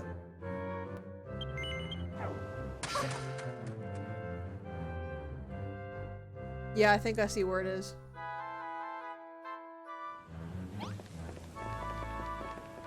This is on... You know what, before we go to the docks, I'm going to go back to Khrumbul-Dun really quick and make myself a whole heck bunch of ladders.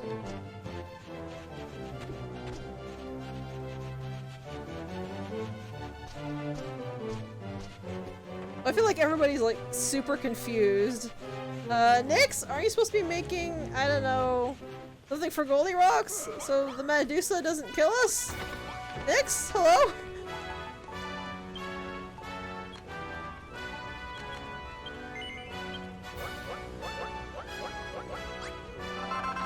That should be enough ladders.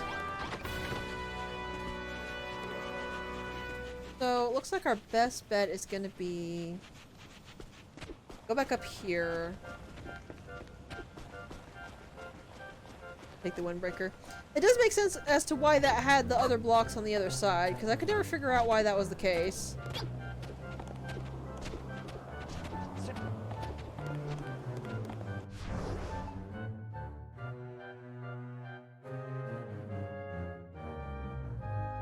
I see where I need to go now.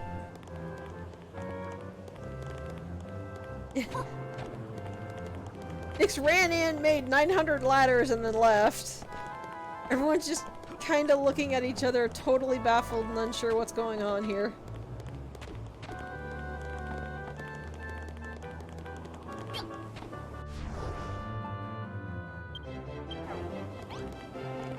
Over this way. I will say that ladders are honestly just the easiest way to get up cliffs. Just drop the ladder, scale the cliff.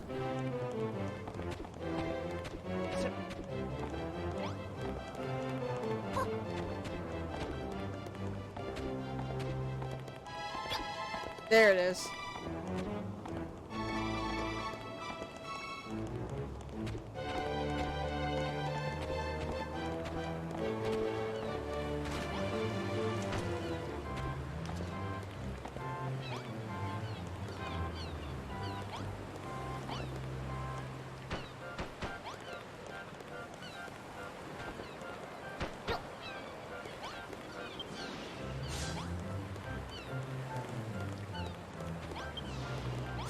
really sure why the water was flowing out of one side but not the other. But alright.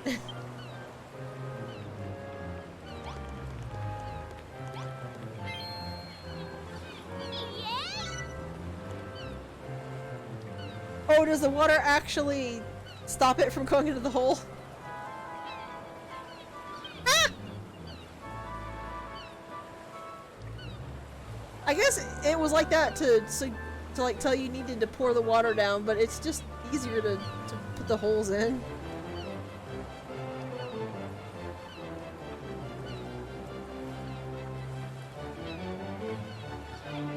Alright, this next one is back up and around.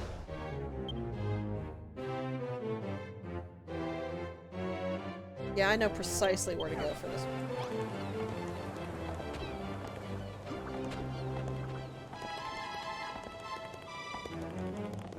Yeah, I think that's how you're supposed to do it, actually.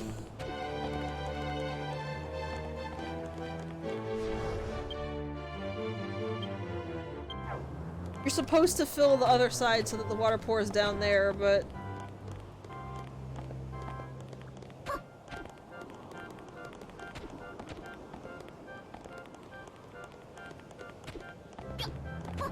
Yeah... Yeah, that would be really cool if the game would actually do that.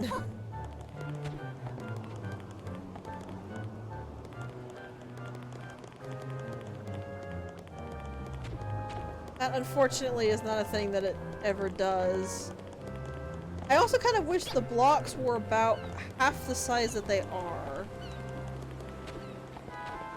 Because I like the visuals of this game, but these blocks being so huge makes it extremely difficult to actually visualize how this is supposed to look.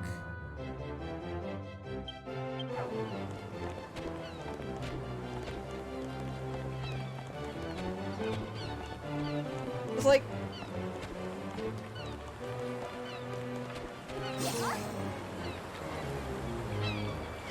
how do you actually visualize this working in a more serious sort of style, like 11?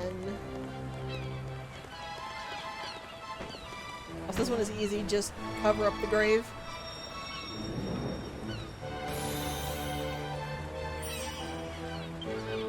Yeah! The easiest puzzle in the game. Do you know that filling in a grave is a good thing? Alright, the next one is gonna take a run from Khrumbul-Dun, because it is up in this area, past the oasis. So we're gonna dart back and confuse people again.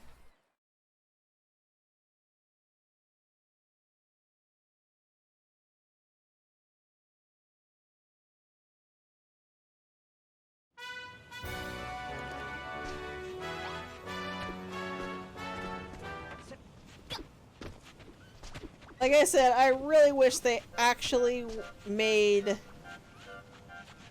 difficult puzzles in this game. I mean, it wouldn't even really have to be difficult, just make me actually think for more than 30 seconds.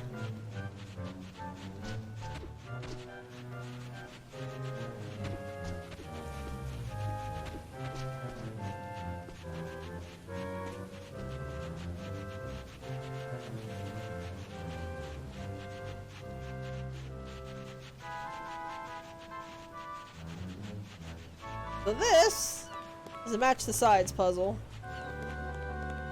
Except not quite.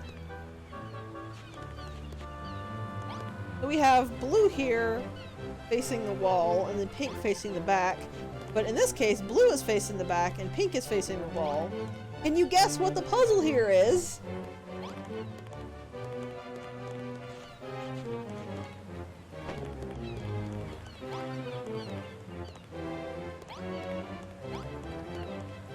I said that to be like sing-songy, but this is actually a puzzle that does require some thought.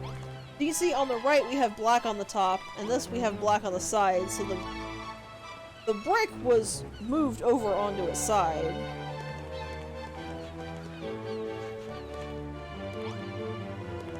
Then apparently rotated one. But see, I can't put red here. It was rotated on its side.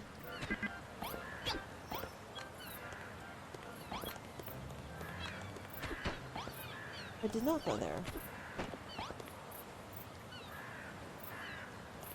Yeah, this one is pretty much trial and error for me as well.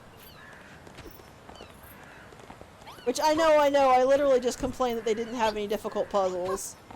But this one isn't so much that it's an extremely difficult puzzle, it's just this isn't a puzzle that I'm good at. These types of puzzles I'm not... How can I put this?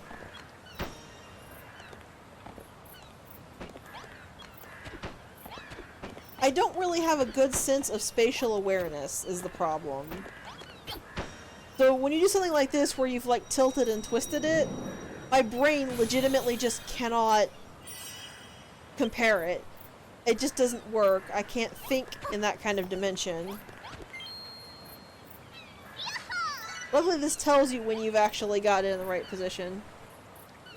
Yeah, basically, I could tell you very easily if there was a pattern. If it was a 2D block, I could even replicate and figure out the pattern and complete the puzzle. But you put it in a 3D block like that, I'm not figuring it out. Like, it sucks to admit it, but it's just not something I can figure out.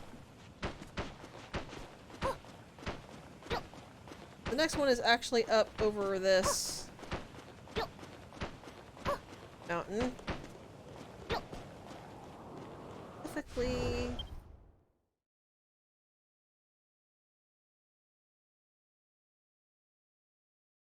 southeast. As they pop up on your screen, you don't really need more than rough directions. That actually might be it right there.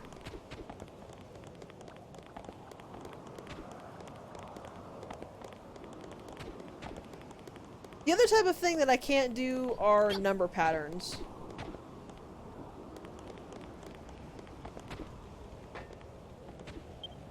Like, if you try to give me a number sequence, I'm just gonna be staring blankly at you. I'm also not mathematically inclined either.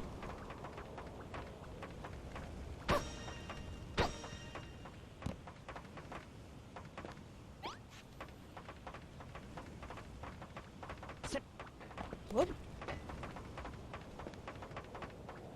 Also, thank you for just completely going away, background music.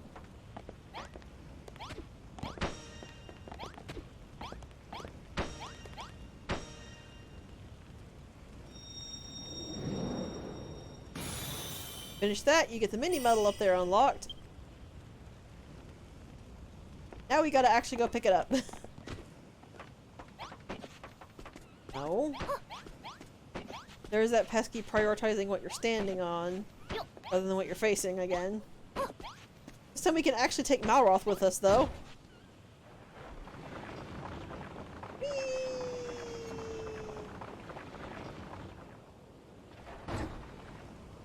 We didn't even crash, it was just an end.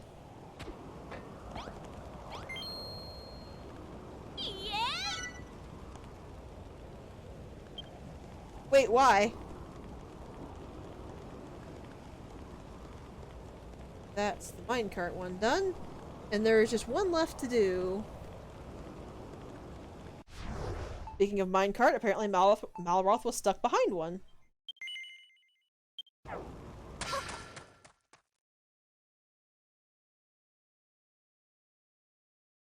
I guess it makes sense that you might not think that was a thing you could do. But like, why would they have you repair the track if you weren't actually going to use the track? Though being completely and totally fair, I am actually fairly certain I did that myself. When I first came across that, I hadn't gotten the one in the lava area yet. So I was just like, okay, I guess I'll just build a bridge to get up to the mini-medal area. And then I went, I did the lava one.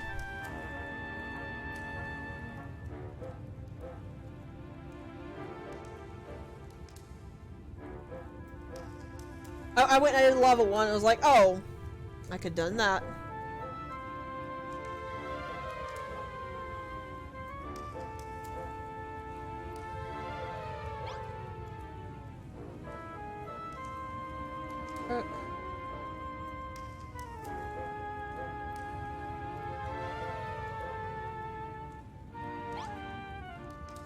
Wait, where is this one? I don't recognize where they are on the map.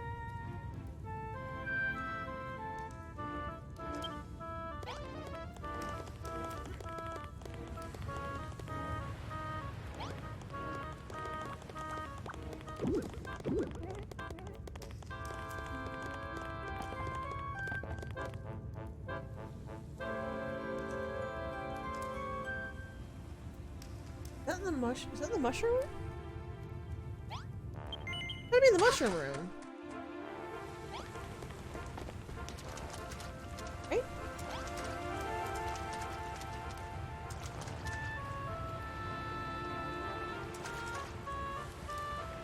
No, that doesn't look right. Where is this?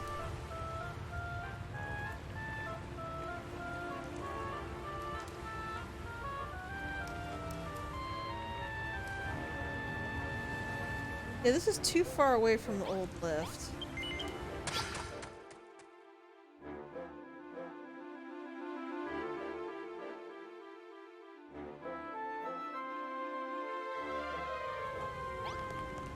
But it is north.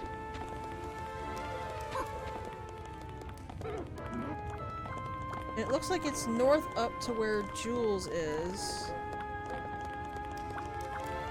Rock, that's not empty space. I can't do rocks. An a la carte.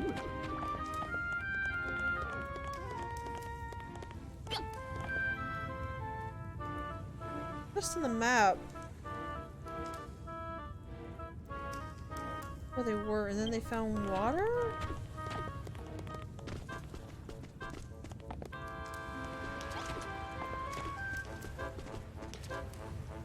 I guess that's the spot of water on the map.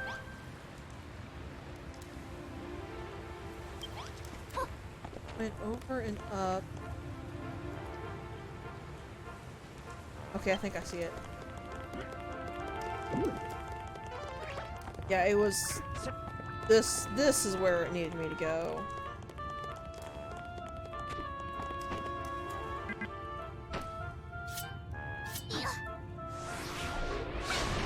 Yeah, here we are. I got a little turned around.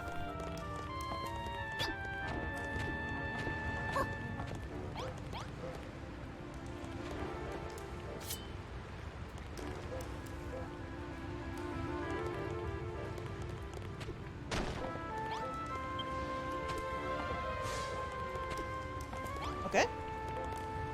Do I just look here? Yeah. That was easy. And that was everything. Looks like that was all 10 of the Khrumbul-Dun mini metal shrines, and we got all the treasures. Now we can go and finish the story.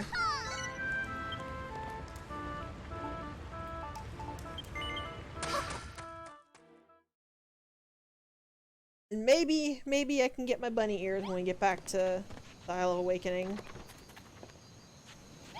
Aw, Malroth slept in my bed.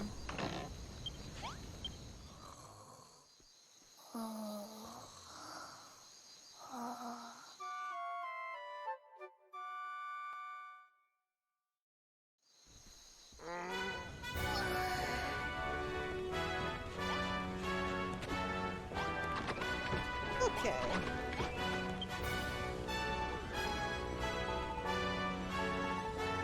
So somewhere down here, there we are. We're gonna make a very special shiny for Goldie Rocks.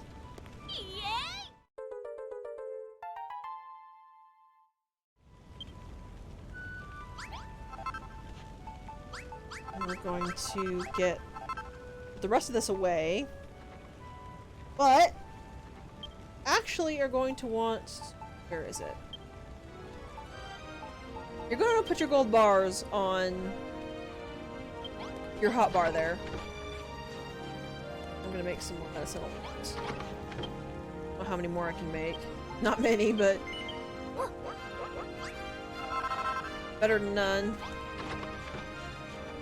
Hey, Goldilocks! I got a present for you.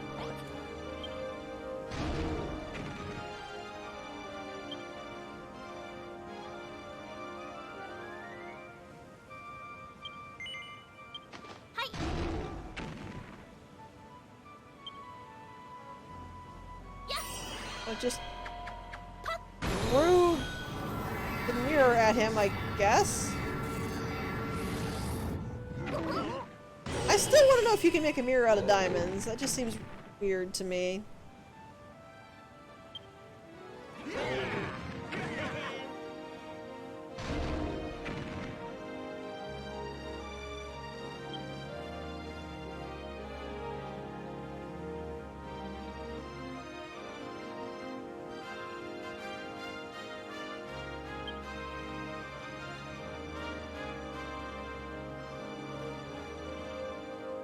Rock does have a good point. They probably lost sight of whatever they were doing, which is why they got so greedy.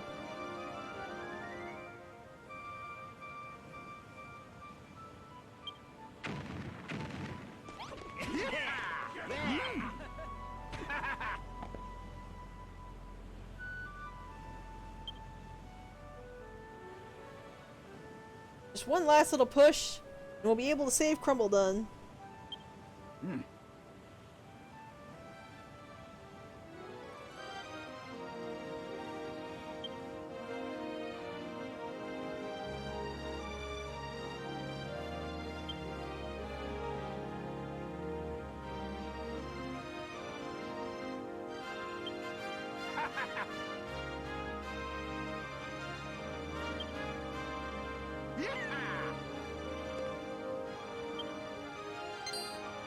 Also, I absolutely love this because it's just complete petty spite. Goldilocks confirmed that Medusa loved him and he told her no, so since she's not coming out, we're gonna make a giant effigy of his face.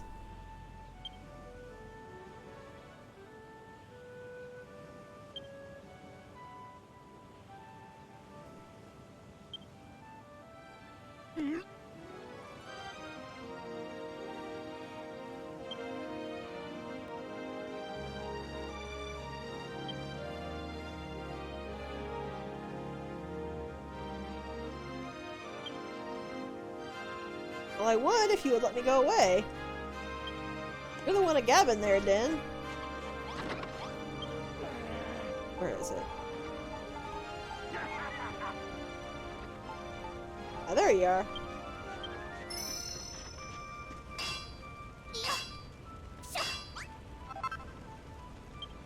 Okay, let's go put this in place.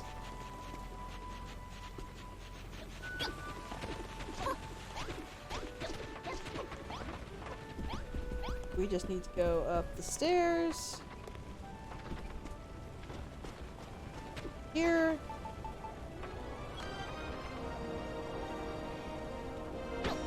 And there we go! And Den just teleports up here. Those are some big diamond eyes, wow.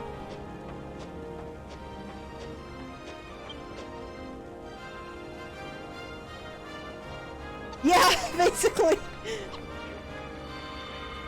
We need it done! And I'll go do it as soon as you shut your yap! Get some water. Hey.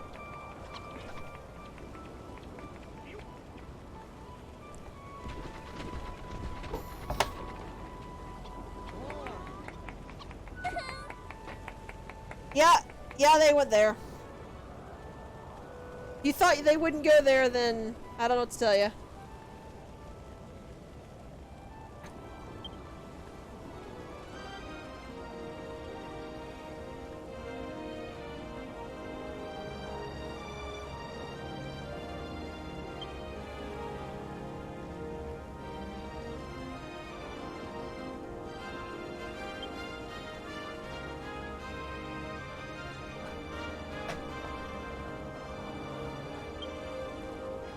Sorry if you can hear all that popping, that's just my bottle being a little temperamental.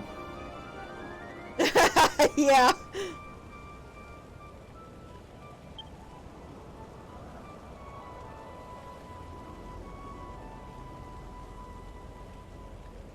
Yes, Din, we know.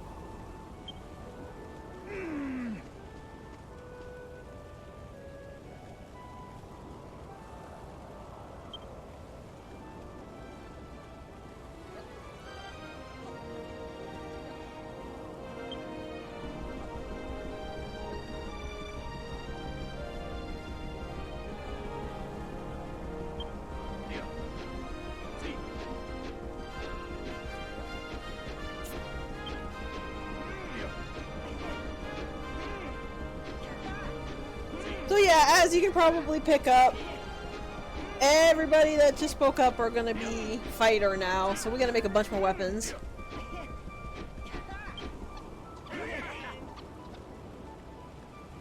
Where is Malroth? There he is! Oh, that's a mad earthquake, and the sky just got dim.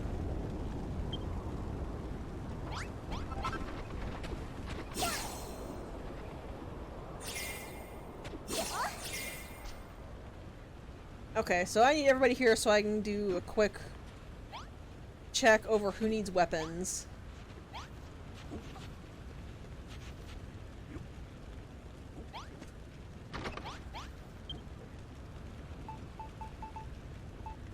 Oh, that actually has way more defense than my chainmail does. That, you know what?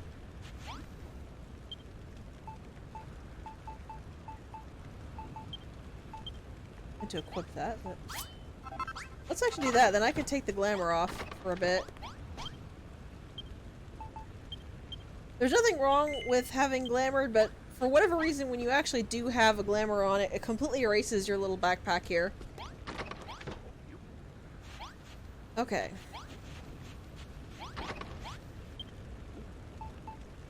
Actually, everybody's assembled, so I have one.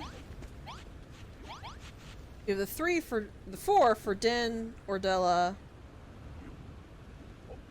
Surge, and that's 5. 6. Looks like 6. Okay.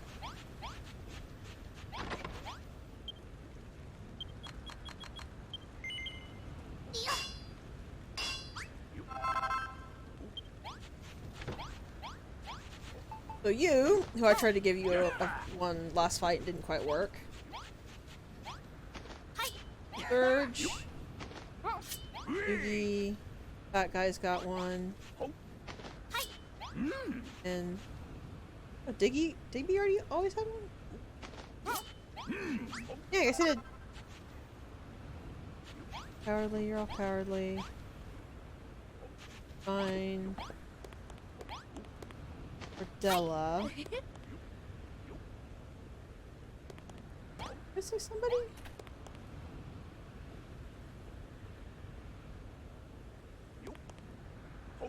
No, that's everybody. I really miscounted then. Well.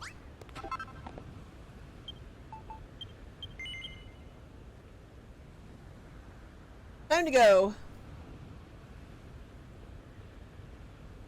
Let's defeat this Medusa and save Khrumbul-Dun.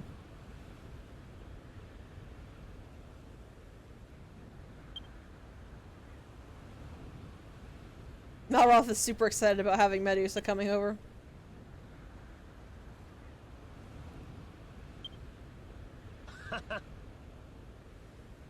Don't worry, everybody's equipped as far as I can tell. I'll hold on to the sword just in case I see somebody fighting with their fists, but pretty sure I grabbed everybody.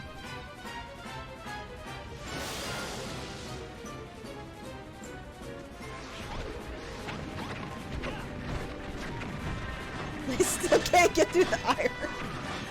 God, I wish I knew about this earlier. And come down here and get everybody to do the same. There we go.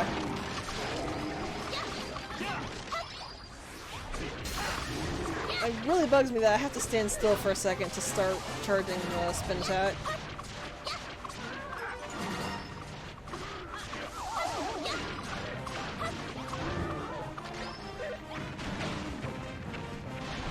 Ow!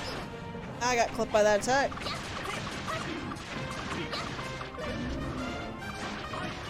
As I can see, everybody's using weapons. That's good.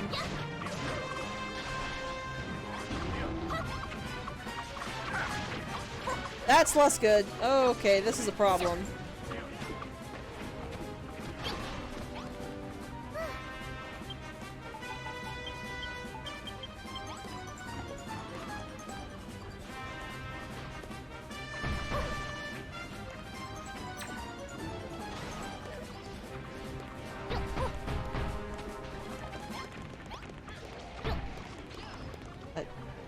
Diggy. Oh god, they spawned in the wall! Why would they do that? Why? Why would you do this to us, game?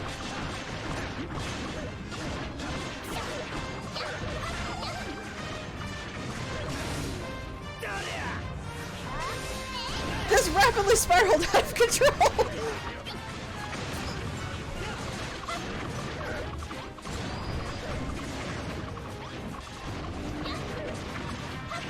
Can we lure everybody back over here?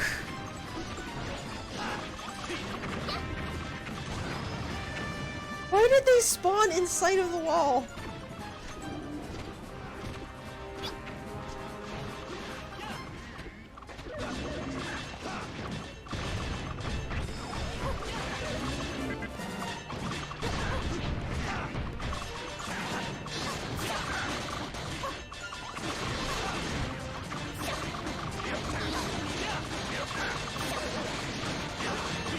They almost got it dead, so...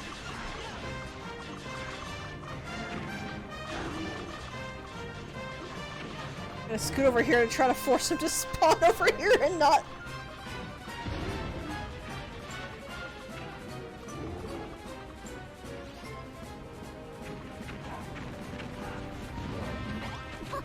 Okay!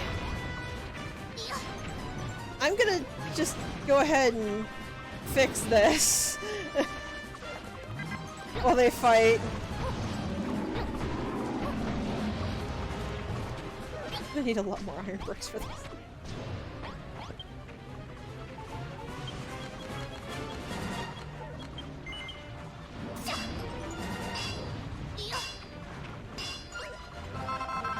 Yeah, note to self, when I make this next time, fully fill in the wall.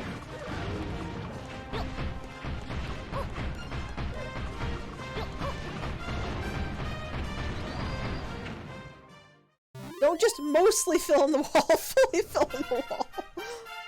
At least it's over.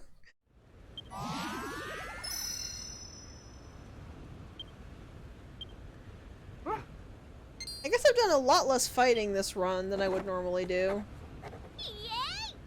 Because normally I hit 20 before we go back to the Isle of Awakening.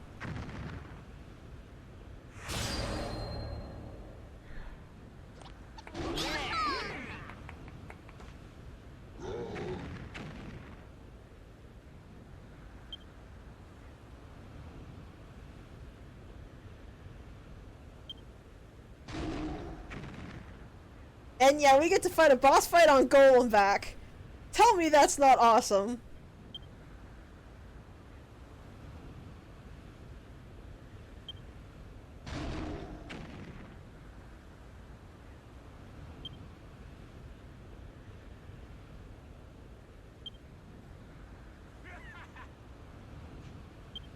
Is that actually gonna replace the iron bricks that I put down? Or just filling what was broken? Yeah, they replaced the iron bricks. Oh well. Really, it's not a huge deal. Okay, now comes the actual hard part.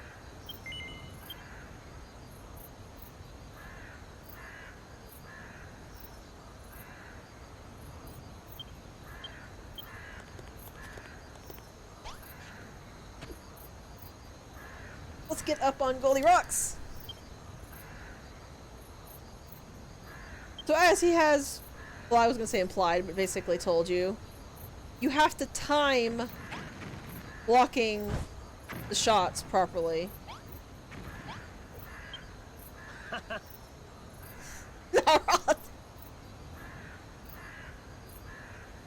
Yeah, there's no point to doing anything with it, because this is the final battle. The chapter's over after this.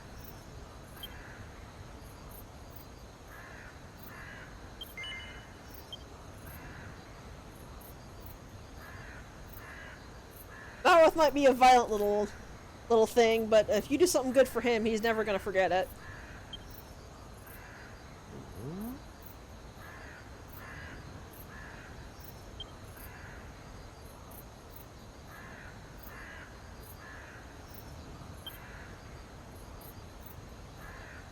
Malroth, I'm pretty sure she's older than you.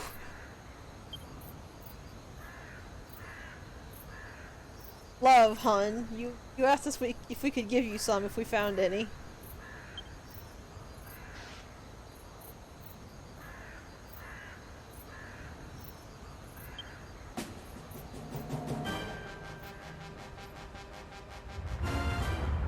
Yes! Malroth has all of our love. And here is the final arena.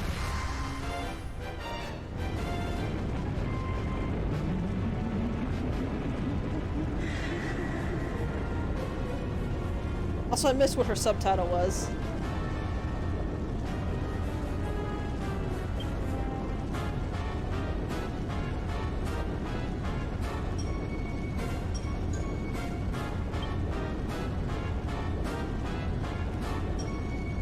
Also, in case you're curious, yes, this is rumbling my controller like nobody's business.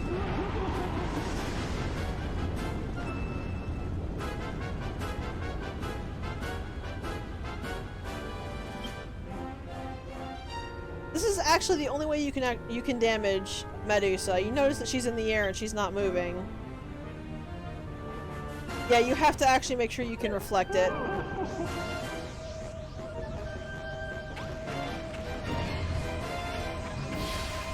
Thankfully, you can hold the mirror up as long as you need to.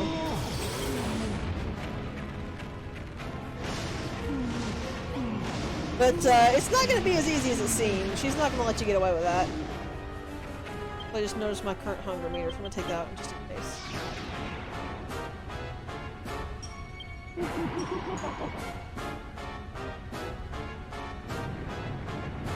She'll go underground and summon a bunch of monsters to fight.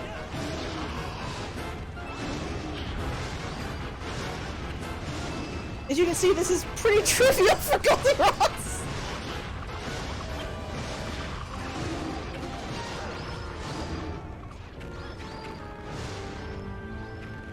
Thank you! And when all of them are dead, you will surf as a snake.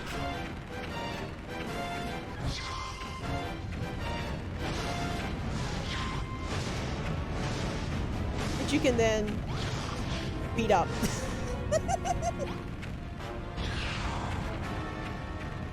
Then she herself should be surfacing.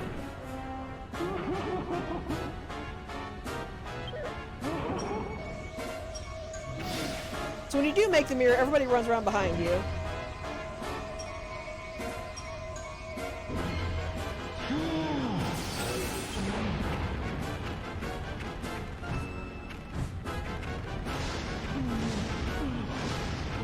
You can also see that me being hungry does not actually affect Goldie Rocks whatsoever. Which makes sense, but it means that you don't really have to worry about your food in this fight. Because you should never be not on Goldie Rocks.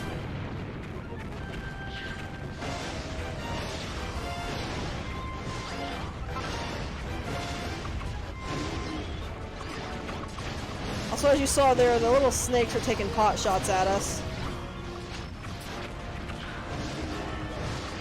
As far as I'm aware, it's not really possible to reflect little snakes because they won't aim at you. They aim at a specific target, and you can try to get in front of the target, but they usually go too fast for that.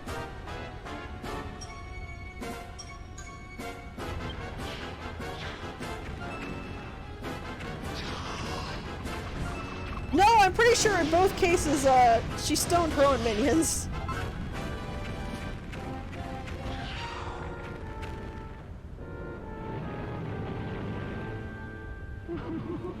So here she comes.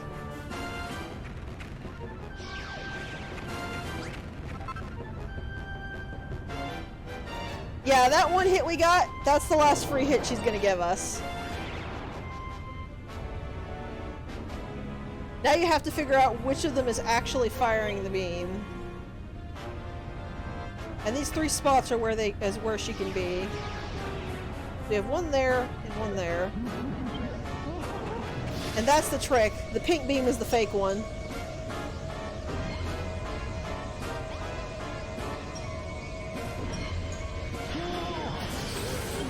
The fake beam does not do anything to you, as you notice that it didn't fire behind me. It's a pretty noticeable tell, but if you're not actually paying attention to what color the beam is, it can catch you off guard.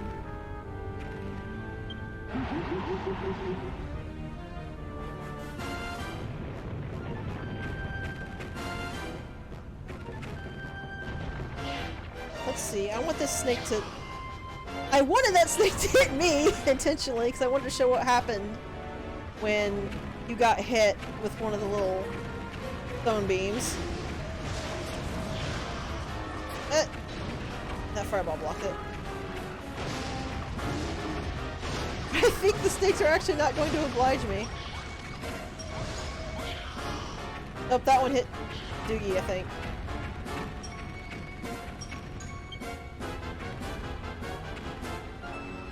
Yeah, if somebody gets stoned, they're stoned for a little while and then they go away. Or then it goes away. She keeps stunning her own minions! To be fair, this is her hair. She can't actually see. I guess it makes sense why her aim is so terrible.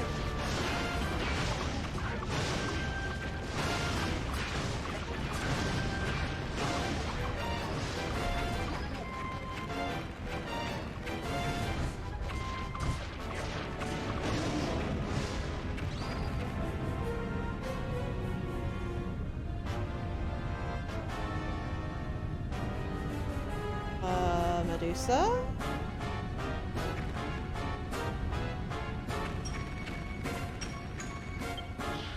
There we go.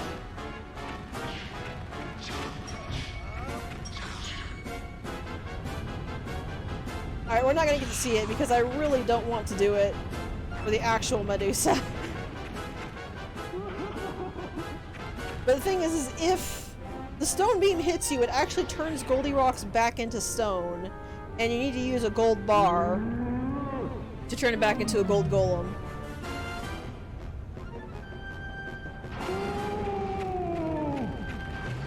I can actually let one of these hit me to show. So you and Goldilocks get turned into stone. And you have to wait until you revert.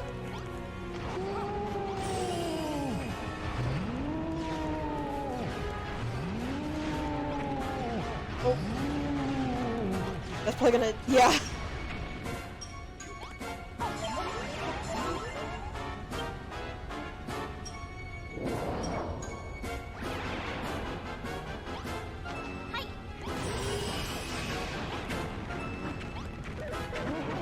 Get on him! Thankfully she does such a long charge, it doesn't take long. It gives you plenty of time to get back up if you need to.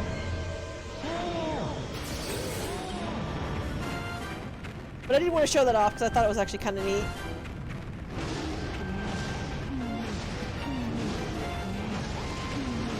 And the Medusa is down!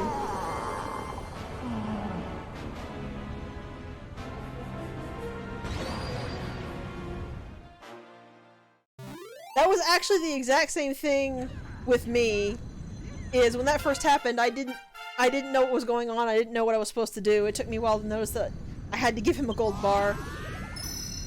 I think the reason it only takes one ingot is because Goldilocks has not been weak. He has not like been stoned for 50 years or whatever it was. He was immediately turned back to stone, so if you give him a gold bar, he can break off the stoning. There's the iron shield I wanted.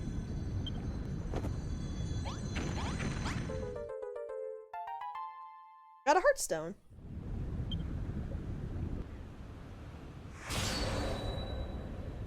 Our mine is kind of wrecked, but I mean, that's alright.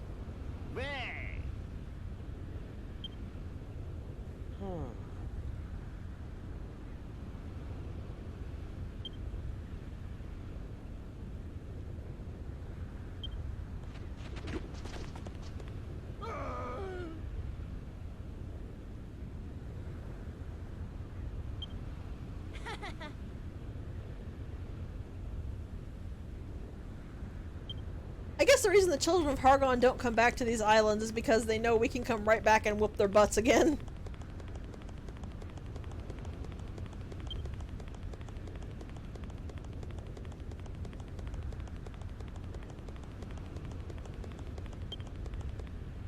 Yeah! The Medusa sure was mad, wasn't she?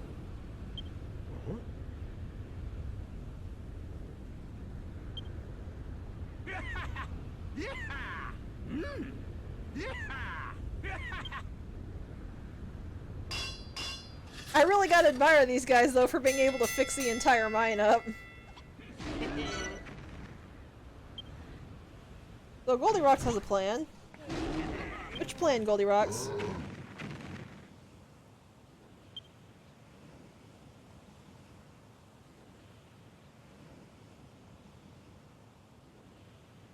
Also, Jules is over there dancing with the miners.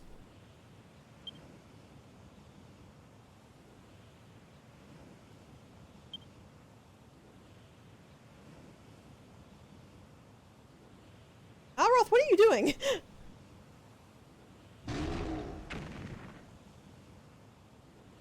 Okie dokie.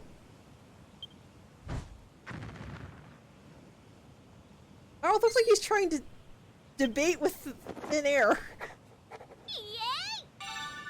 Yeah! I just go to sleep for like 40 hours straight while they fix everything up.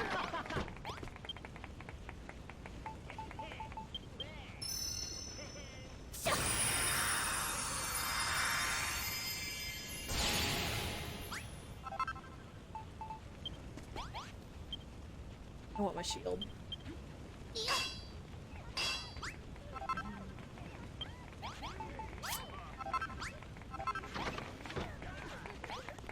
Hey, Goldilocks, I got your thing.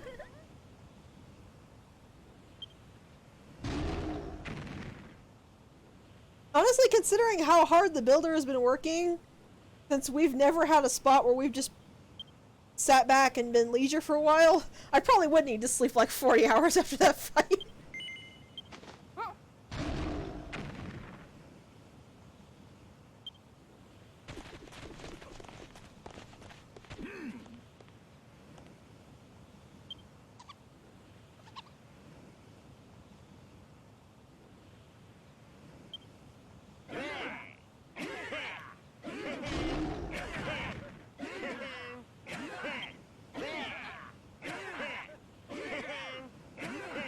Wait, what?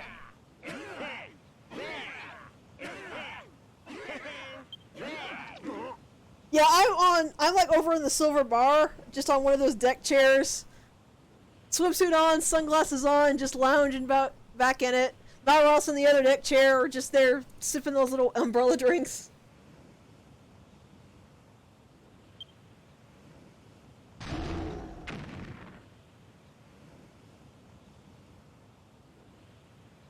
So yeah, unfortunately, for Goldilocks to fully break everything Medusa's done, he has to disappear.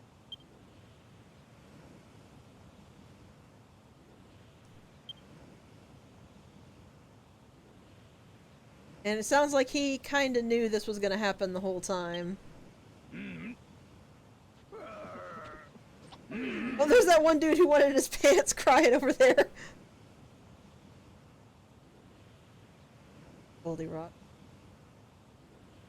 You were a real good friend, buddy.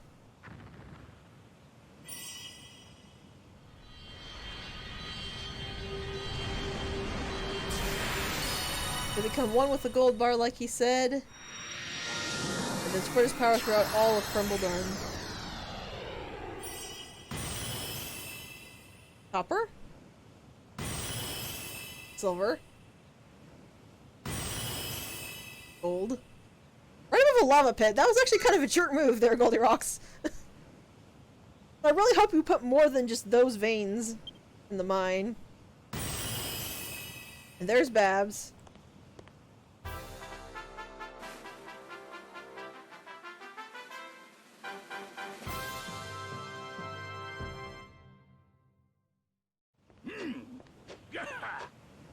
A very, very confused looking Babs.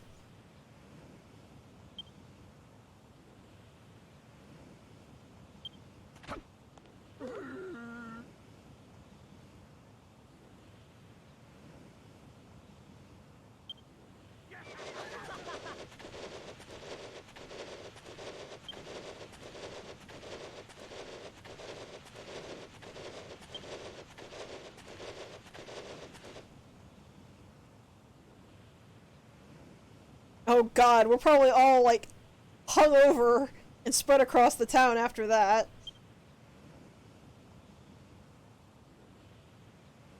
Someone comes to the gold bar and I'm draped over the bench, passed out, while Malroth is on the floor behind me with his pants on his head.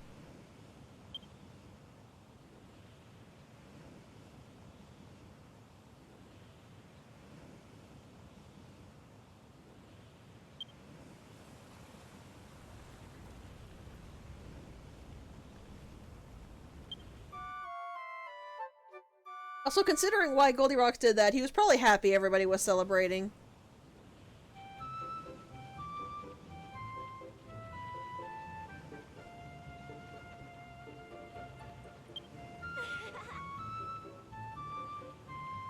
Actually, it was more like 3 days at most.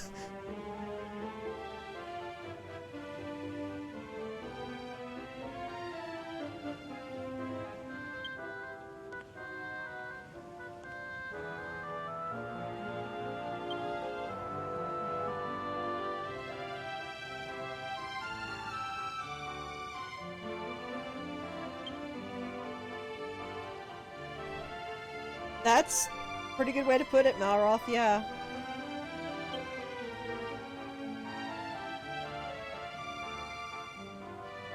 Oh, you dork. You have it too, you just don't want to admit it.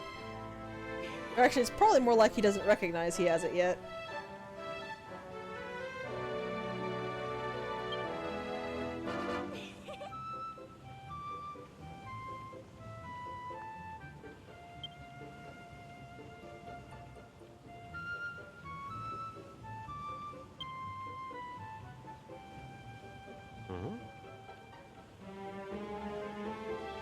Oh, hello! Huh? A mysterious voice from the heavens that isn't in Malroth's head. And that, as such, does not force me to sit there for 20 seconds per line.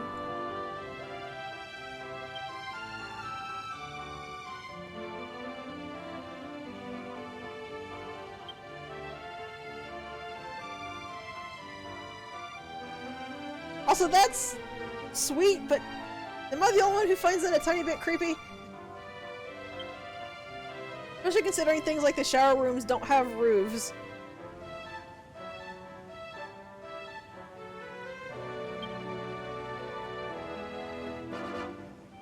Shh, we're not supposed to know whose voice that is yet.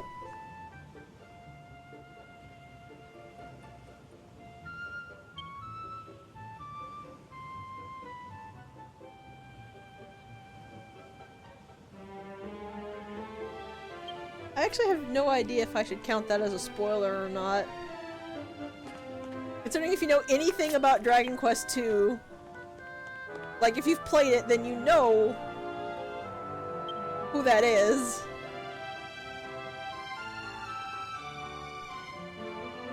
Did I? If I did, then I'm the one at fault for that, so I'll go ahead and that'll be a spoiler everybody can say because I made an oopsie.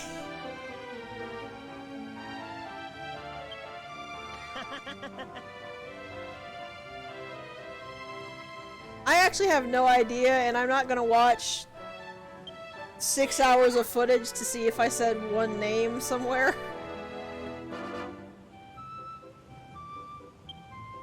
So I will just go ahead and straight up take the blame on that one.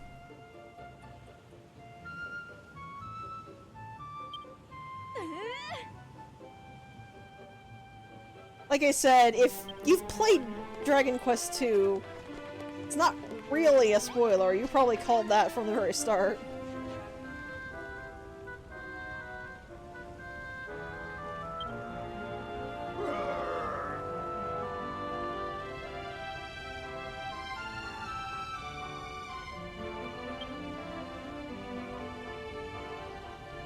Aw, that's sweet, Doogie.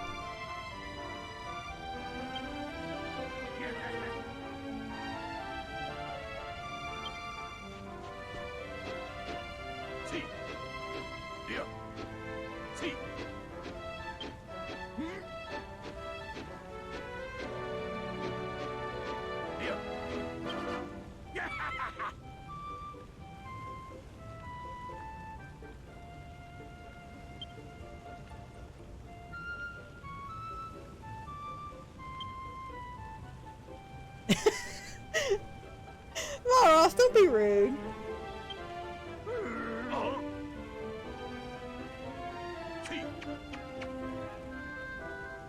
Always, man. I like you, Doogie. You're good people.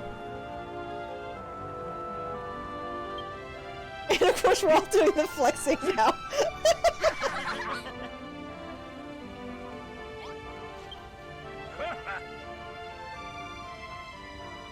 Also, I don't know why this doesn't just immediately add Digby to your group.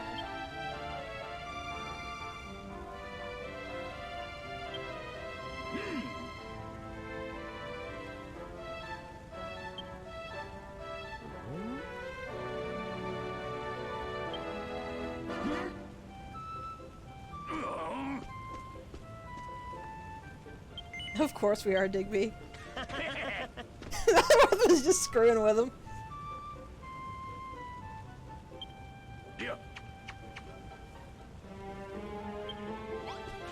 Okay.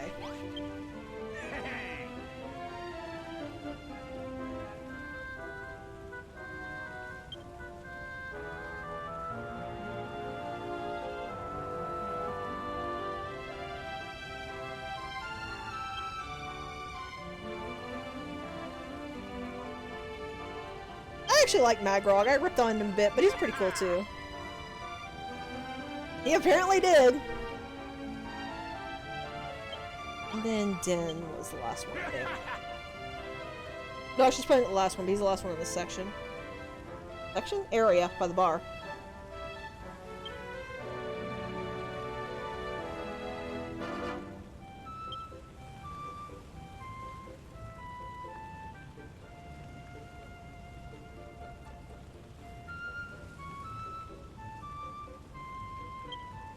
Man, I don't think you can call me the worst influence, considering where we are.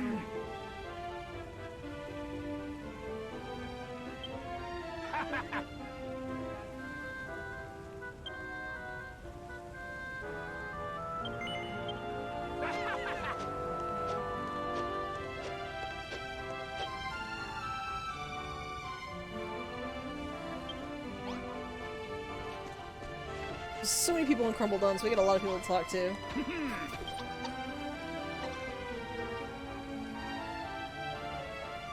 Oh yeah, I still have like 7 diamonds. Do you want me to make you those earrings, Jules?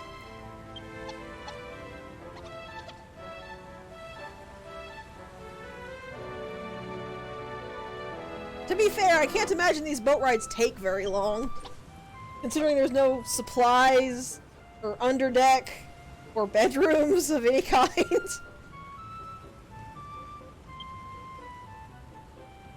I like Jules a lot.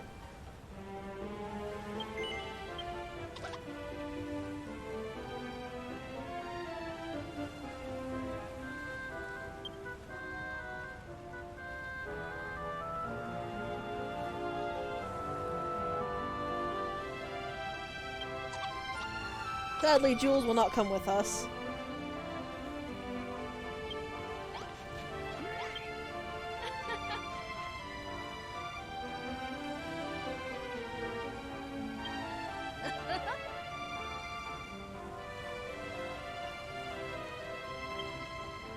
Also, fun little fact I feel like I should say, you can actually have people change into other clothing if you want, even Malroth. And I'm pretty sure anybody will wear anything, depending on how you stock it. It just requires a specific room type to make people change.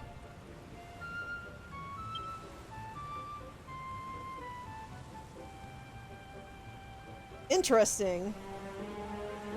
Scary eyes, huh? That makes me think of Dragon Ball again.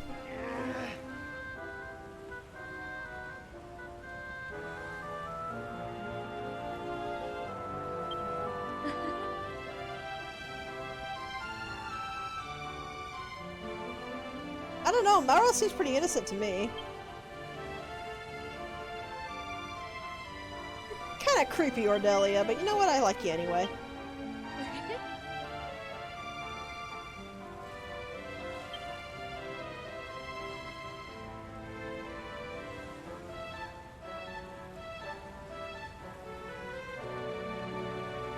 I mean, yeah, have I got a person I can introduce you to, Ordelia?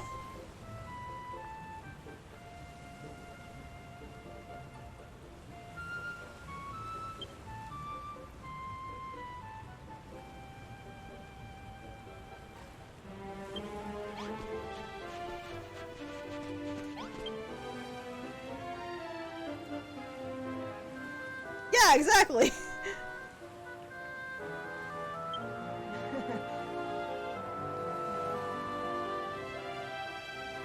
Oh no, Surge, honey, we haven't even begun with the dens of debauchery.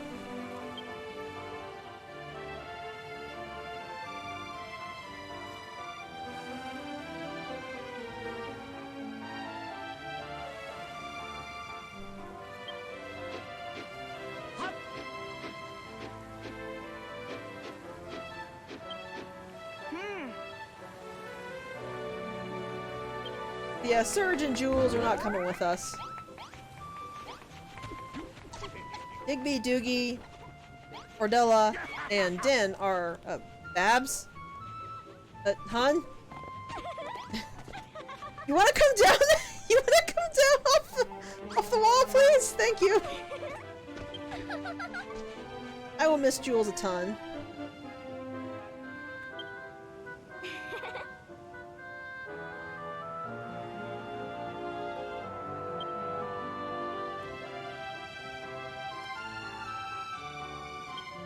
Apparently we're not taking Babs.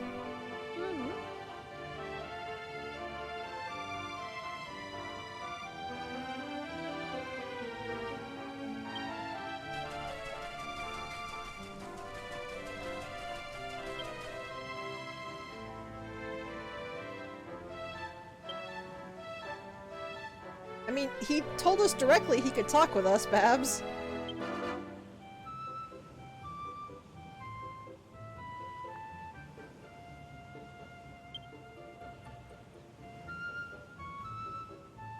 Also, he still has a bunch of his mates here. He might not have the girl he has a crush on, but you didn't plan to marry him anyway. Though honestly, that was really sweet of Babs to be willing to stay, even though she wanted to go to the Isle of Awakening, just to make sure Goldilocks wasn't lonely.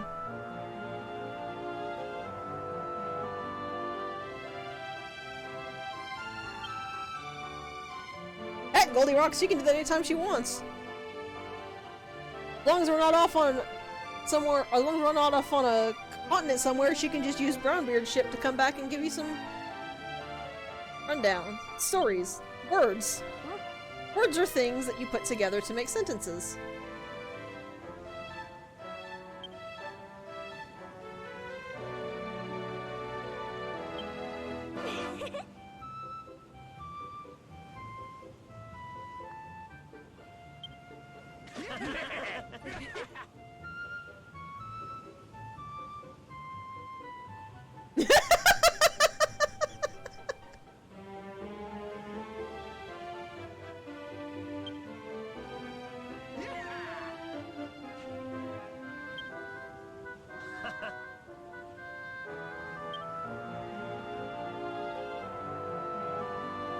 Yeah, show all the recruits we like better than her.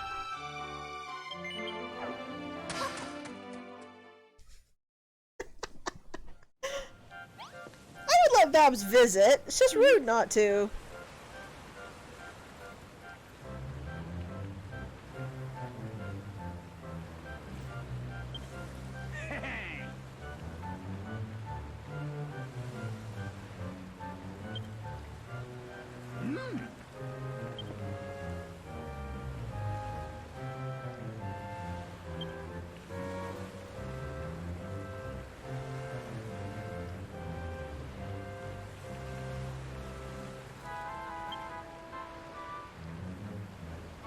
I mean, I did say goodbye, but I'll gladly let you see us off. Yeah, pretty much.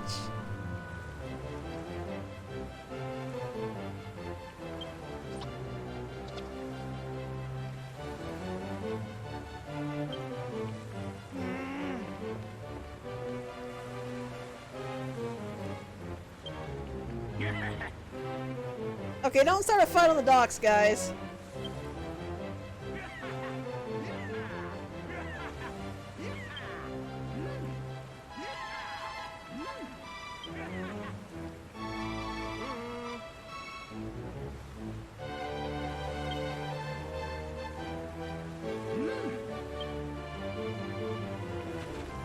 Now it's time for everyone to go back to the Isle of Awakening, and I just kind of shoved Magrog out of the way there. This is my spot!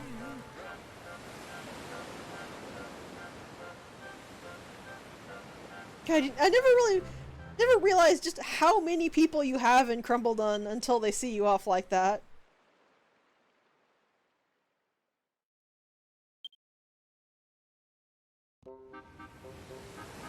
Oh hey, I unlocked another thing there.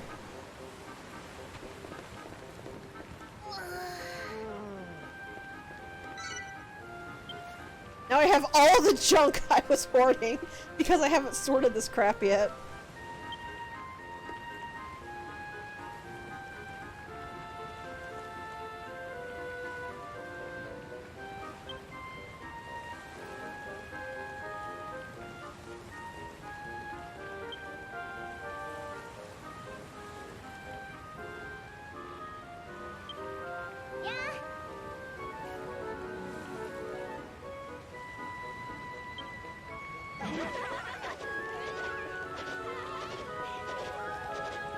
You know, I think I said it, but Lulu's whole Lulutopia crap wouldn't irritate me so much if the NPCs wouldn't go along with it.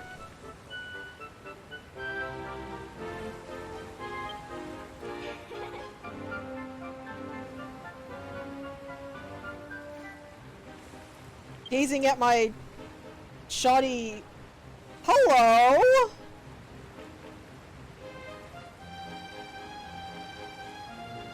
Have y'all been helped?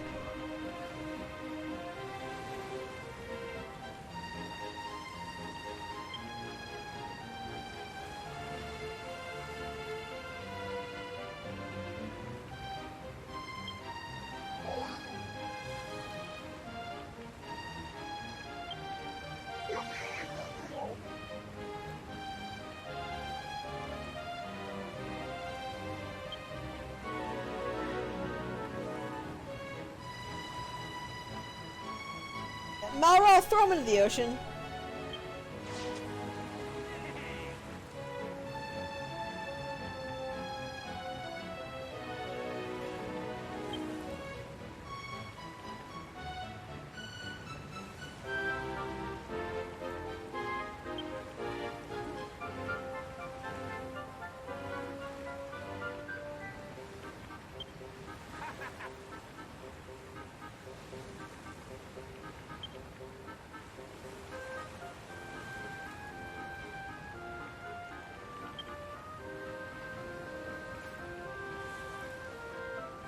In fact, we are going to do that because I want to see if he'll give me the thing I want.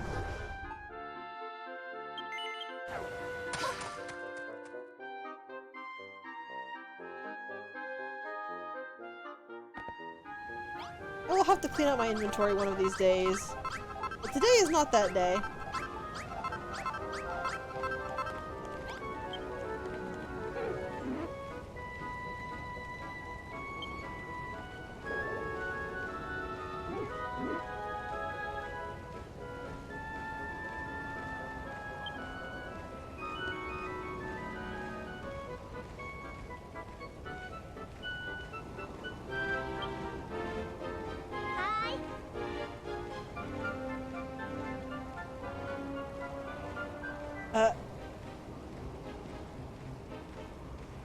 Harry, what are you doing? Is he stuck on the floor?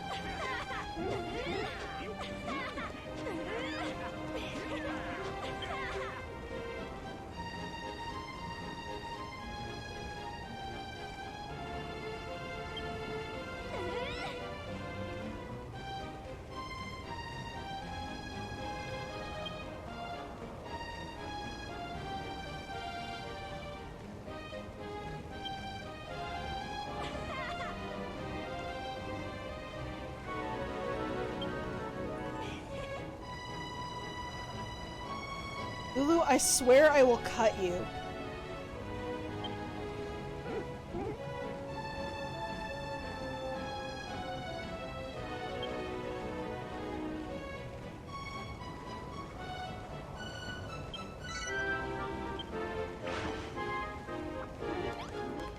What is Perry doing? Why are you up here?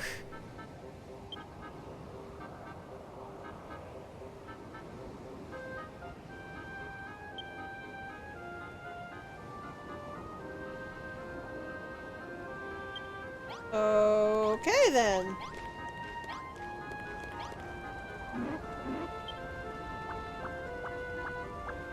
pretty sure he's already told us this.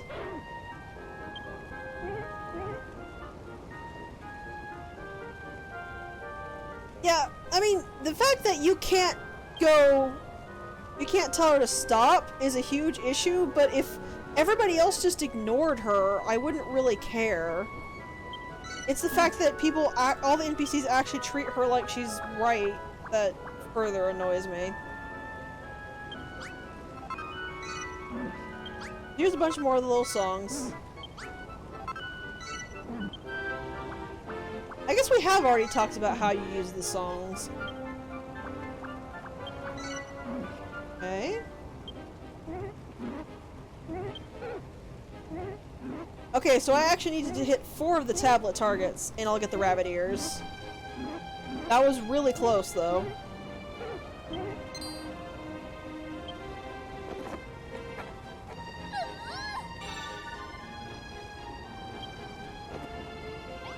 Alright. That, though, is going to be enough for now.